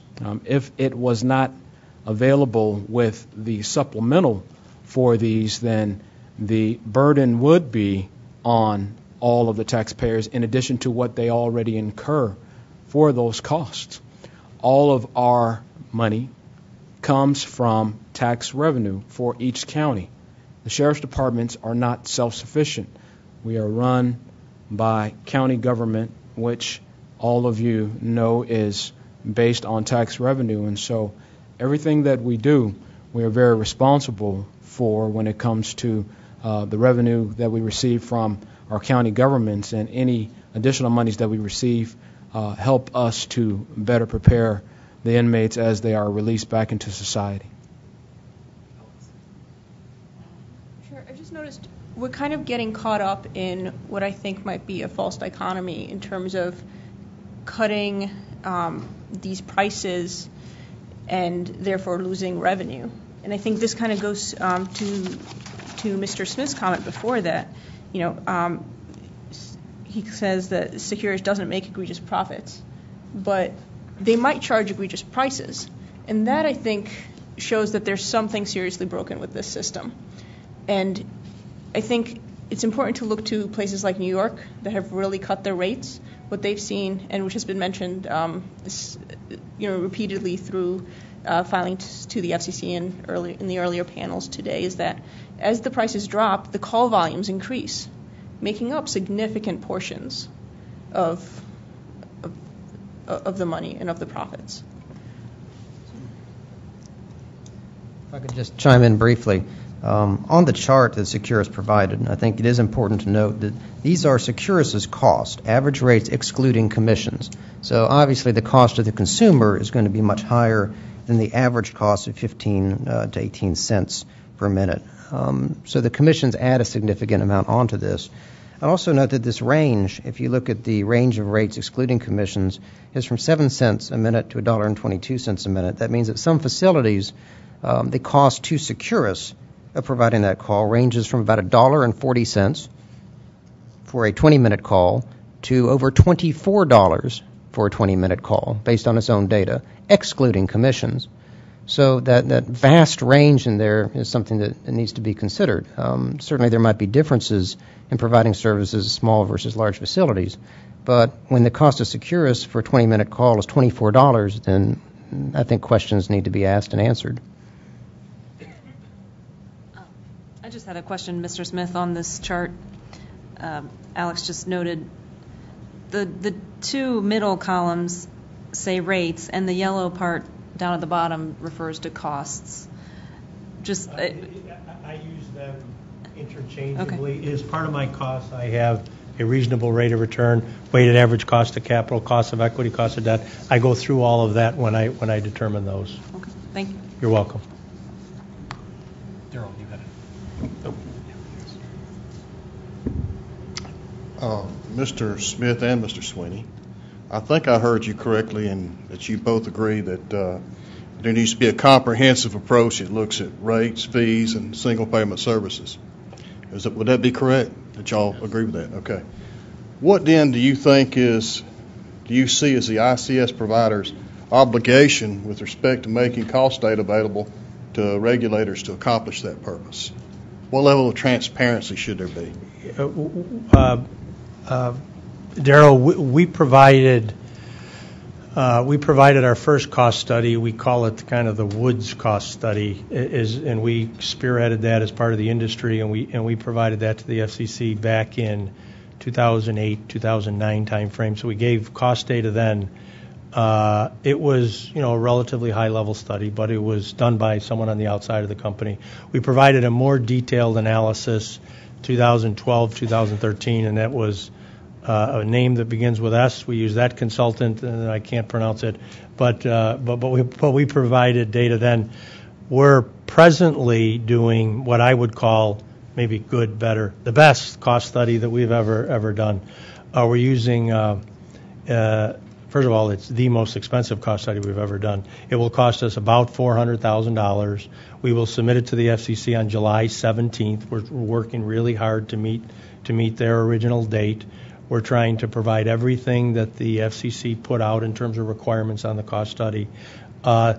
And so that should be available on the 17th. There will always be some areas that are blacked out, but we're going to try to minimize that this time so we can be as transparent as we possibly can. It'll be, rates per minute. It'll be the fees that we charge. It'll be the cost base of the fees that we charge. So that will be our most significant effort, done by what I'd call probably the best accounting/economic analysis firm that we know of in the industry, FTI Consulting, and like I said, that should be available shortly. I think when you see it, I think you'll really, you may not agree with it, but I think you'll really like it. But there are numbers that are consistent with, not exactly, because this is kind of like our marketing database. They use kind of the accounting database, quote the real numbers, and so they'll be close to all of the numbers there in that first column over from ADP. I think my prediction is you'll look at it and you'll say, this is really pretty good. Hopefully that's what you'll say. Will you make that a column list available for questioning and for discovery? Yes, that will be part of their work. And they've done multiple. They have a history of doing cost studies, so doing that before the FCC and states is not unique for them. Okay. And I know you're a tough guy to please, but we're going to try to please you. Thank you. You're welcome. The difference between the CEO and the sales VP is I don't have all those figures at my fingertips. Difference between CEO math and sales math. But I understand that in the past, although we have contracts for our costs and things, we didn't keep that. We weren't required to. So I think we're in the same position where we are now looking at internally of people doing cost analysis, and we will provide the same thing.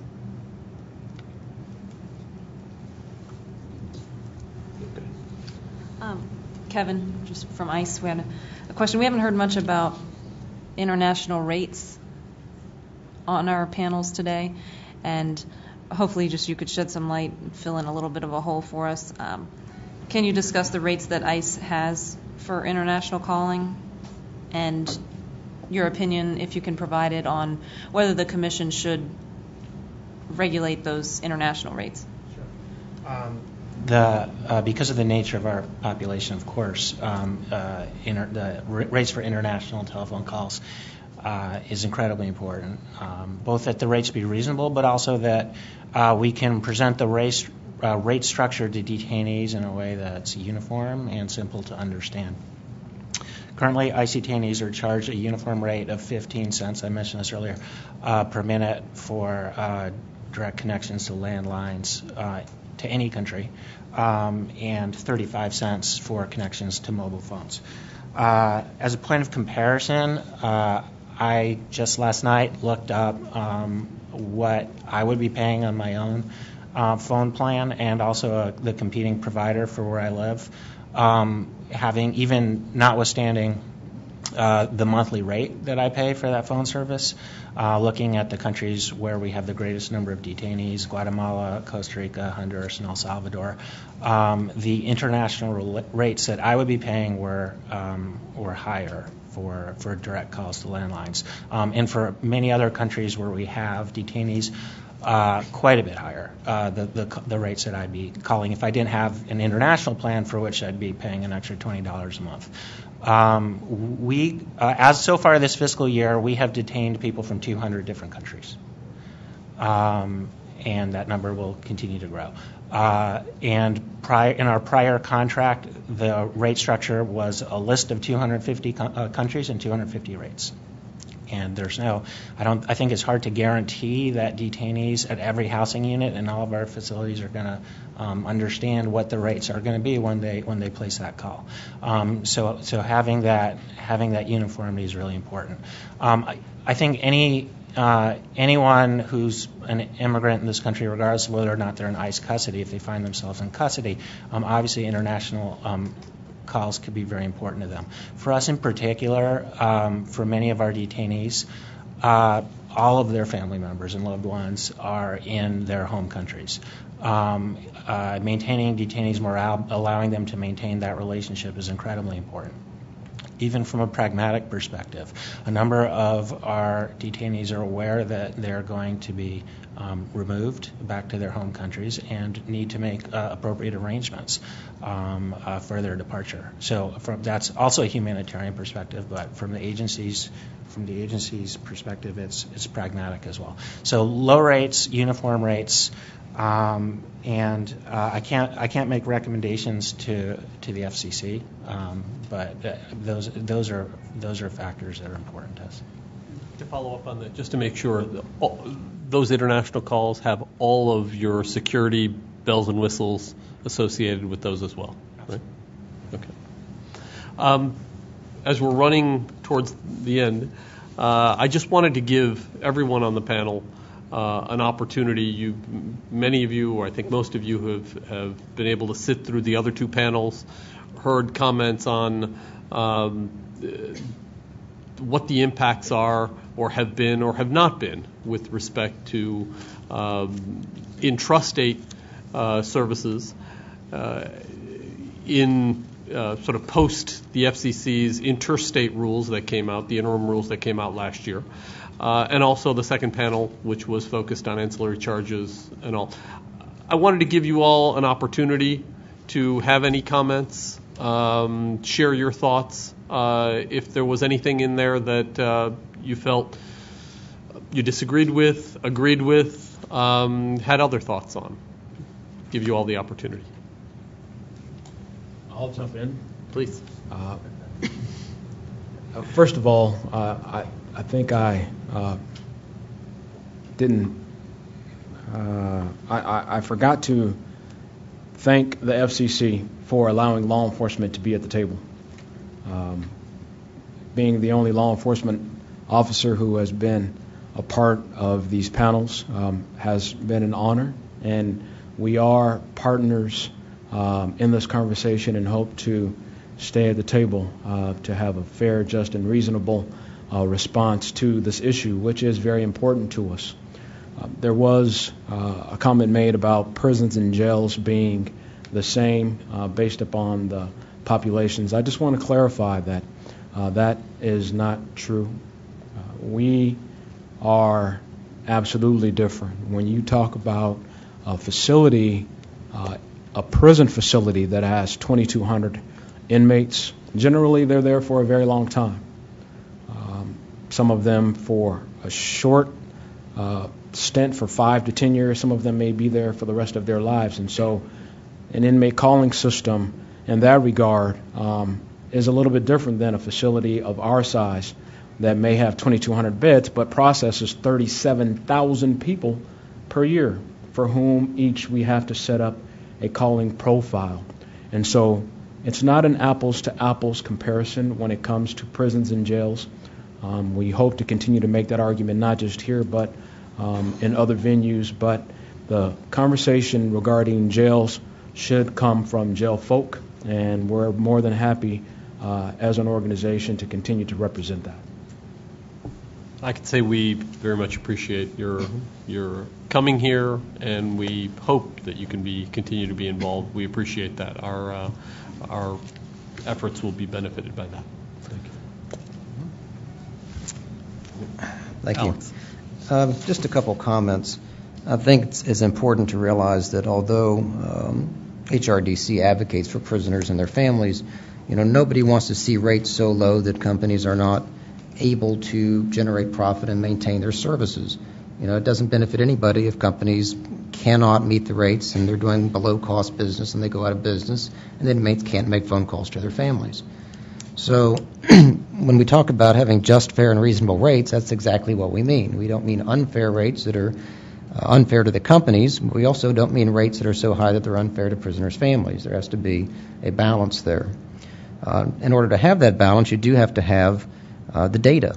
You have to have important cost data that allows you to find that balance between reasonable rates on both sides.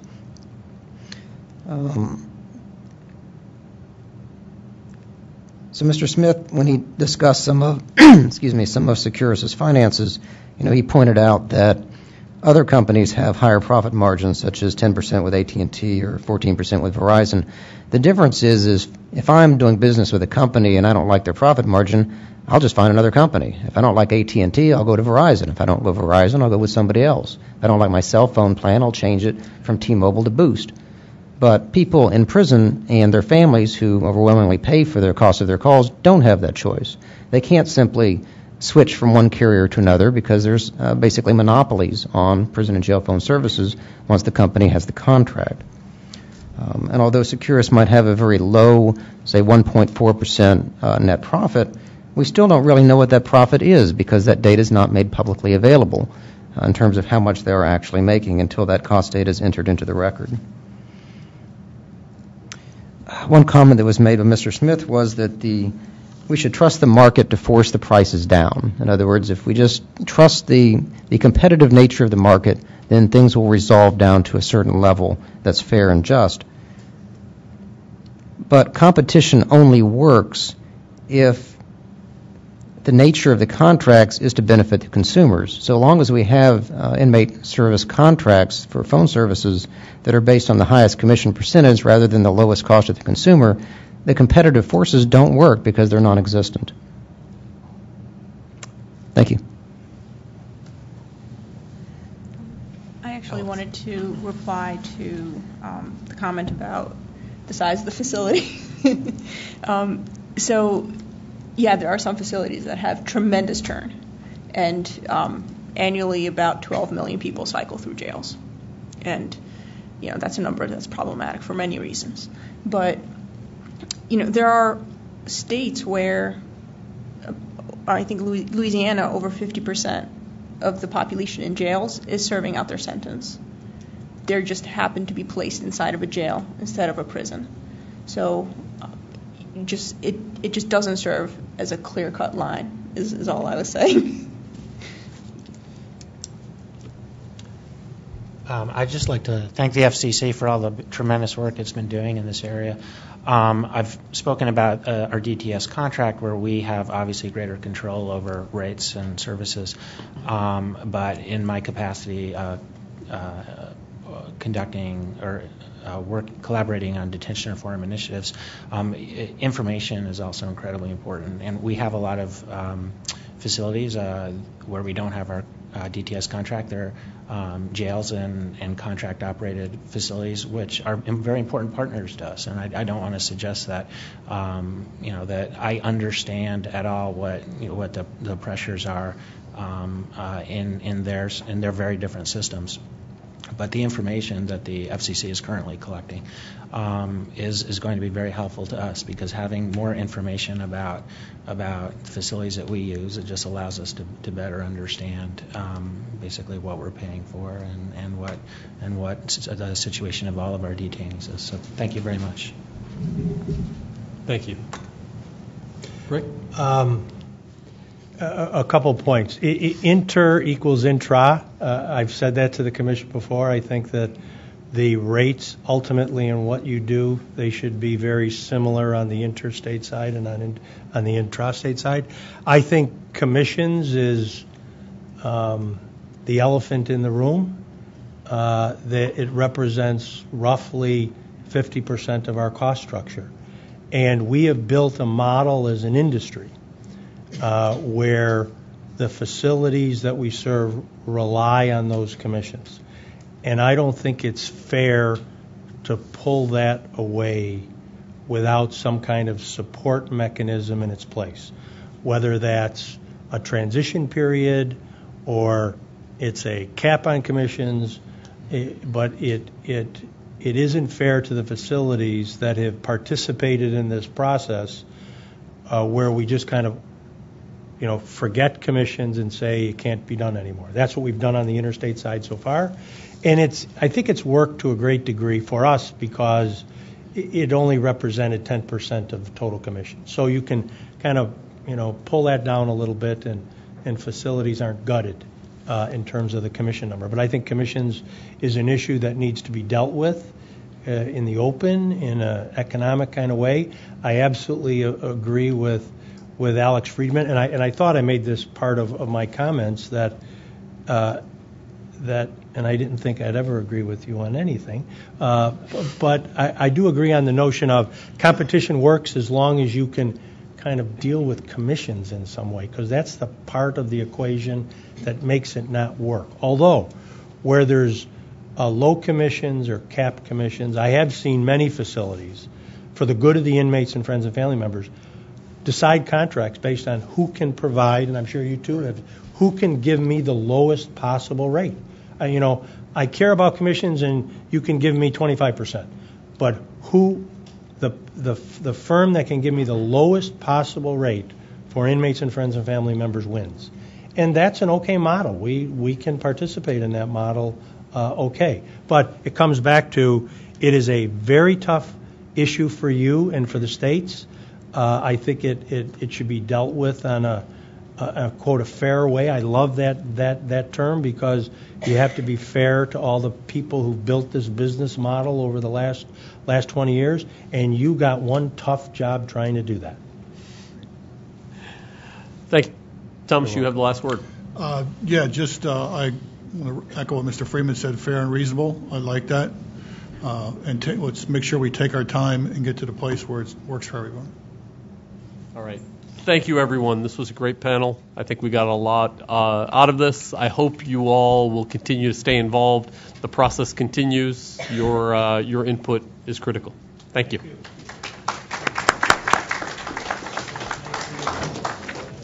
Thank you. We're going to take a 10-minute break, and we'll start the last panel at 3:30.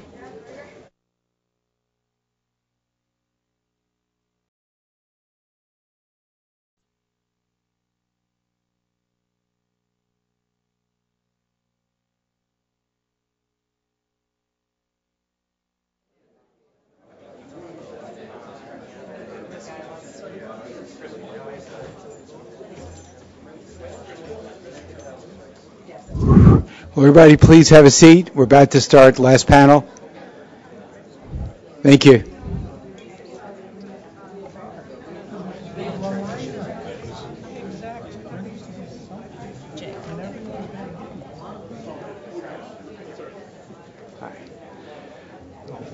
Please have a seat so we can start on time and we can end on time.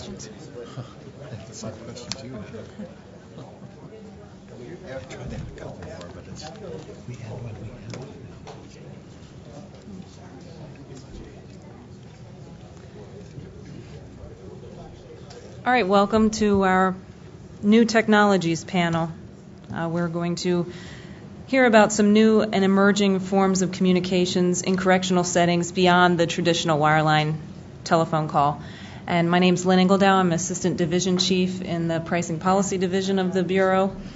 And David Zessiger, Senior Counsel in the division. We will just go down alphabetically down the line and start with Mr. Byrne. Well, thank you. I want to thank the FCC for allowing me to be a part of this and talk about new technologies. And as this workshop is focused on inmate calling services, and this panel is specifically targeted to new technologies, I'd like to focus my opening comments on a new solution to the problem of contraband cell phones that also provides enhanced telephone access to detainees and their families. The first payphone was installed in Hartford, Connecticut in a bank in 1889. The first payphone in jail, as we heard earlier, probably in the 70s. Ironically, the same device, admittedly with very sophisticated back-end controls, is still being used in prisons and jails around the world 125 years later. Yet when was the last time you personally used a payphone?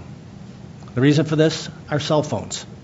As many of you may be aware, contraband cell phones are a significant issue in prisons and jails across the country and indeed around the world. Over 15,000 were confiscated in California alone in 2012. In fact, Georgia Department of Corrections Commissioner Brian Owens has stated illegal cell phone use in Georgia prisons has developed to epidemic proportions and is now the system's greatest safety threat.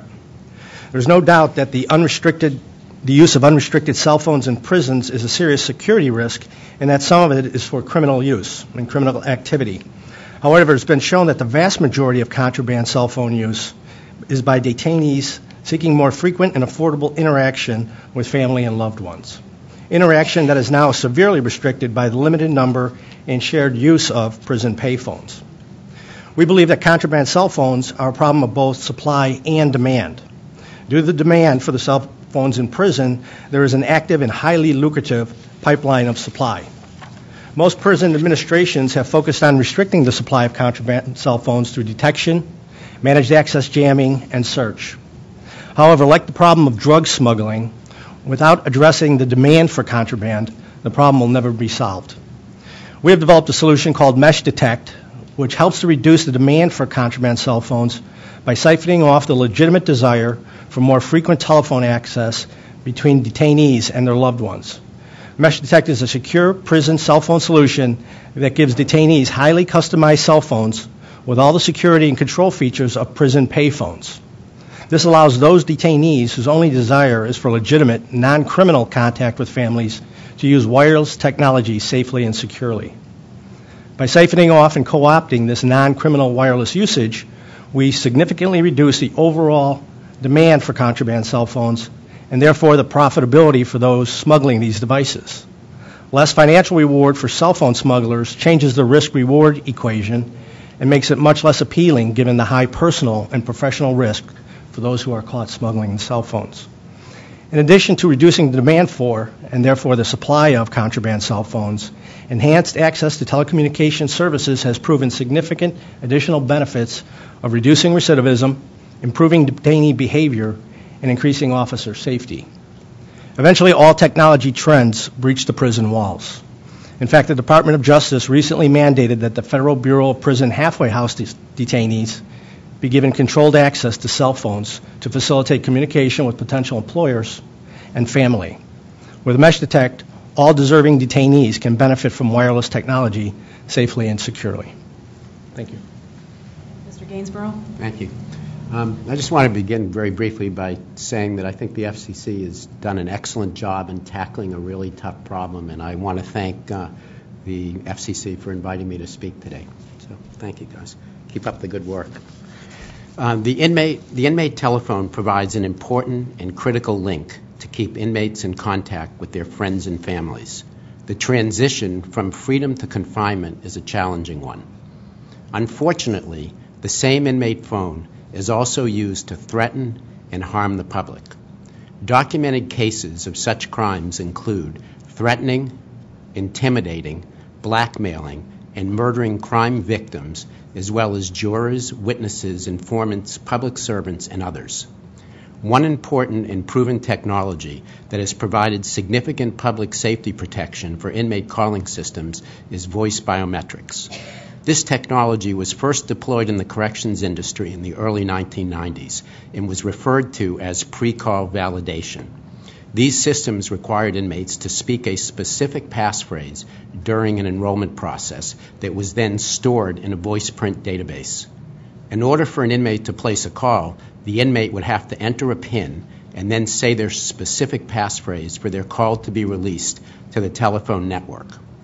In 2007, a new continuous voice biometric identification technology, referred to as CVI, was first launched in the corrections industry. This technology, developed originally for the U.S. Department of Defense, eliminated the need for the inmate to say a specific passphrase and simply required a non-word specific 45-second sample of inmate speech. A model of the inmate's voice was created and stored in a voice matching database. The voice model was then subsequently compared to each phone call placed from the correctional facility. CVI offered significant benefits over the earlier 1990s passphrase validation technology because any unauthorized inmate entering the phone conversation at any time could be automatically identified as well. Prior to the advent of CVI, the industry had no way to quantify the amount of PIN sharing and stealing that was going on in correctional facilities. As a result of the accuracy and capabilities of the newer CVI technology, a test was run on over 50 million inmate phone calls and included correctional agencies with as few as 75 inmates all the way up to an agency that had more than 13,000 inmates. The test revealed that greater than 1 out of every 15 phone calls placed by inmates was either a PIN misused or PIN abused phone call. Once these calls could be automatically identified, call reviewers could spend their time just reviewing PIN abuse calls. When inmates misuse or abuse PINs, there is a high correlation with criminal activities and correctional agency policy violations. The future of CVI for protecting the public, inmates, and correctional staff for regular phone calls, video calling, voice over IP calling, and cellular phone calls is very promising. Under development is an entirely new generation of technology designed to further protect the public. These developments include a greater ability to zero in on the inmate phone calls that are most likely to be involved in criminal calling activities. During recent beta tests of this new, improved, and expanded technology at the New Hampshire Department of Corrections, the system was able to identify within seconds a criminal phone call where one inmate ordered a hit on another inmate.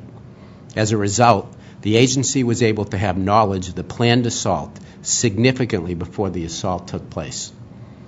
The same beta test system has identified hundreds of similar types of calls. These calls have included attempts to circumvent the justice system and other criminal actions. In another important safety-related detection, the system identified an inmate who was arranging with an outside party for drugs and other contraband to be smuggled into the facility. Correctional staff used the system's detection information to intercept the contraband, and the co-conspirator was arrested. As inmate phone rates decline, inmates will begin making more phone calls. The challenge for the correctional agency and the industry will be to find those calls where inmates are threatening or attempting to harm the public. Due to the fact that in excess of 20% of all inmate PINs are misused or abused, and that these inappropriate uses are highly correlated with threats and harm to the public safety, it is in the greater public interest to have the cost of these technological safeguards be included in the cost of providing inmate phone service. In closing, continuous voice identification is one technology that will continue to offer an economically feasible method of decreasing the risk of inmate calling to the public, other inmates, and correctional staff, while still allowing the inmate to communicate with his friends and family. Mr. Gombola? First, I'd like to thank the FCC for organizing and hosting this workshop, and I'd like to thank them for allowing me to talk. The microphone up a little bit. Okay. My name is Grant Gongaware. I am the founding engineer at Telmate and currently Telmate's chief architect.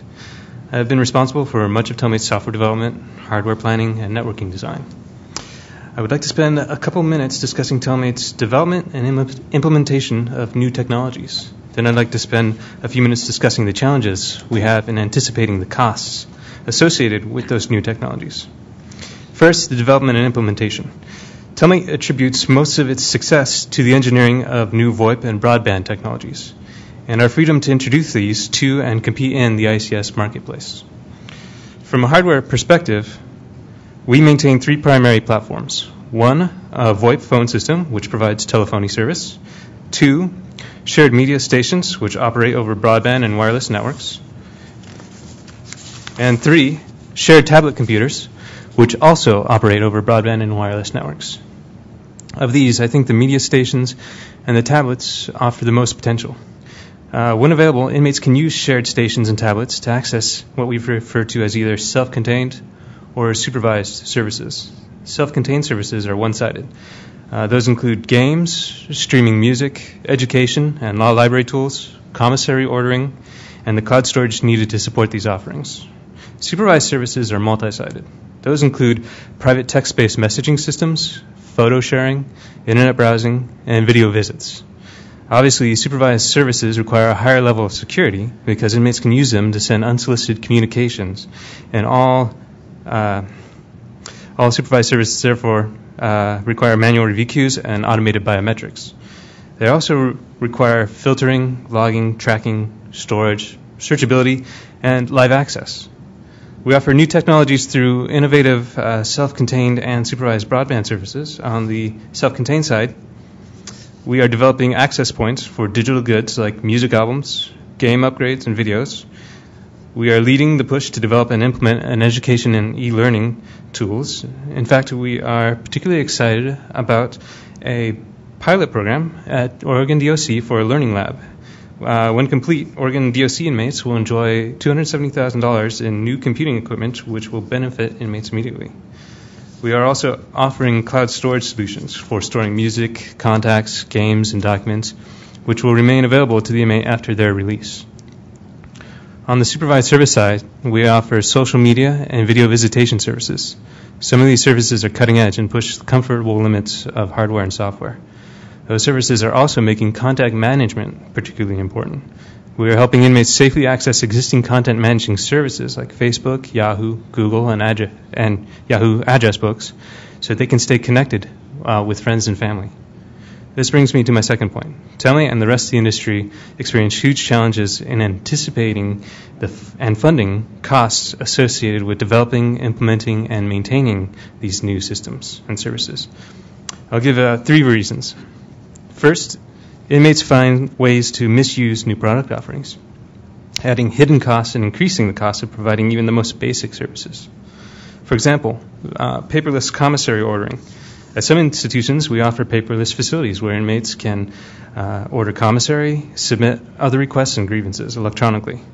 It sounds simple, but inmates found a way to misuse the commissary ordering system as a communications back channel. We have since spent more time and resources adding safeguards to the commissary ordering system than we did building the original service itself, just to prevent abuses. The same is true about inmate calendars, where calendars were being used as a back channel, and for profile photos that we use in our social media programming, where rapidly changing profile pictures were misused as a communication device.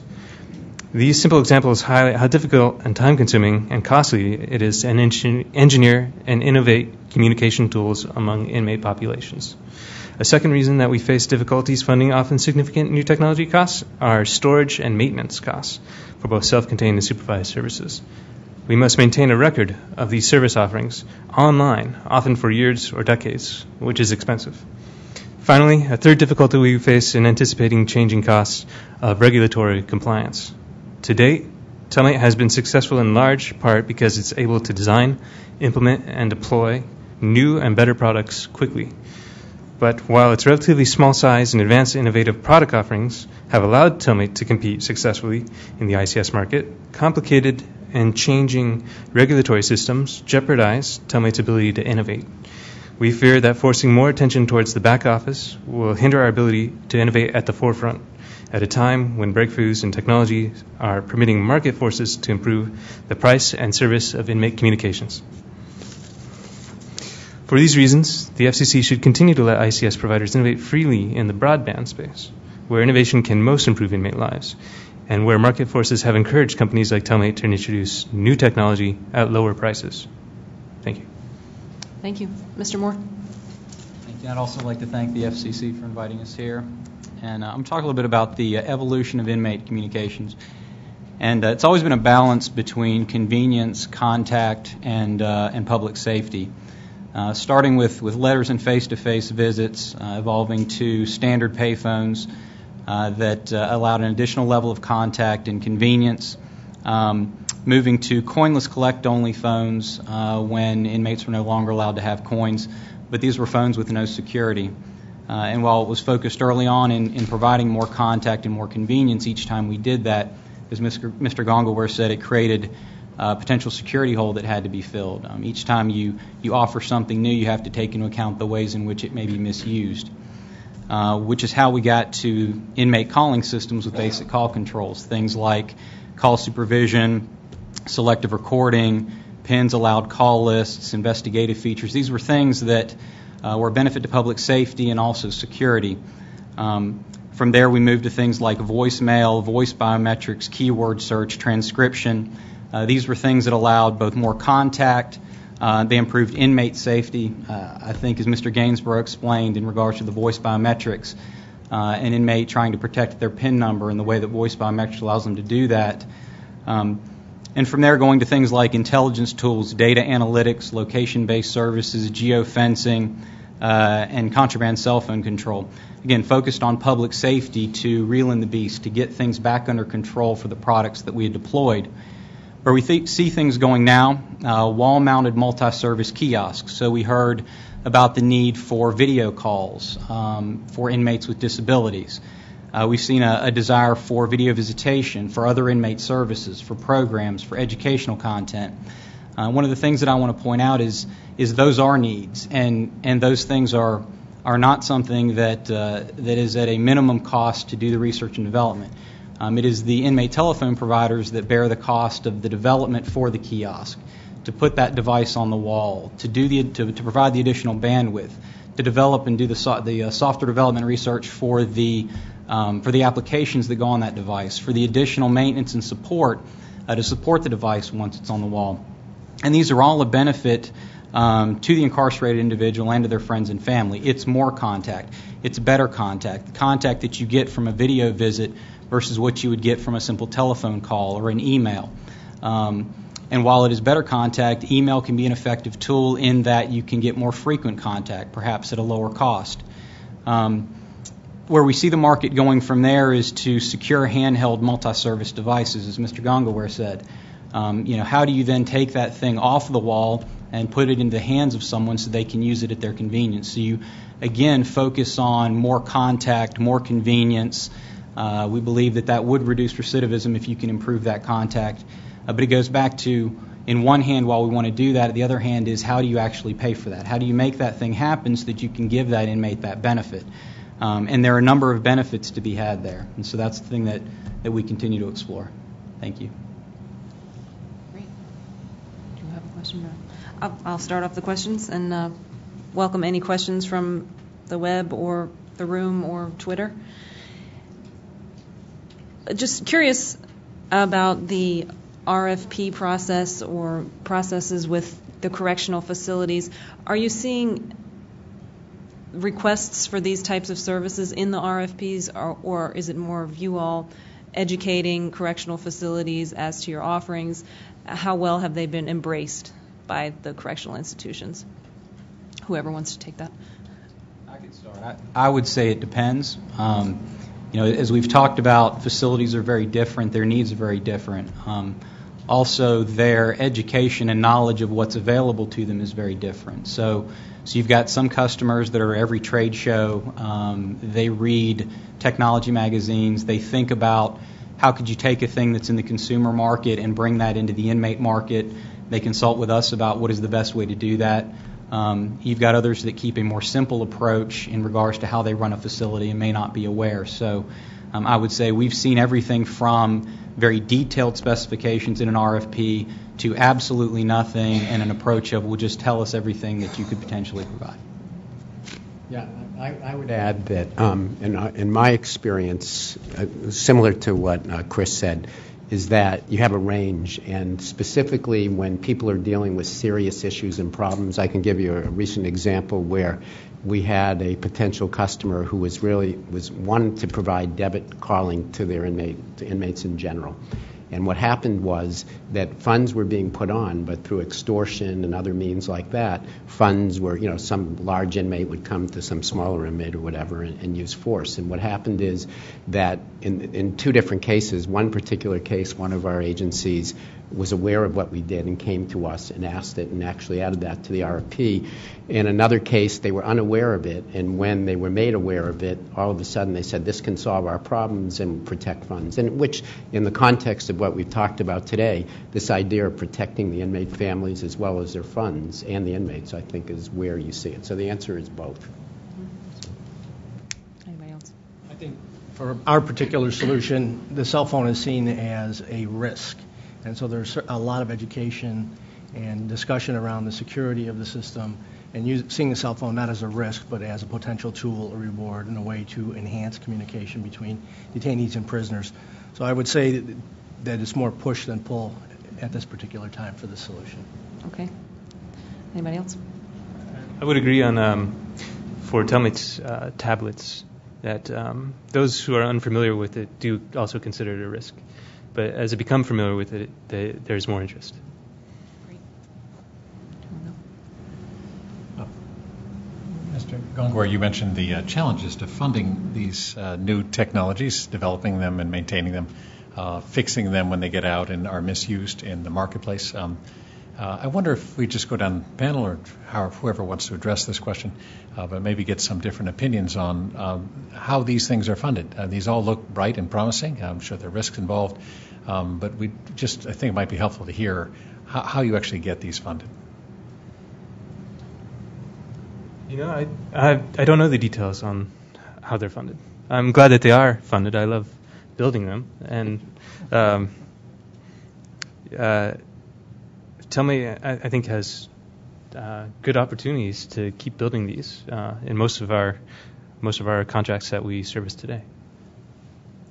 Yeah, from my standpoint, I mean, if I understand your question, we fund them internally. There's not a grant that we get. There's not an external source of funds. It is, for us, GTL has a budget for research and development, for engineering, for the staff.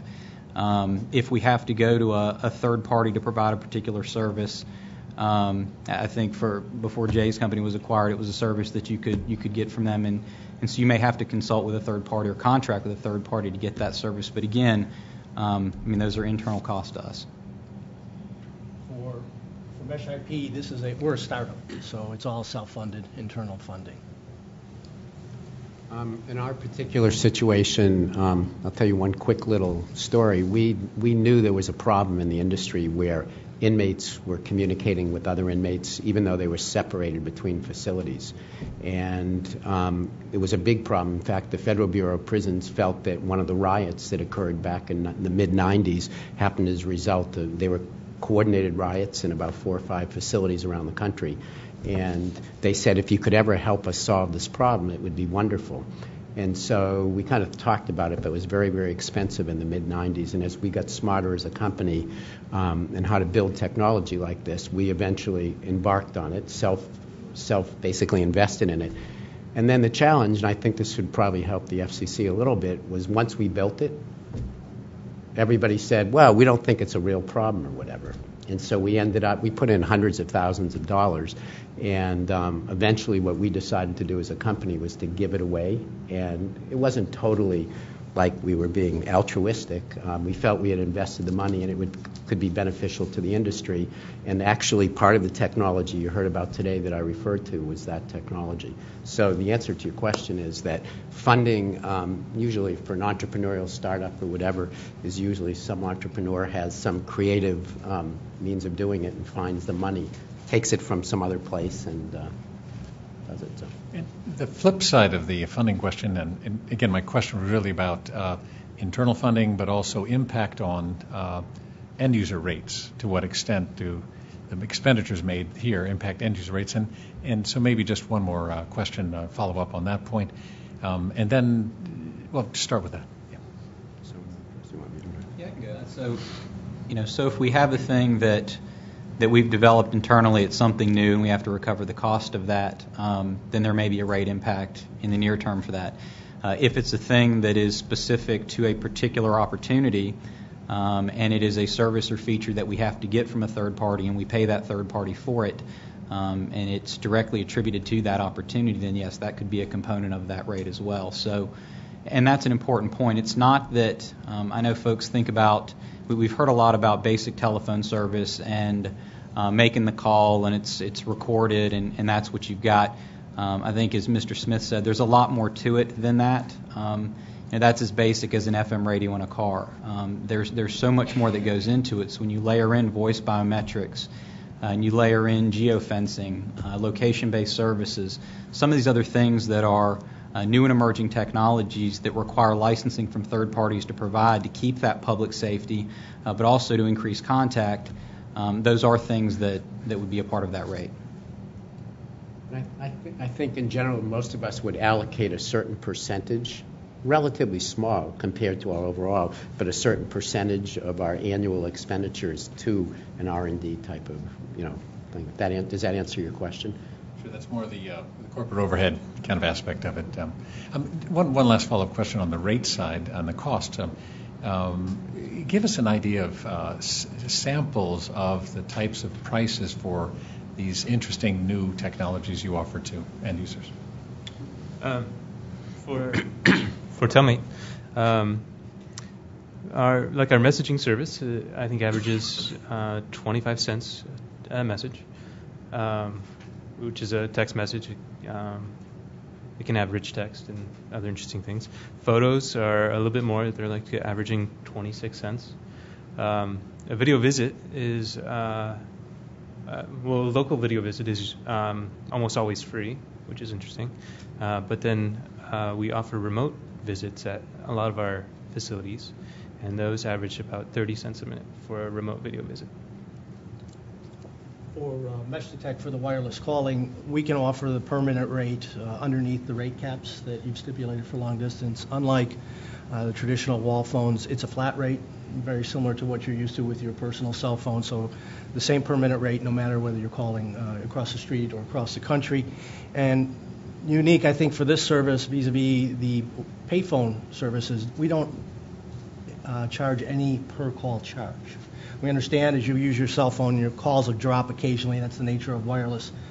So we think it would be unfair to charge a per call upfront fee, and then if that call drops, you're going to have to redial that call and take another hit at that. So the effective rate, it can in many cases be less expensive than what a prisoner would be paying on a traditional payphone.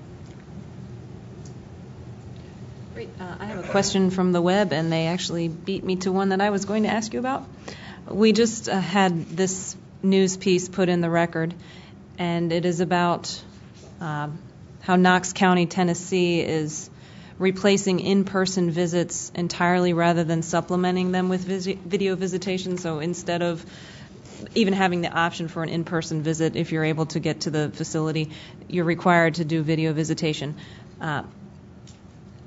Do you all have any opinions about that practice? Do steps need to be taken to guarantee that there's a balance between the accessibility of video visitation, particularly for, as our panelist Talila Lewis told us, hearing impaired folks? Is there a balance needed between that accessibility and the actual human connection to see your person in the flesh? Any opinions on that? From my standpoint, we generally let the market and the customer drive what we do there. We focus on filling a product need. We're not experts on the sociology of how inmates interact with families. So we kind of look to them and the chief that was here earlier to give us guidance on what's working for them in that regard, and then we react and evolve to that.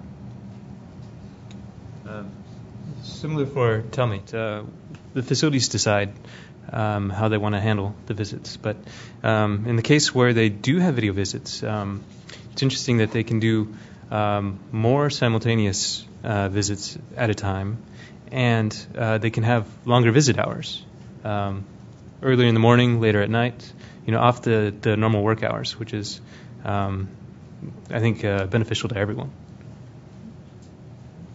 Okay. You have something else? Maybe just a follow-up question to the whole panel. On the impact of these technologies on inmate behavior, does it help in terms of security or safety internal to the jails? I would say both. I think that in some ways they've helped, in some ways they've hurt. We use the example of when, say, debit phone calling was first introduced. So when you went from collect only, and that was the only way a call could go out, to debit, inmates had funds, inmates had control of their calls, inmates had a PIN number that they would enter, and this was what Jay alluded to. I think it helped in that they had the ability to make more calls, to make calls to cell phones that they couldn't have done under collect because we didn't have collect billing arrangements. But what it did is it introduced a safety problem with the inmate in that they may be strong-armed to provide their PIN number to someone else so that person could use it. So it was both sides of it. It helped in one way, it hurt in another. So then we look at technology to say, what could we do to solve the hurtful part of that? And then as we solve that, at some point someone figures out another way, and you continue to address the problems in that way. I can address that specifically. So when we go in, and the process that happens with continuous voice biometrics is you go in and you do an enrollment. And normally what happens is that you take the enrollment people that go in are normally escorted by correctional officers. When our people go into a living unit, basically the first thing they say is that you now can have your funds protected. And prior to that, before this technology goes in, they know their funds are subject to abuse or misuse or whatever. And what happens is, and it's funny that you mentioned Knox County in that example, because Knox County happens to be one of our customers through PayTel. And it turns out that they love the technology because they were having this problem, and now they could identify which inmates were actually stealing or strong-arming other inmates' funds. So the answer to your question is that the technology, when used appropriately, actually benefits significantly the inmates and the inmates' families. I have 3 quick points on that. There's been study after study that's shown that more frequent contact with family reduces recidivism. So the ability to use a cell phone, have a longer conversation because somebody's not waiting in line to use the phone after me, or I'm restricted to 15 minutes because there's a shared use resource, will facilitate that improved contact. Also, by using a cell phone, you would be able to have privacy. Now, I'm not talking secrecy, because every call is recorded and can be monitored and listened to, but to have a little privacy, to be able to have a personal conversation with a loved one, talk about your health, talk about problems at home without everybody around you, I think would also be very beneficial. There was a prison in the UK called Loden Grange where they had a huge problem with contraband cell phones, and they actually installed a phone in each cell. And what they found from installing a phone in each cell, they hardwired it, which is a very expensive way to go about this, was that recidivism was reduced. There were fewer fights, less incidents of self-harming, and they even had fewer positive drug tests after making this change. So there's clear proof that increased communication does help with behavior and recidivism. You have another one? Go ahead. And on that point, I would like to add one thing there, and just one thing to point out that while additional access or more access to those devices is of value, there's also a balance to how do you pay for those devices. In most instances, it's not the facility or the end user or the inmate that's actually buying the device that they're using to make that communication. So another part of that is what is the right way to get that thing paid for that you can put it into their hands. I wanted to mention that Oregon DOC did a study after Telmate installed its video phones, which included visitation and messaging and paperless grievances. And violent incidents were down significantly. I don't have the number with me. I can follow up with that, but they did have a study on that. Kind of following up, do you think that the desire for new technologies is because there's a problem that needs to be fixed and that technology is the way to fix it, or is it decreased costs of the technologies, or is it a combination of the both? Or From our standpoint, it's definitely not reduced cost because deploying these things, it is additional cost. It's the cost to hire engineers, it's the cost to source third-party software, it's the cost to put these solutions together. So it's generally a business problem in the industry, for us at least, that drives this new technology, or it may be an opportunity that we see. When I say business problem, that doesn't mean a problem that the jail is having. It may be the problem is how do we create an environment that inmates can have more contact, or how do we create an environment that inmates can get more access to educational content. We've talked very little about wall-mounted kiosks or handheld devices that have that capability, but a lot of that comes from that business problem, which is how do you educate offenders to help reduce recidivism? How do you get them more contact to help reduce recidivism? How do you get them a job skill to help reduce recidivism? Sure.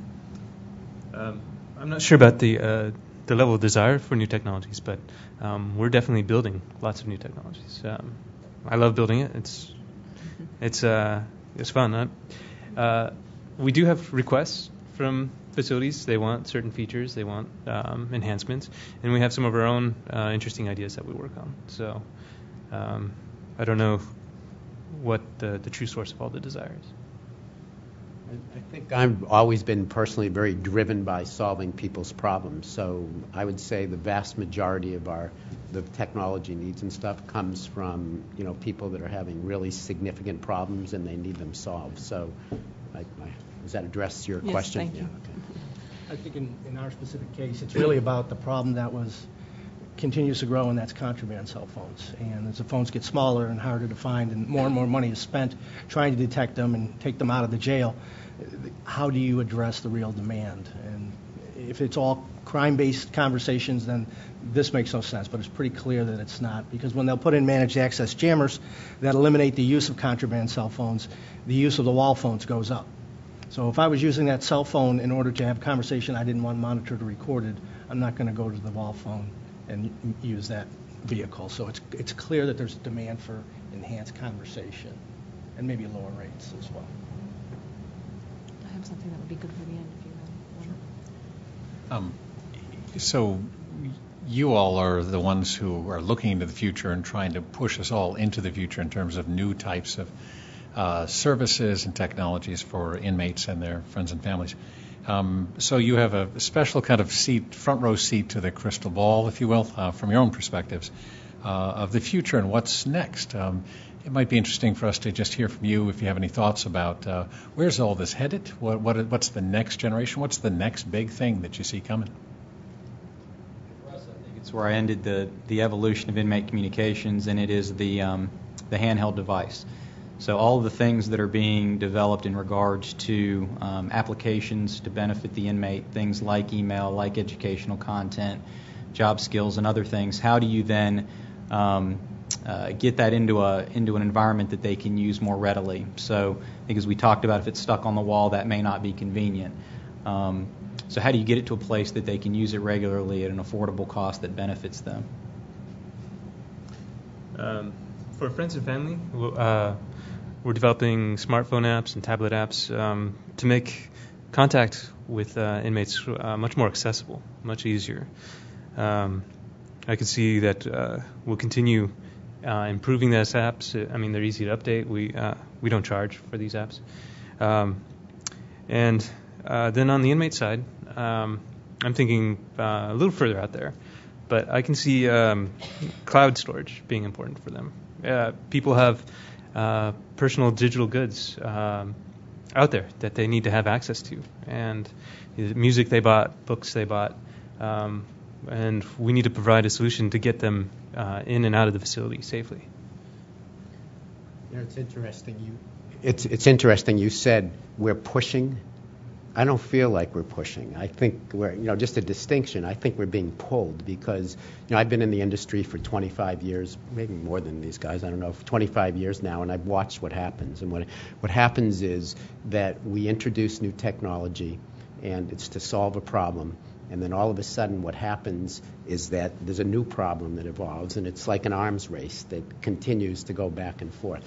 I think specifically where we're focused in the future is the company really wants to automatically identify as quickly as possible and as economically as possible which calls are representing the greatest public risk. And I think without taking that into account, we really are doing, from my perspective, the public an injustice, because to just simply look at this problem through, we'll just give them new technology, I think personally is somewhat irresponsible. And I think we need that. We're dealing with an inmate population. We're not dealing with, and granted, the vast majority of them are fine, but that small percentage creates a lot of risk. And there's a lot of things you can point to in this country, about examples of that. So we're focused on how do we make inmate calling safer in the future, and that's what we're doing. Without discounting the risk. It is a consumer market of a sort. These detainees will eventually be back out and hopefully better off having served their time. And so you need to give them the tools to continue to improve themselves, to educate themselves, to stay connected to family and society, look for jobs, in an automated way as much as possible, just like you see outside the prison walls. The technology does breach, but the challenge is to make sure that it's used appropriately, properly, and it's manageable and monitorable. But eventually they will have devices like we all do. I will give you all an opportunity to say any final words. If not, I think that is a good question to end on, where we're going next. And if there's anything else anybody wants to take the opportunity to say, or time today. Thank you. Thank you. Thank you very much. Great. We have closing remarks. If we could just turn around, and Calpac will Sorry. close us out for the day. Thought it would be a little quicker instead of having everyone relocate. First of all, I wanted to thank everybody for coming. Obviously, this is a complicated issue.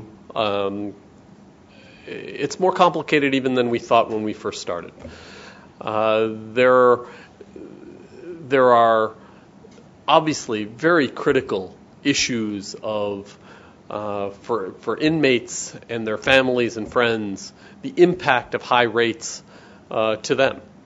There are security issues. There are jail issues and prison issues.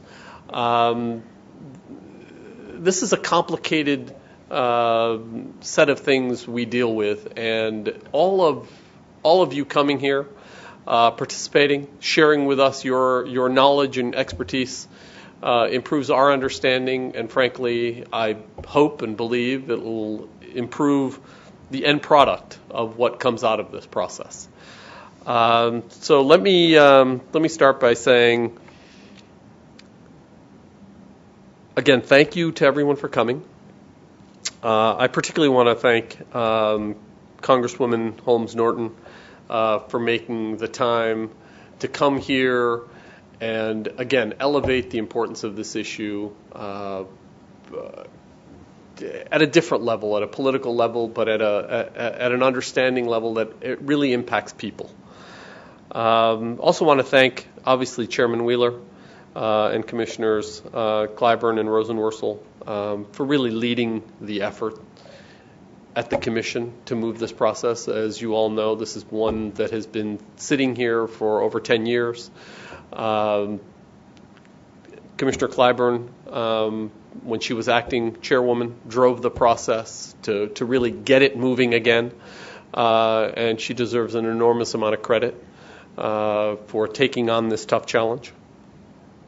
I finally want to also thank the great staff that I have in my division, at the Pricing Policy Division in the Wireline Telecommunications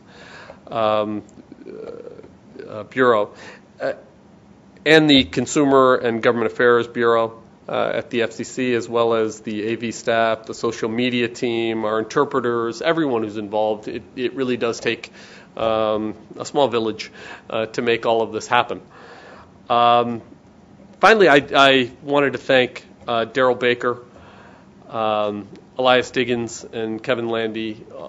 I'm calling you all out as government officials and representatives from different parties to come here and share your knowledge and expertise with us. Daryl, you traveled from Alabama. Elias, you came all the way from Colorado. And Kevin walked across the street. But in all cases, we really appreciate folks coming in, and all of the panelists and the audience as well. This really has been instructive to us, and will move the process forward. But thank you very much. We appreciate it. Please stay involved in the process. This is not the end by any means. The Commission intends to continue. We will probably have another opportunity for the public to comment. We hope you all do, and continue to be involved and help us and guide us move in the right direction. Thank you again.